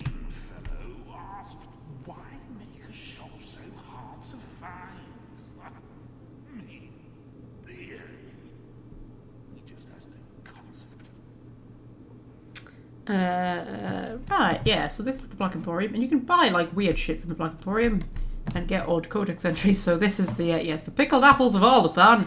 I expressed my incredulity to the shop's assistant, who coldly noted that he did not like my implication. He insisted that every article in the Black Emporium was genuine, no fakes, imitations, or cheap knockoffs. I must have appeared unconvinced, for the assistant narrowed his eyes at me and disappeared into the bowels of the shop, returning several minutes later. He removed the jar of pickled apples from its display case and proceeded to carefully, reverently, remove the wax seal from the lid of the jar. I watched with fascination as the jar was opened and a single rosy apple pulled from it. It looked as if it had been picked just that day, at the peak of ripeness. With a paring knife, the assistant cut the tiniest sliver of flesh from the apple and presented it to me. The flavour of that one small sliver was astonishing. It was as close to a perfect apple as ever there was. I was experiencing the essence of every apple ever eaten, and that ever will be eaten. When it was over, the sense of loss that filled me was sharp enough to move me to tears. The rest of the apple was returned to the jar, which was then resealed. I paid 5 sovereigns for that single taste, and I believe I got the better part of the bargain. Okay, from the letters of Brother Ferdinand Genetivi to Sister Petrine, Chantry Scholar. Yeah, he gets about Brother Genetivi, doesn't he?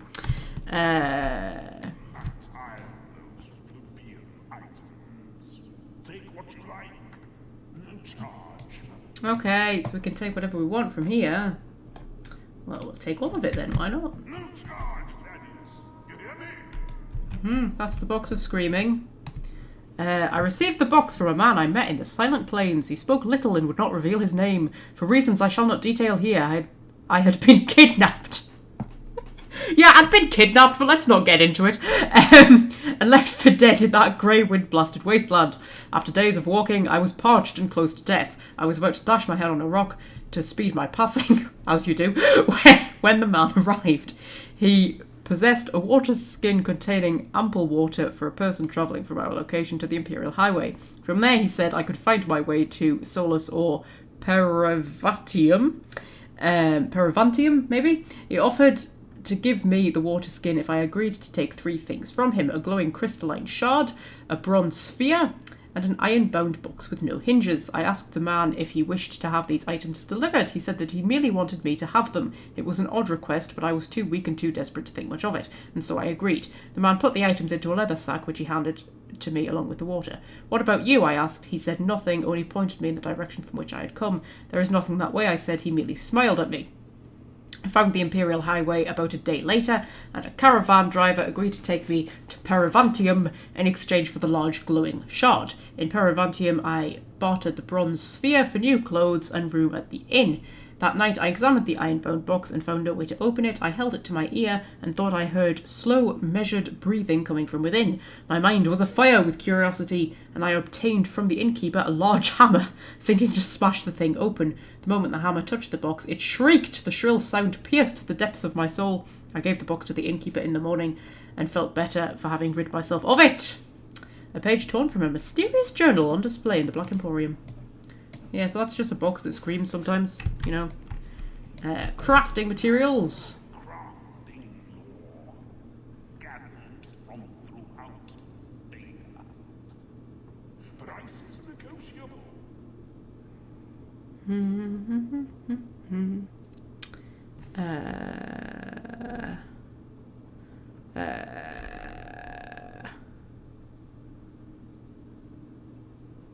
Bloody hell, Fred.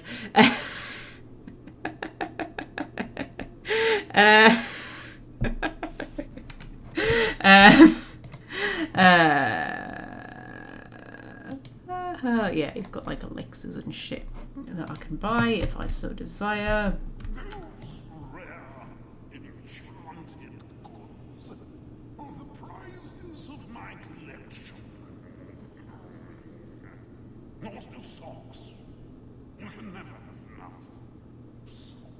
You can never have enough socks because they constantly disappear. I swear, every time I do my washing, I have fewer socks, but they never disappear in pairs. Oh no, only one from the pair will disappear. I've given up trying to wear matching socks. I just wear old socks every day now because just like, why not? None of my socks want to, stay. They all just want to leave. They all just get divorces and one of them pisses off. Yeah, so that's like stuff that I can't afford. And then the mirror.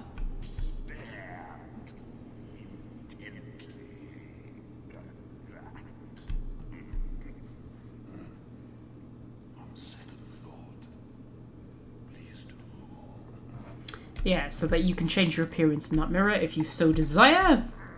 Which I don't, because I quite like him, actually. I quite like him. I think he's quite decent. Vessel of Tears. Although this wax-stoppered vessel is clearly labelled Tears Shed during the burning of Treviso, many questions remain, not least of which is which burning of Treviso, when the Canary conquered it in 635 Steel, when it was burned by the liberating armies of the White and Black Divines during the Second Exalted March, or when it accidentally burned to the ground in 862, blessed after a dockhand knocked over a lantern in a warehouse full of lamp oil. Even assuming the correct event could be determined, the question of whose tears have been collected remains. Presumably not any of the numerous fire victims, surviving relatives perhaps, nobles with summer houses on the Antivan coast. It should be noted that nowhere on the label does it say that these tears were shed in relation to the event, so they could have been the tears of a woman in Montsemard, weeping because she was not asked to dance at the last costume ball, unaware that at that very moment one of the greatest port cities of Thedas was aflame. Interesting. Yeah, that's it. That's it. We've done the... oh, hang on a minute. Andraste in nude repose. Okay. Can stone lie with purpose? Can it beckon with raw feminine command, yet shine with an inspiring virtue? That challenge was posed to sculptor Arwand de Glace, artisan and son of Empress somebody of Orlais. It was busy work and rhetoric in a time of excess. But answer he did. Blah, blah, blah, blah, blah, blah, blah, blah, blah, blah, blah, blah, blah. Yeah, sorry, I'm bored of reading Codex entries. Whoa! I wasn't fondling Andraste. I was just, you know, looking at her. I was just looking. I mean, you know, if you're going to wander around with your tits out, people are going to look. Right, okay. Should we head up Sunderbout? I'll tell you what, I'm going to take a quick break.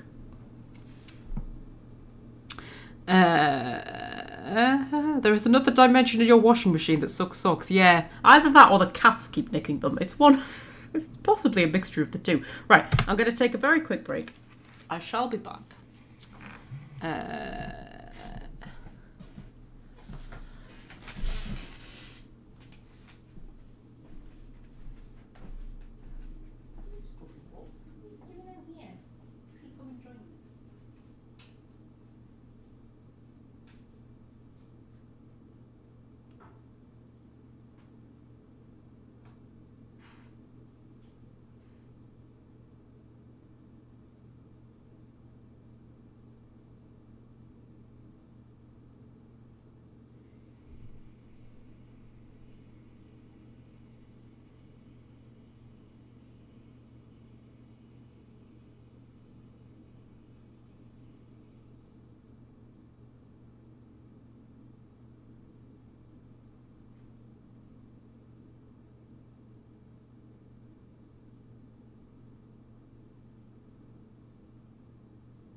Scorpio is just sat on the landing looking at me like, I can't believe that you're abandoning us to spend time with your internet friends.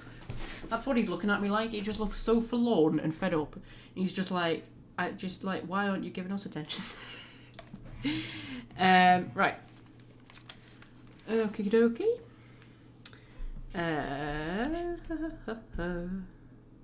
gonna refresh me thing because the latency on my bloody what's-a-madoodle is massive. The latency on me what's-a-madoodle. There we go. Right. Boop. Sundermont beckons, I believe. Yep.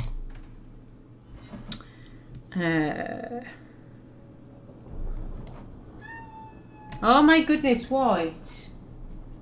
What are you squeaking about, Squeaky? What? Yeah. I don't think I wanted to come here. I think I wanted to...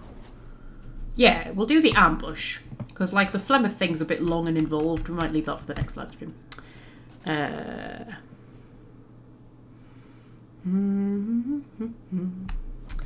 Right.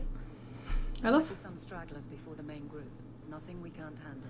Okay, I love how it's always stormy. Like, just always. I kind of like that, though. I like overcast storm clouds. I'm an overcast storm cloud kind of a person. I don't like nice, clear, sunny days. I find them depressing, which I know is weird, but I do find them depressing. I find sunshine depressing, and I find clouds happy, because I'm weird like that. Assassins lurk on the edge of fights. Okay, game. Thank you. I know how the game works, game. Don't worry. Also, Bethany and Aveline have level ups. We'll deal with that in a minute. Okay. We'll do a backstab. We will... Yeah, that's an assassin. I want to try out my confusion ability.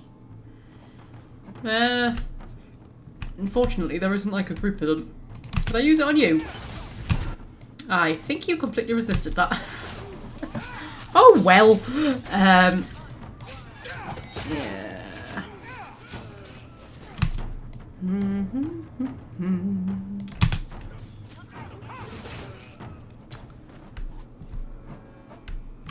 Okay. So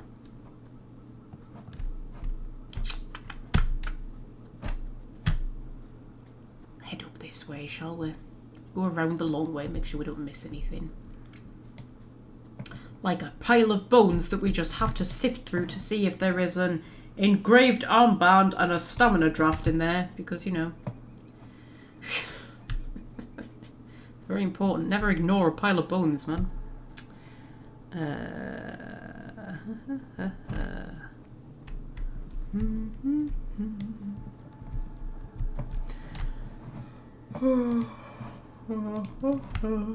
at that awkward point where, like, I'm tired.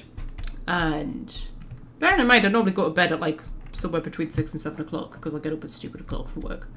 Although I'm not in work tomorrow, so it doesn't matter. But yeah, I'm kind of tired and I really should go to bed, but I just don't want to stop playing. Dragon Age 2's like that. I find Dragon Age 2 so addictive. It's just one of those games that when I start playing it, I just never want to stop. I would quite happily stay here till midnight, but that would be a stupid idea, so, you know. Oh, we've managed to use confusion against that one. Ooh, there's traps apparently. There's a trap. Okay. God, the music's got very dramatic. Listen to that. Jesus. The music thinks this fight is a much bigger deal than what it actually is. Right, there's a trap there. Let's go and disarm the trap. There we go. Right. I'm going to do a stun thing against them. And then I'm going to do... I was going to do a confusion thing, but it has not. Sorry, I'm laughing at the chat. It has not... What am I saying? Recharged. That's what I'm saying. It's not recharged. Right.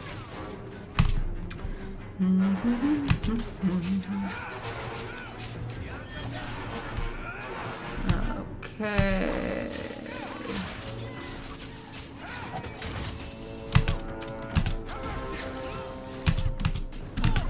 We're doing pretty good. I think we're going pretty canny here. Right. There we go. Of course, we have got pretty decent equipment courtesy of the DLCs, haven't we? Right, Bethany, my love. Would you like some magic and some willpower? And then, oh my god, I have to make choices. I'm so bad at making choices.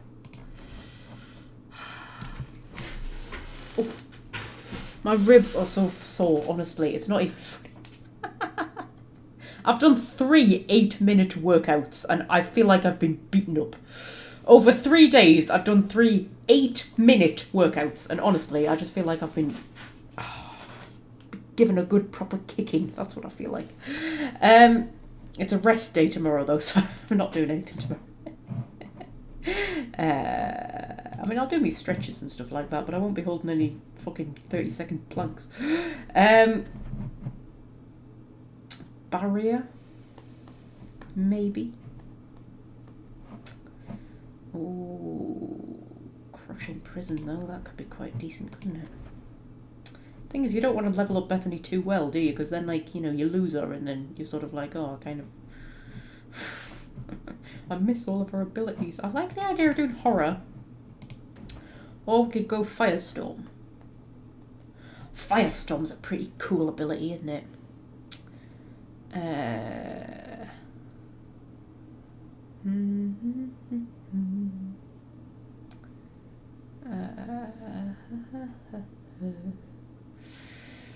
I'm just seeing what we're talking about in the chat.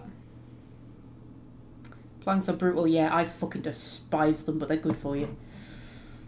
I used to be able to hold a plank for 5 minutes, and now...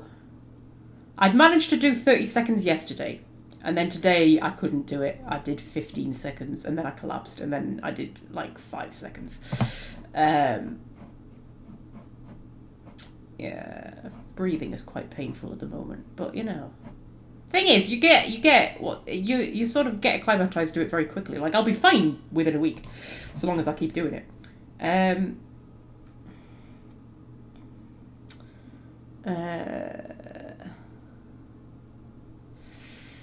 Let's do Firestorm. We'll do Firestorm. We'll have Bethany being a lady of fire. Aveline can have some strength and some constitution and some. Let's give her 1 point in dexterity. We'll give her the occasional point in dexterity. And... Ooh, what do we want? What do we want? What do we want? I feel like we really need to be putting into Defender, don't we? Because that's what she is. Let's do Stonewall. Right. So...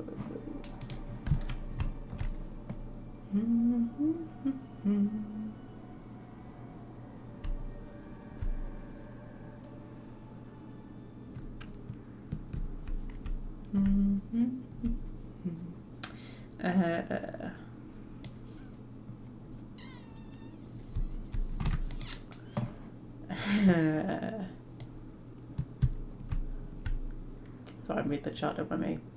Your plank limit is 1:30, yeah. I'll get there eventually. They are fucking horrible. They really are. They're like, it's like the adversary of my day. That's what it's like. It's like sort of like, because it's like it's sort of the end of the routine, just before like the cooldown stretches and stuff like that. I do the plank, and as soon as the plank comes up, I'm sort of like, all right, this is the this is my daily rival.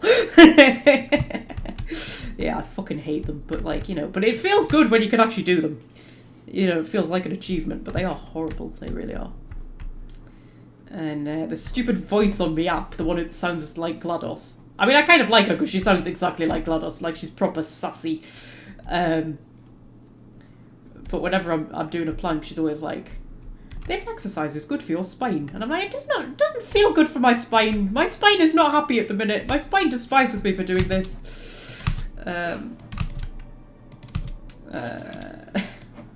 Who got level up there? Frederick. My god, I'm swimming in level ups. You can have some dexterity. And some... We'll give him 2 in cunning, I think. And then we just give him all of the arrow abilities, really.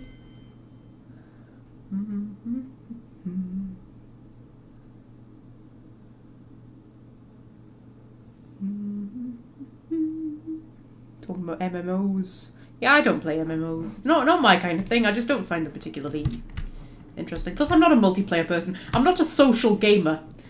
I mean, I suppose this is social gaming.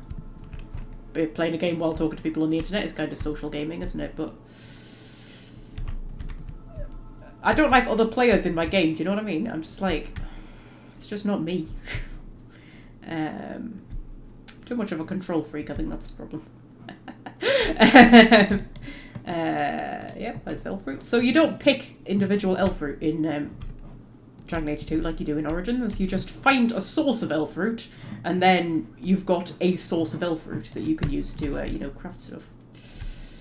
I knew this would happen. Hawke knew this would happen. Let's cast a bit of confusion over there, see if we can get them fighting each other, because that would be kind of hilarious. And then do a bit of a stun over there. We did Mass Effect 3 multiplayer for a while. Yes, we did, Fred. But that's alright when it's just like 2 of you or a little group.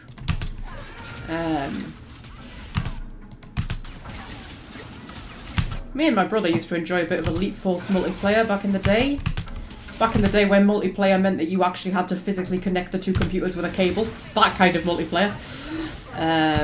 Endless hours playing Capture the Flag.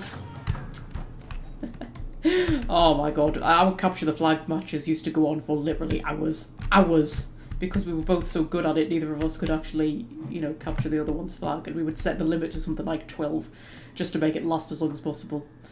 It's friggin' ridiculous. I miss that, man. I miss, yeah, Elite Force multiplayer. That's like my kind of multiplayer. That's my kind of shit, that.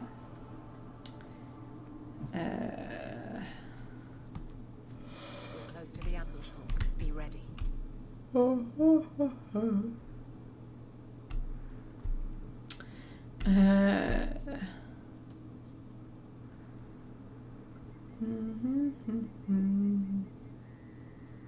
just reading the chat, don't mind me.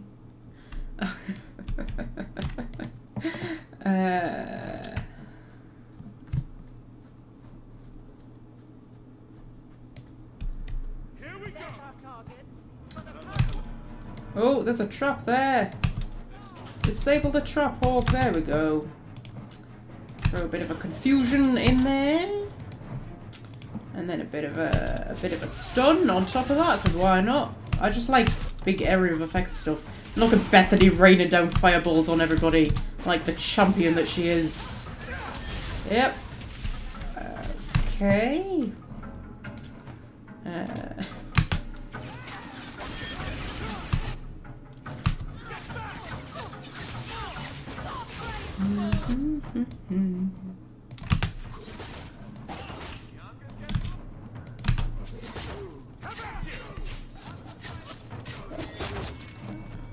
Combat is so satisfying, isn't it? Well equipped for bandits, but dead is dead and the road is clear. Captain Jevon needs to know of this. Back to the barracks for your just reward. Yay! I'm a hero, probably. Right, there's a trap over there that we shall disarm. Yeah, well done, Hawke. You managed to get your daggers out. Now, can you please disarm that trap like I told you to? There we go. Take a quick drink. My throat's drying out on me.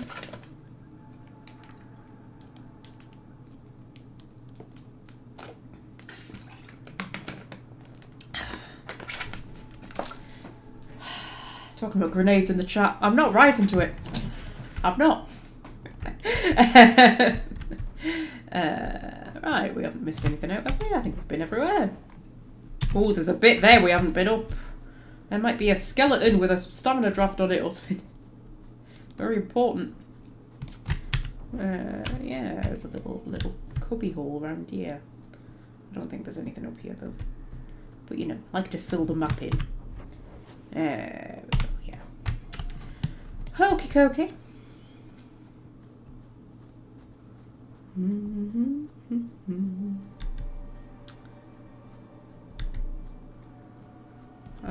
The magic abilities looked more precise than in Origins. Nope.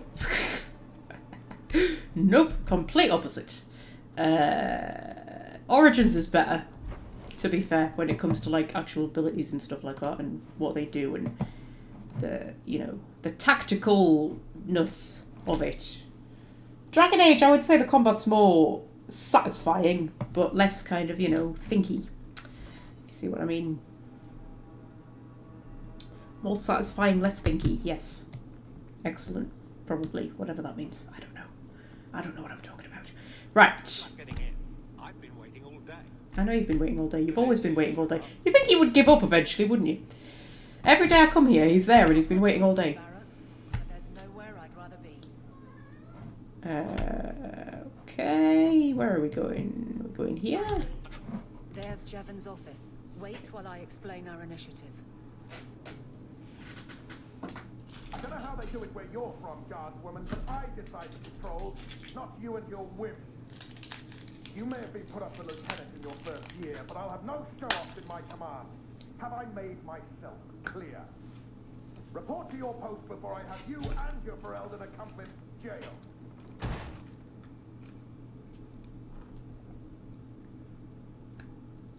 Well, what a charming fellow. I don't have to like him, but he could at least listen. Bandits are dead. That's all that should matter. It's not the first time he's made me wonder like this. Something is very wrong. Okay. So I'm not...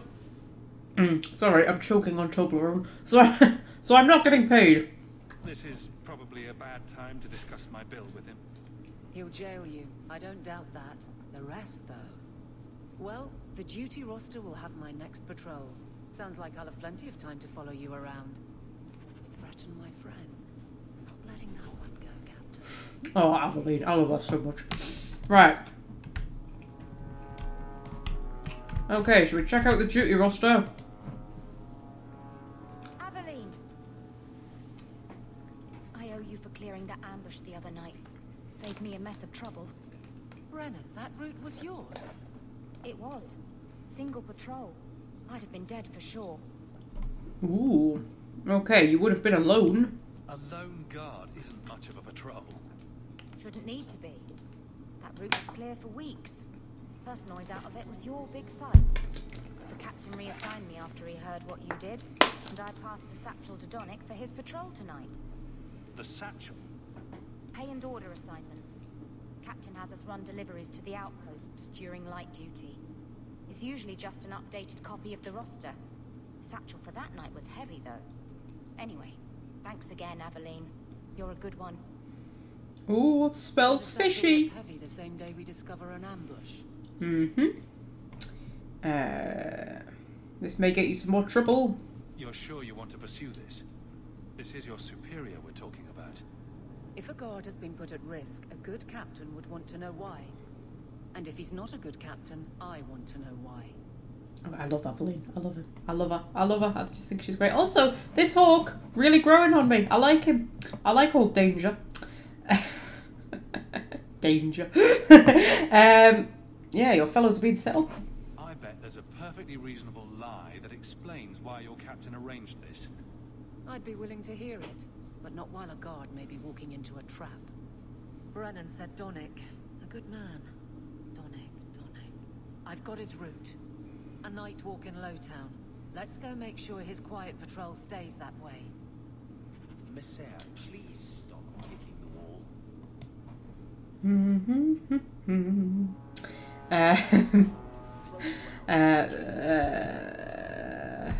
I never find out who the hell he's talking to. He wanders around all day long telling somebody to stop kicking the wall. Who is kicking the wall? Can you see anybody kicking the wall? I cannot see anybody kicking the wall. Who's kicking the wall? Should we go and try and find somebody who's kicking the wall? Because I cannot find anybody who is kicking the wall.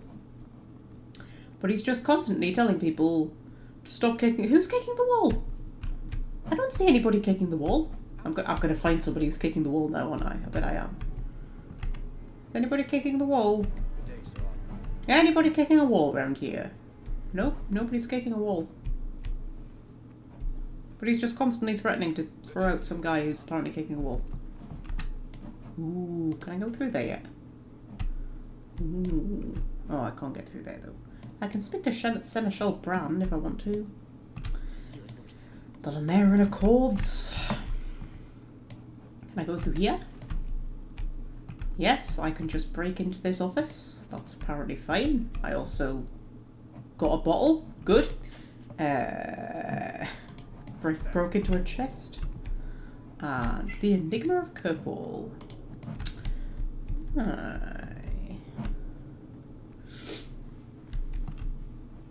Reading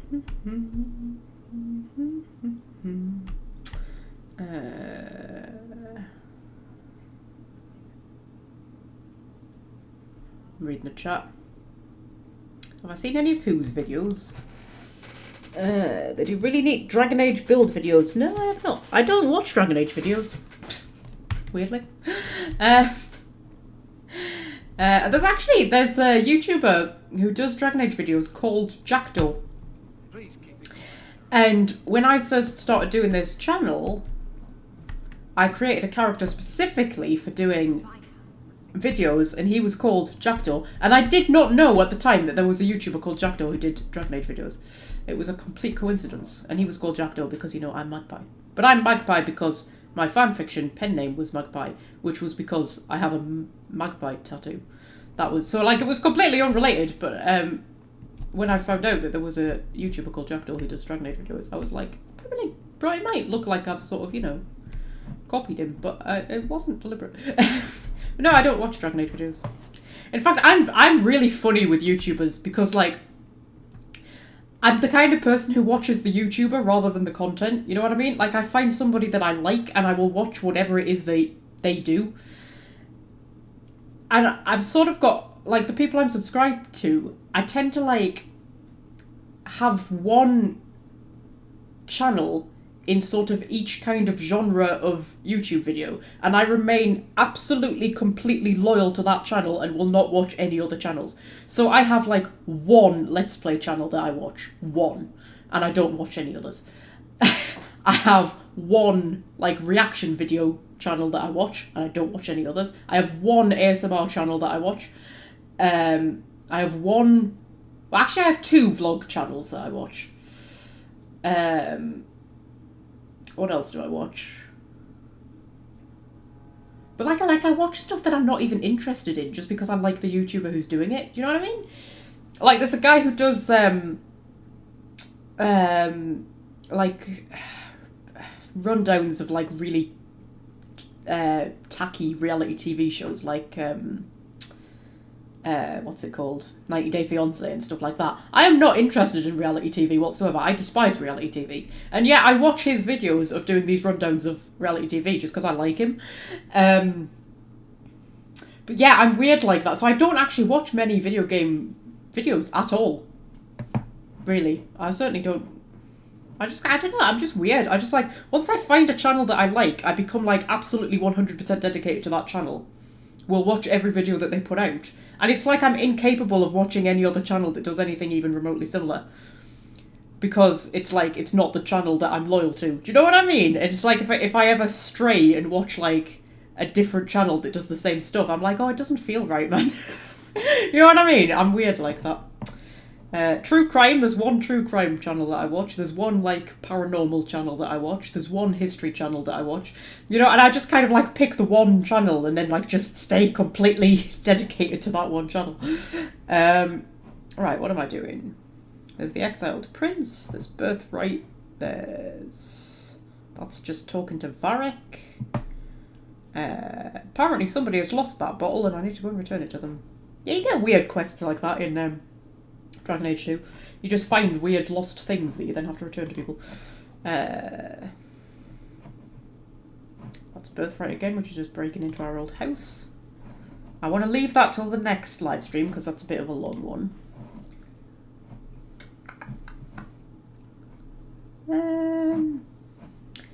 So what is the actual quest that we've just picked up from Evelyn then?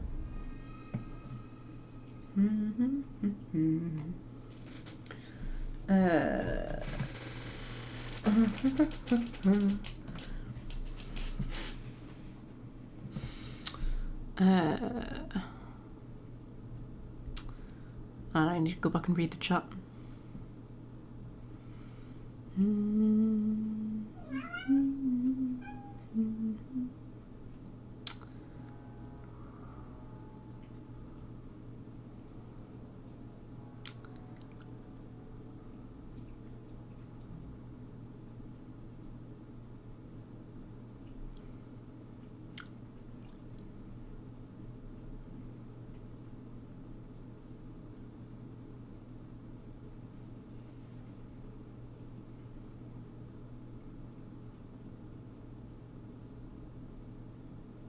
Sorry, I'm reading the chat, don't mind me.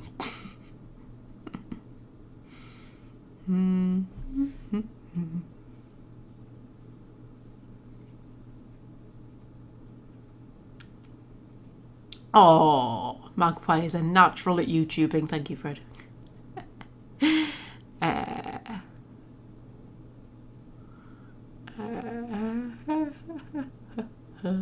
Right.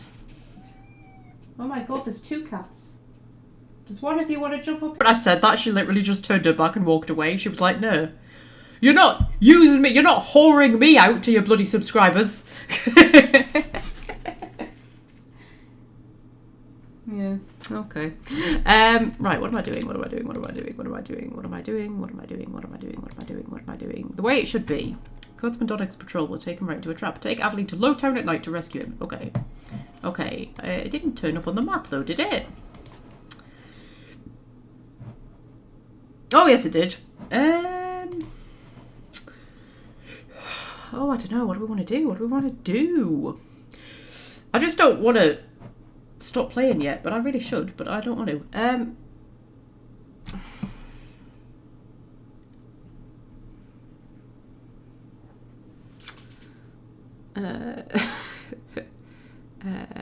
Your sim just had twins. Call them danger and peril. Yes.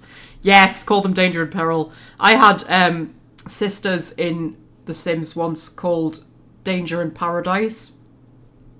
So you could you know, go with that.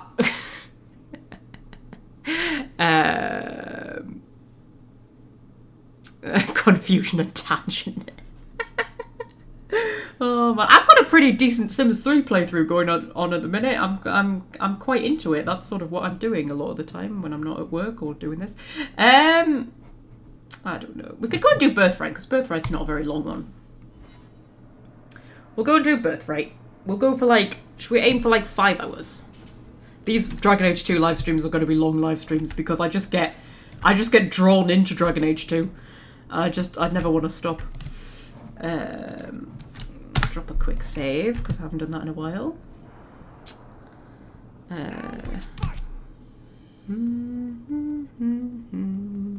I should stream for 5 more hours, should I? I'll be asleep, man. Got a bit of confusion in there. I love how this fight's going on and everybody's just wandering around, just like, yeah, this happens.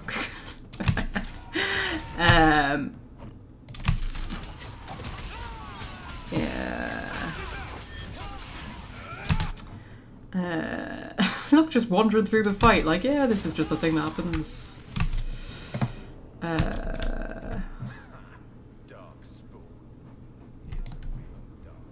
Okay. I don't think we can go and talk to Anders yet, can we? I don't think we can. I think we have to learn about him first. Right, Tom Wise, hello. All of these supply people have weird names. We've got Worthy, Lady Elegant, and Tom Wise. Tom Wise? Huh? Oh, Hawke. Haven't seen you since we did that job together for a Thenril. Been a while. Heard you're going on some expedition into the deep roads. And right into Darkspawn territory. Sure that's wise? It's a living. We can't all make a living in the Undercity. Just watch your back. That's all I'm saying. Say, you still in the market for some poisons? A Thenril's scarce these days. And the coterie have their own mixers. You find any rare reagents and want me to whip you up something, just let me know. In fact, since you're an old friend, here's a recipe. My speciality. Everyone needs an edge sometimes, right? There's a cat on my computer. Are you going on the windowsill?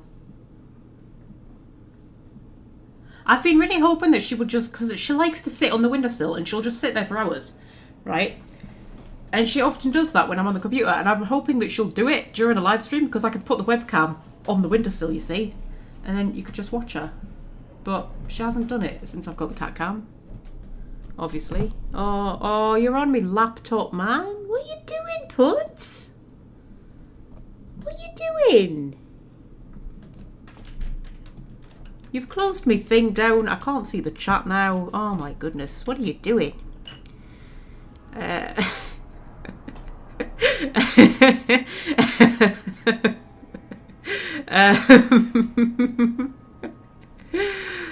Oh dear.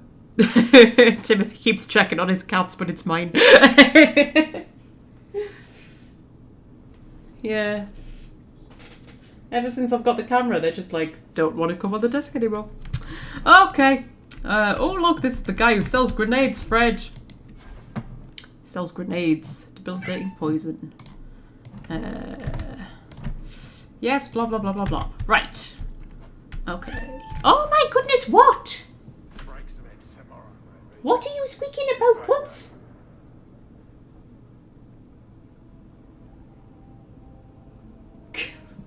Honestly, she's such a dipstick. Right. What am I doing? What am I doing? Where am I going? Why am I here? Who am I? Who are you? What's happening? I don't know. Let's kill some mercenaries. That's probably what we need to do.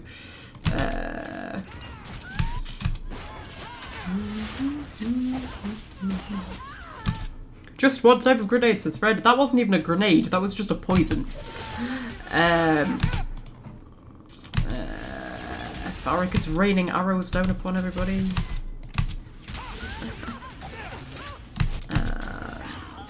Boop, boop. Okay.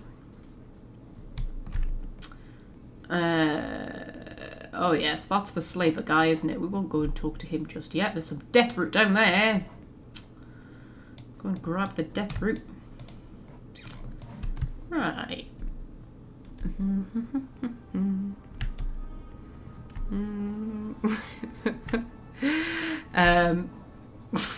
Sorry, I'm reading the chat. Right. Oh god. Do you know what? My ribs are sore, my back is sore, my arms are sore.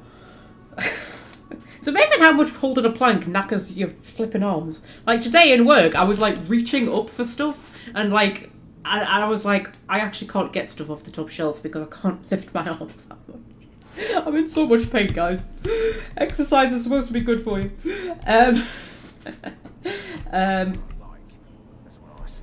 Right, okay. Let's just read a book on the Da Vinci Imperium, as you do. They might not have much in Dogtown, but at least they've got a book on the Da Vinci Imperium. Alright. We'll just read the, you know, tourism board thing about Kirkwall. Yeah, because that's Anders' clinic there, but I... Oh, we can actually pick the lock.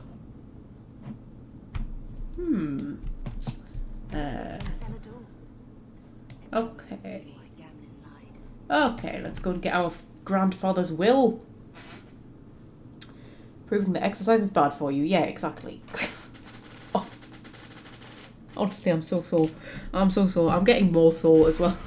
I'm getting more sore as time goes on. Right. And that fucking app, I swear to God, when I was doing, what do you call them? What they called reverse crunches, I think, where you bring like your knees up and your elbow, like sort of like a sit up, but kind of not.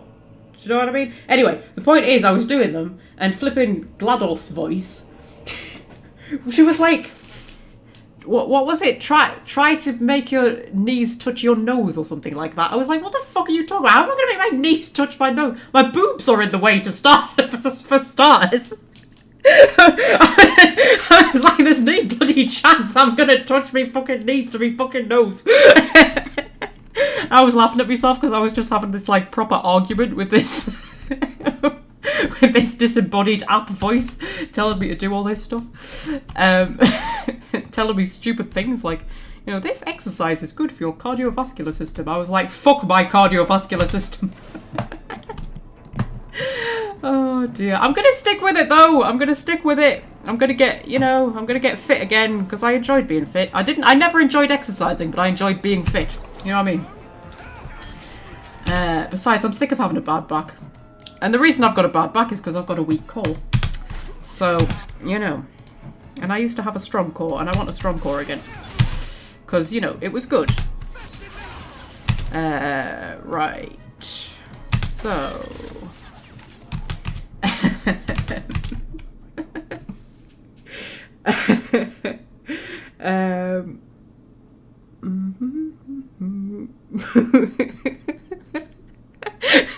type of story that makes these live streams great, says Fred. What, the fact that me boobs are in the way so I can't touch me knees to me nose?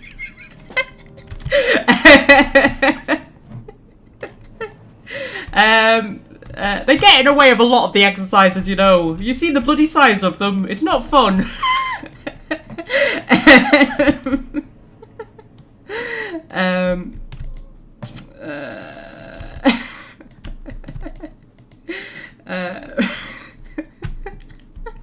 Oh man.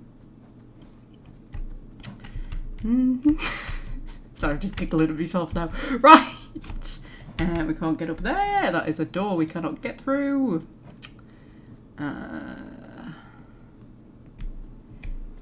Right. There's a slaver assassin just hanging out, waiting to assassinate.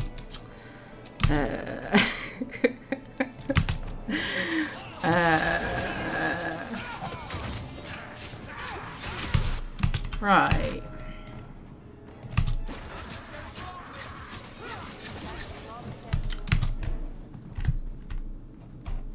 Okay. Just rob this chest while we're here. Oh, it had a frayed rope in it. Lovely. I've always wanted a frayed rope. You wouldn't take a frayed rope, would you? If you opened a chest and there was a frayed rope in it, you wouldn't think, oh, I'll take that frayed rope. I might sell that to a merchant who might just really want a frayed rope. Like Hawke.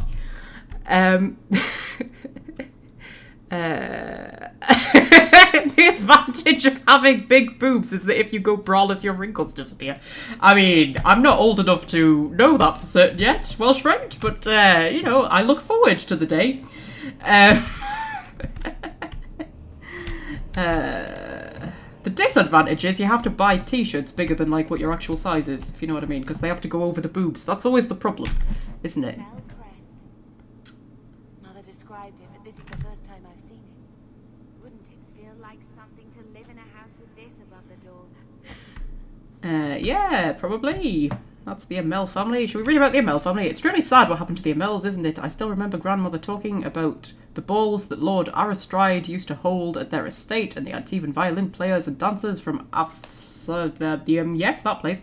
No expense was spared and no one would dare miss it, lest someone think they weren't worthy of an invitation. And then poor Revka had the child magical talent running in one of Kirkwall's most prominent families. I think Revka was the mother of the human mage warden, I think.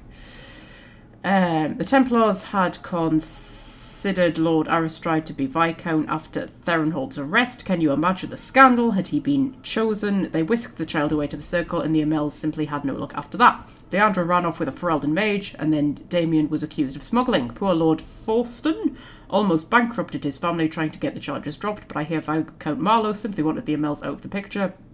And it worked too, didn't it? By the time Lord Forston or whatever got sick, there was only young Gamlen left and a mountain of debt. I spoke to Dulce the other day, and apparently Gamlen is now living in some low-town shack. Sounds like the sort of character you'd cross the street to avoid. And let's not even talk about the estate. Mother says we should remember the Amells because that sort of thing could happen to any of us. You know the old saying, a marcher's fortune rises and falls with the tide. If you ask me, this is just another misfortune that magic brings to honest folk. Andraste helped that poor family, whatever lies in store for them. Yeah. So basically, they were a perfectly respectable, noble family, and then some mages were born, and suddenly everything went downhill. It's kind of it.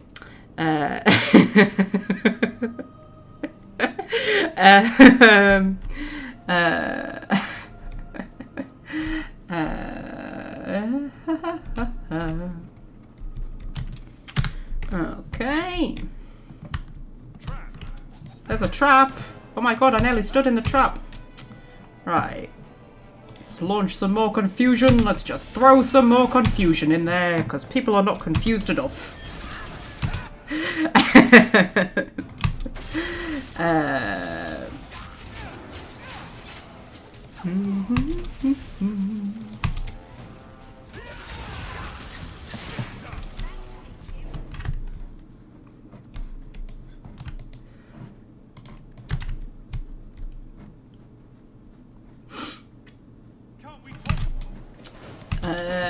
There was a slaver guard hiding here. Well, cheeky bastard.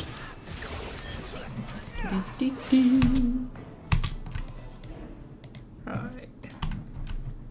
There was a heavy shield in that sack. That sack doesn't look big enough to hold a heavy shield, does it? Also, we found like a frayed rope in a chest and then a heavy shield in a sack. I suppose that's clever. You hide the good stuff in the places where it doesn't look like there would be good stuff. History of Kirkwall. Blah blah blah blah blah blah blah. Blah blah blah blah blah blah blah. Blah blah blah blah blah. I think this is the way we came. Yes. I've been streaming too long. I've stopped making sense. Did I ever make sense? I don't think I ever made sense. Okay. Just deal with that. There's a guy. Hello, guy. Okay, you knew you should have slit his throat. I'm assuming he means Gamlin. Let's see if we can confuse him. Yay, we confused the master slaver.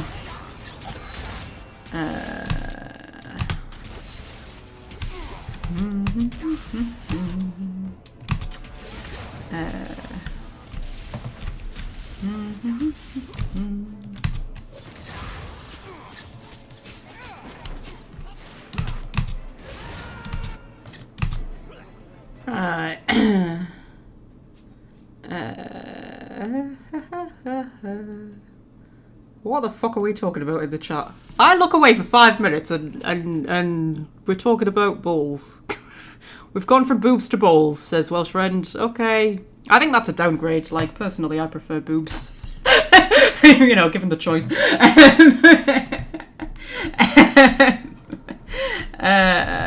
Right. So. Fucking hell, man. These Dragon Age 2 live streams are going to be fun, because if I keep going for ages and ages and ages, because I don't want to stop playing the game, but the thing is, the longer I stream for, the less sense I start making. Right. Go through here. Everything we want to know about our family is inside. Okay, you'd think the slavers would have chucked it all out, wouldn't you? Can't imagine they would just have kept all this shit around, but there we go. Woven bracelet, frayed rope, and 9 gold. This is it. Grandfather's will. Mother needs to see this as soon as possible. Okay, I just need to loot some stuff. All right, but hurry. Of course, there was another chest, which had a cracked rose diamond and a tiger's eye fragment in it, and we would not want to miss out on those, would we? Absolutely not. Go out through that door. Yay, we can.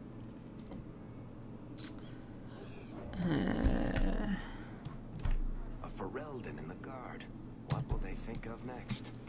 You have a problem with that? Me? My family's not native either. I'm just surprised. A lot of old prejudice in the guard. I'll give them plenty of reason to change their minds. You know, it's possible they're just scared shitless of you. That's my theory, anyway. Aveline's a pussycat, man. Nothing to be scared of.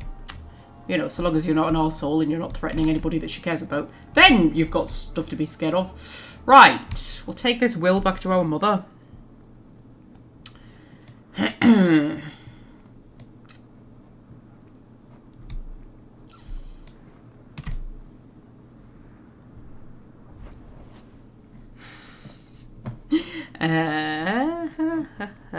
Yeah, Gamlin's house.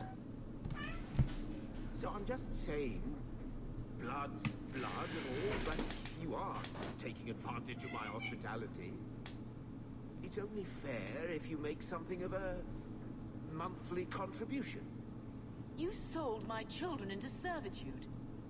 Now you're asking me to pay rent? Maybe just put something towards food. You should be paying us, Uncle. We found the will. He forgave you, Mother. Grandfather left you everything. Here, read it. I should maybe... To my daughter Leandra, and all children born of her. The estate in Hightown and all associated revenues. Yeah, okay. To be fair, I feel for Gamlin. I mean, like, she ran off to a different country with an apostate, brought shame to the family and all that, blah, blah, blah, blah, blah. he was left to look after the parents, and then the parents left everything to her. I mean, leaving half to her, fair enough, but leaving everything to her, and he would get nothing? Like, how? You know, I don't blame him, really, for doing what he did. I mean, I know he's a bit of a loser, but still. Check out the part where Gamlen is left only a stipend, to be controlled by you. Gamlen, how could you? You're the one who ran away, Leandra. What happened to love is so much more important than money. It is. You didn't even come home for the funeral. The twins were a week old. We all have our burdens. Mine was looking after a life you abandoned. How long was I supposed to wait? Oh, camera's gone a bit squiffy. Slightly ruining this kind of, you know, emotional moment. I doubt you let the ashes get cold. I took care of Father. I stayed. And on his deathbed, all he could talk about was Leandra. Look, sister, I'm sorry. I shouldn't have done it, but I did. And there's nothing I can do to get it back. I don't expect that, Gamlen. It's enough to know Mother and Father didn't die angry. I'll petition the Viscount for rights to reclaim the estate. Make her willing, you'll have your house back within weeks. You don't have the coin or standing to even get an audience with the Viscount. You've got to be someone in this city to live in that house again. Then I had better get started.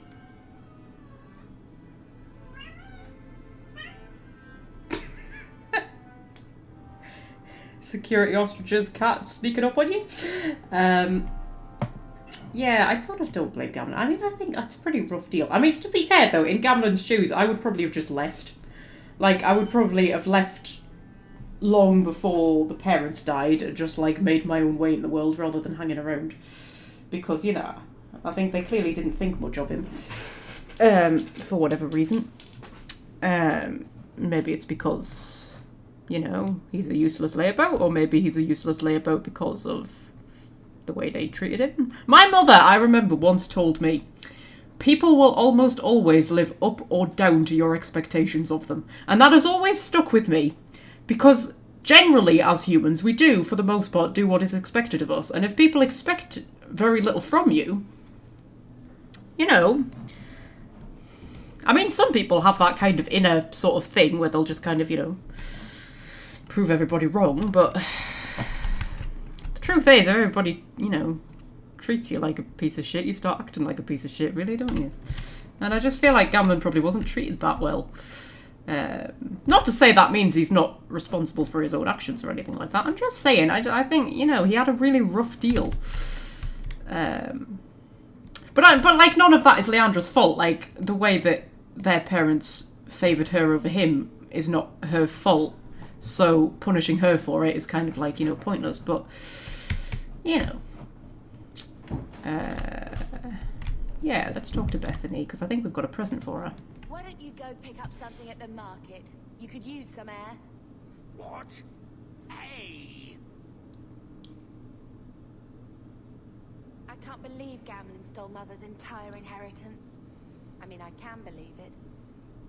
That's the worst part. I would never turn against you. Oh, thank you, Bethany. Don't compare yourself to him. I don't know about that. Let's not do this. I don't know what the humorous option's going to be.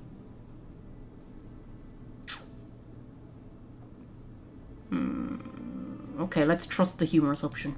Don't make any hasty promises. Joke all you want, but you make Gamlen look like the toad he is. You know, when we went to look for that will, I thought we were doing it for Mother, for what she lost.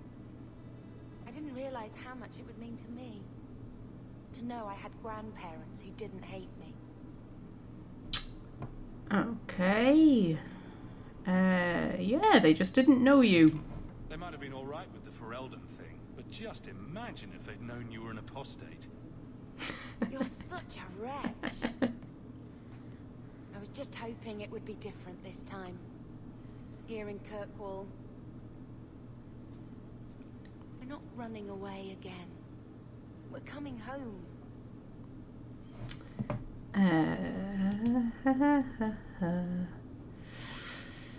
Okay. You sound sad, Bethany. Are you unhappy here? I wish I could do more for Mother. Carver's dead. It's killing her slowly every day. But maybe if we can reclaim some of what she lost, it will help. I'd do anything to get us back a normal life. Ooh, why avoid the circle? Why did Mother and Father work so hard to keep you from the circle? Would it have been so bad? I guess at first, I was just a little girl. They didn't want to lose me. And once I had learned anything, what would the Templars do to an active apostate, not just a mage-blood child? It changed their lives, your life, Carver's, all because of who I am. Sometimes I wonder if it would have been so bad to be with my own kind, to serve the Chantry as Andraste demands. Okay.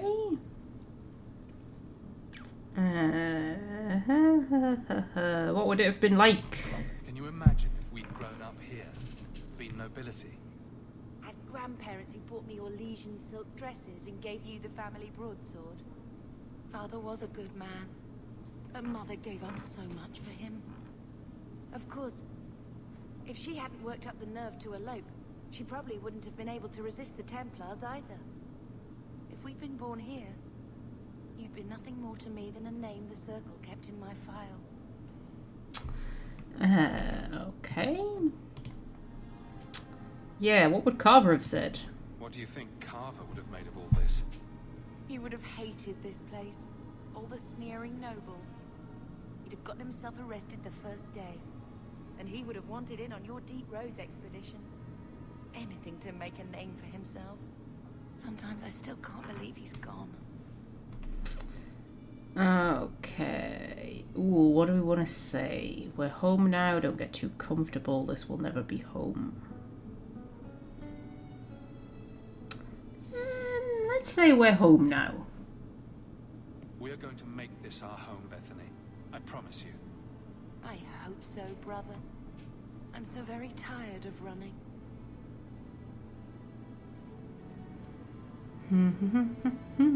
Welsh friend, I quite like the way they deal with the dialogue here. Yes, it feels very real, doesn't it? Yeah, I do think I just love Dragon Age 2 so much. I just love the story, I love the characters, I love the interaction between the characters.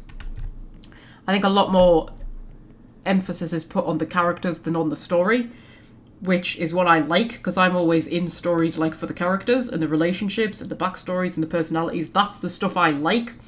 Like, I can deal with a mediocre storyline, although Dragon Age 2 doesn't have a mediocre storyline, but like, I can deal with a mediocre storyline as long as the characters are engaging. That's like what I'm really there for.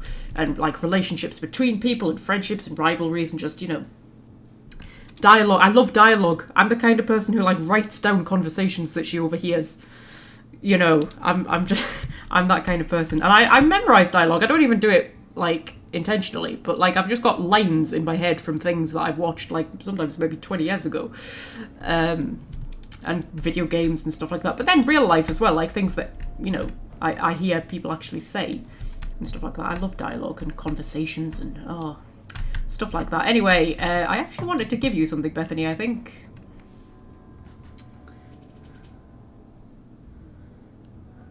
I think this is a picture of Mother. She looks like you.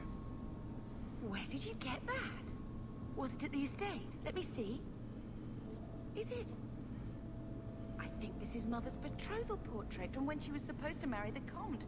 Look! You can see the ring.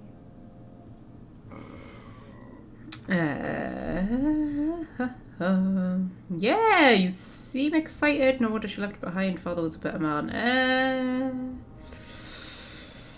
You seem excited. You like it? I love it. My whole life, Mother's always been so sad and worried. All because of my cursed magic. I always wished there was some way to take that burden off her. It's nice to have a reminder of a time when she still knew how to smile. Okay, should have been a playwright, Magpie. Maybe I will be. I'm only 29, my life's barely started yet, man. If you could just play this game endlessly and avoid the main plot, I totally would. Oh, me too. Me too. It's just one of those games, you just want to immerse yourself in it, don't you? You just want to immerse yourself in the world, don't you? More so than with Origins or Inquisition, even though, like, you know, the world of Dragon Age. I love the world of Dragon Age. It's probably my favourite fictional world, to be fair. But Dragon Age 2 particularly, you just want to immerse yourself in Kirkwall just forever.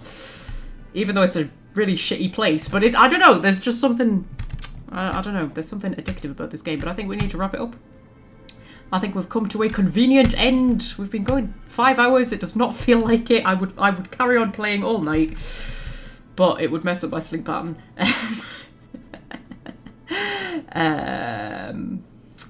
Yeah. So, the trouble with Dragon Age 2 is it's not split up into parts quite as sort of, you know, conveniently as Origins was.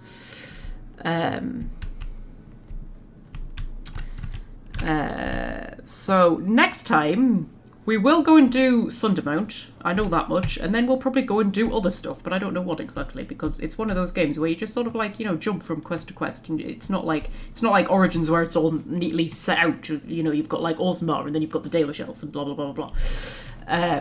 You just sort of like jump around a lot, but yeah.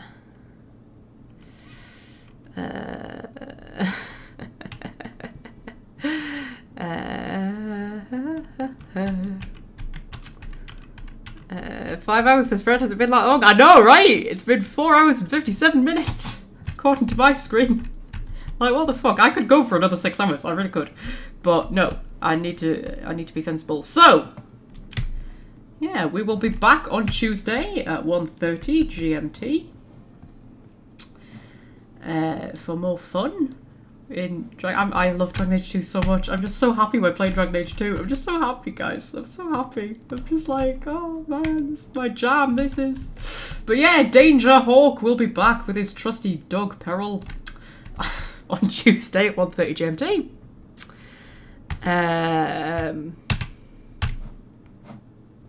Yeah, until then I suppose I'll leave you. We need an album cover, really, don't we? We need the first Hawke album cover. We need the first Danger Hawke album cover. And it'll be a solo album cover because we're in Gamlen's house. I mean, we could have Bethany in the background, maybe.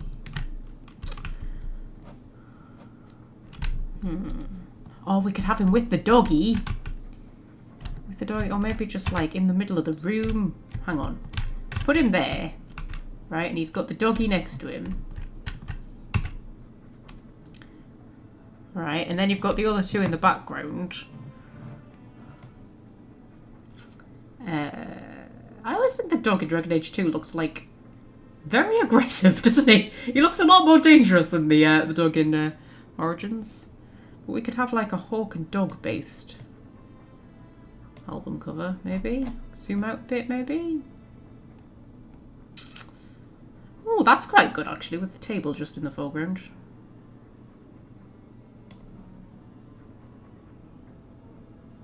That's kind of an album cover, right? I kind of like that. I mean, it's simple. It's not like a really clever one, but I kind of like it. Danger Hawke would be a great band name, it would.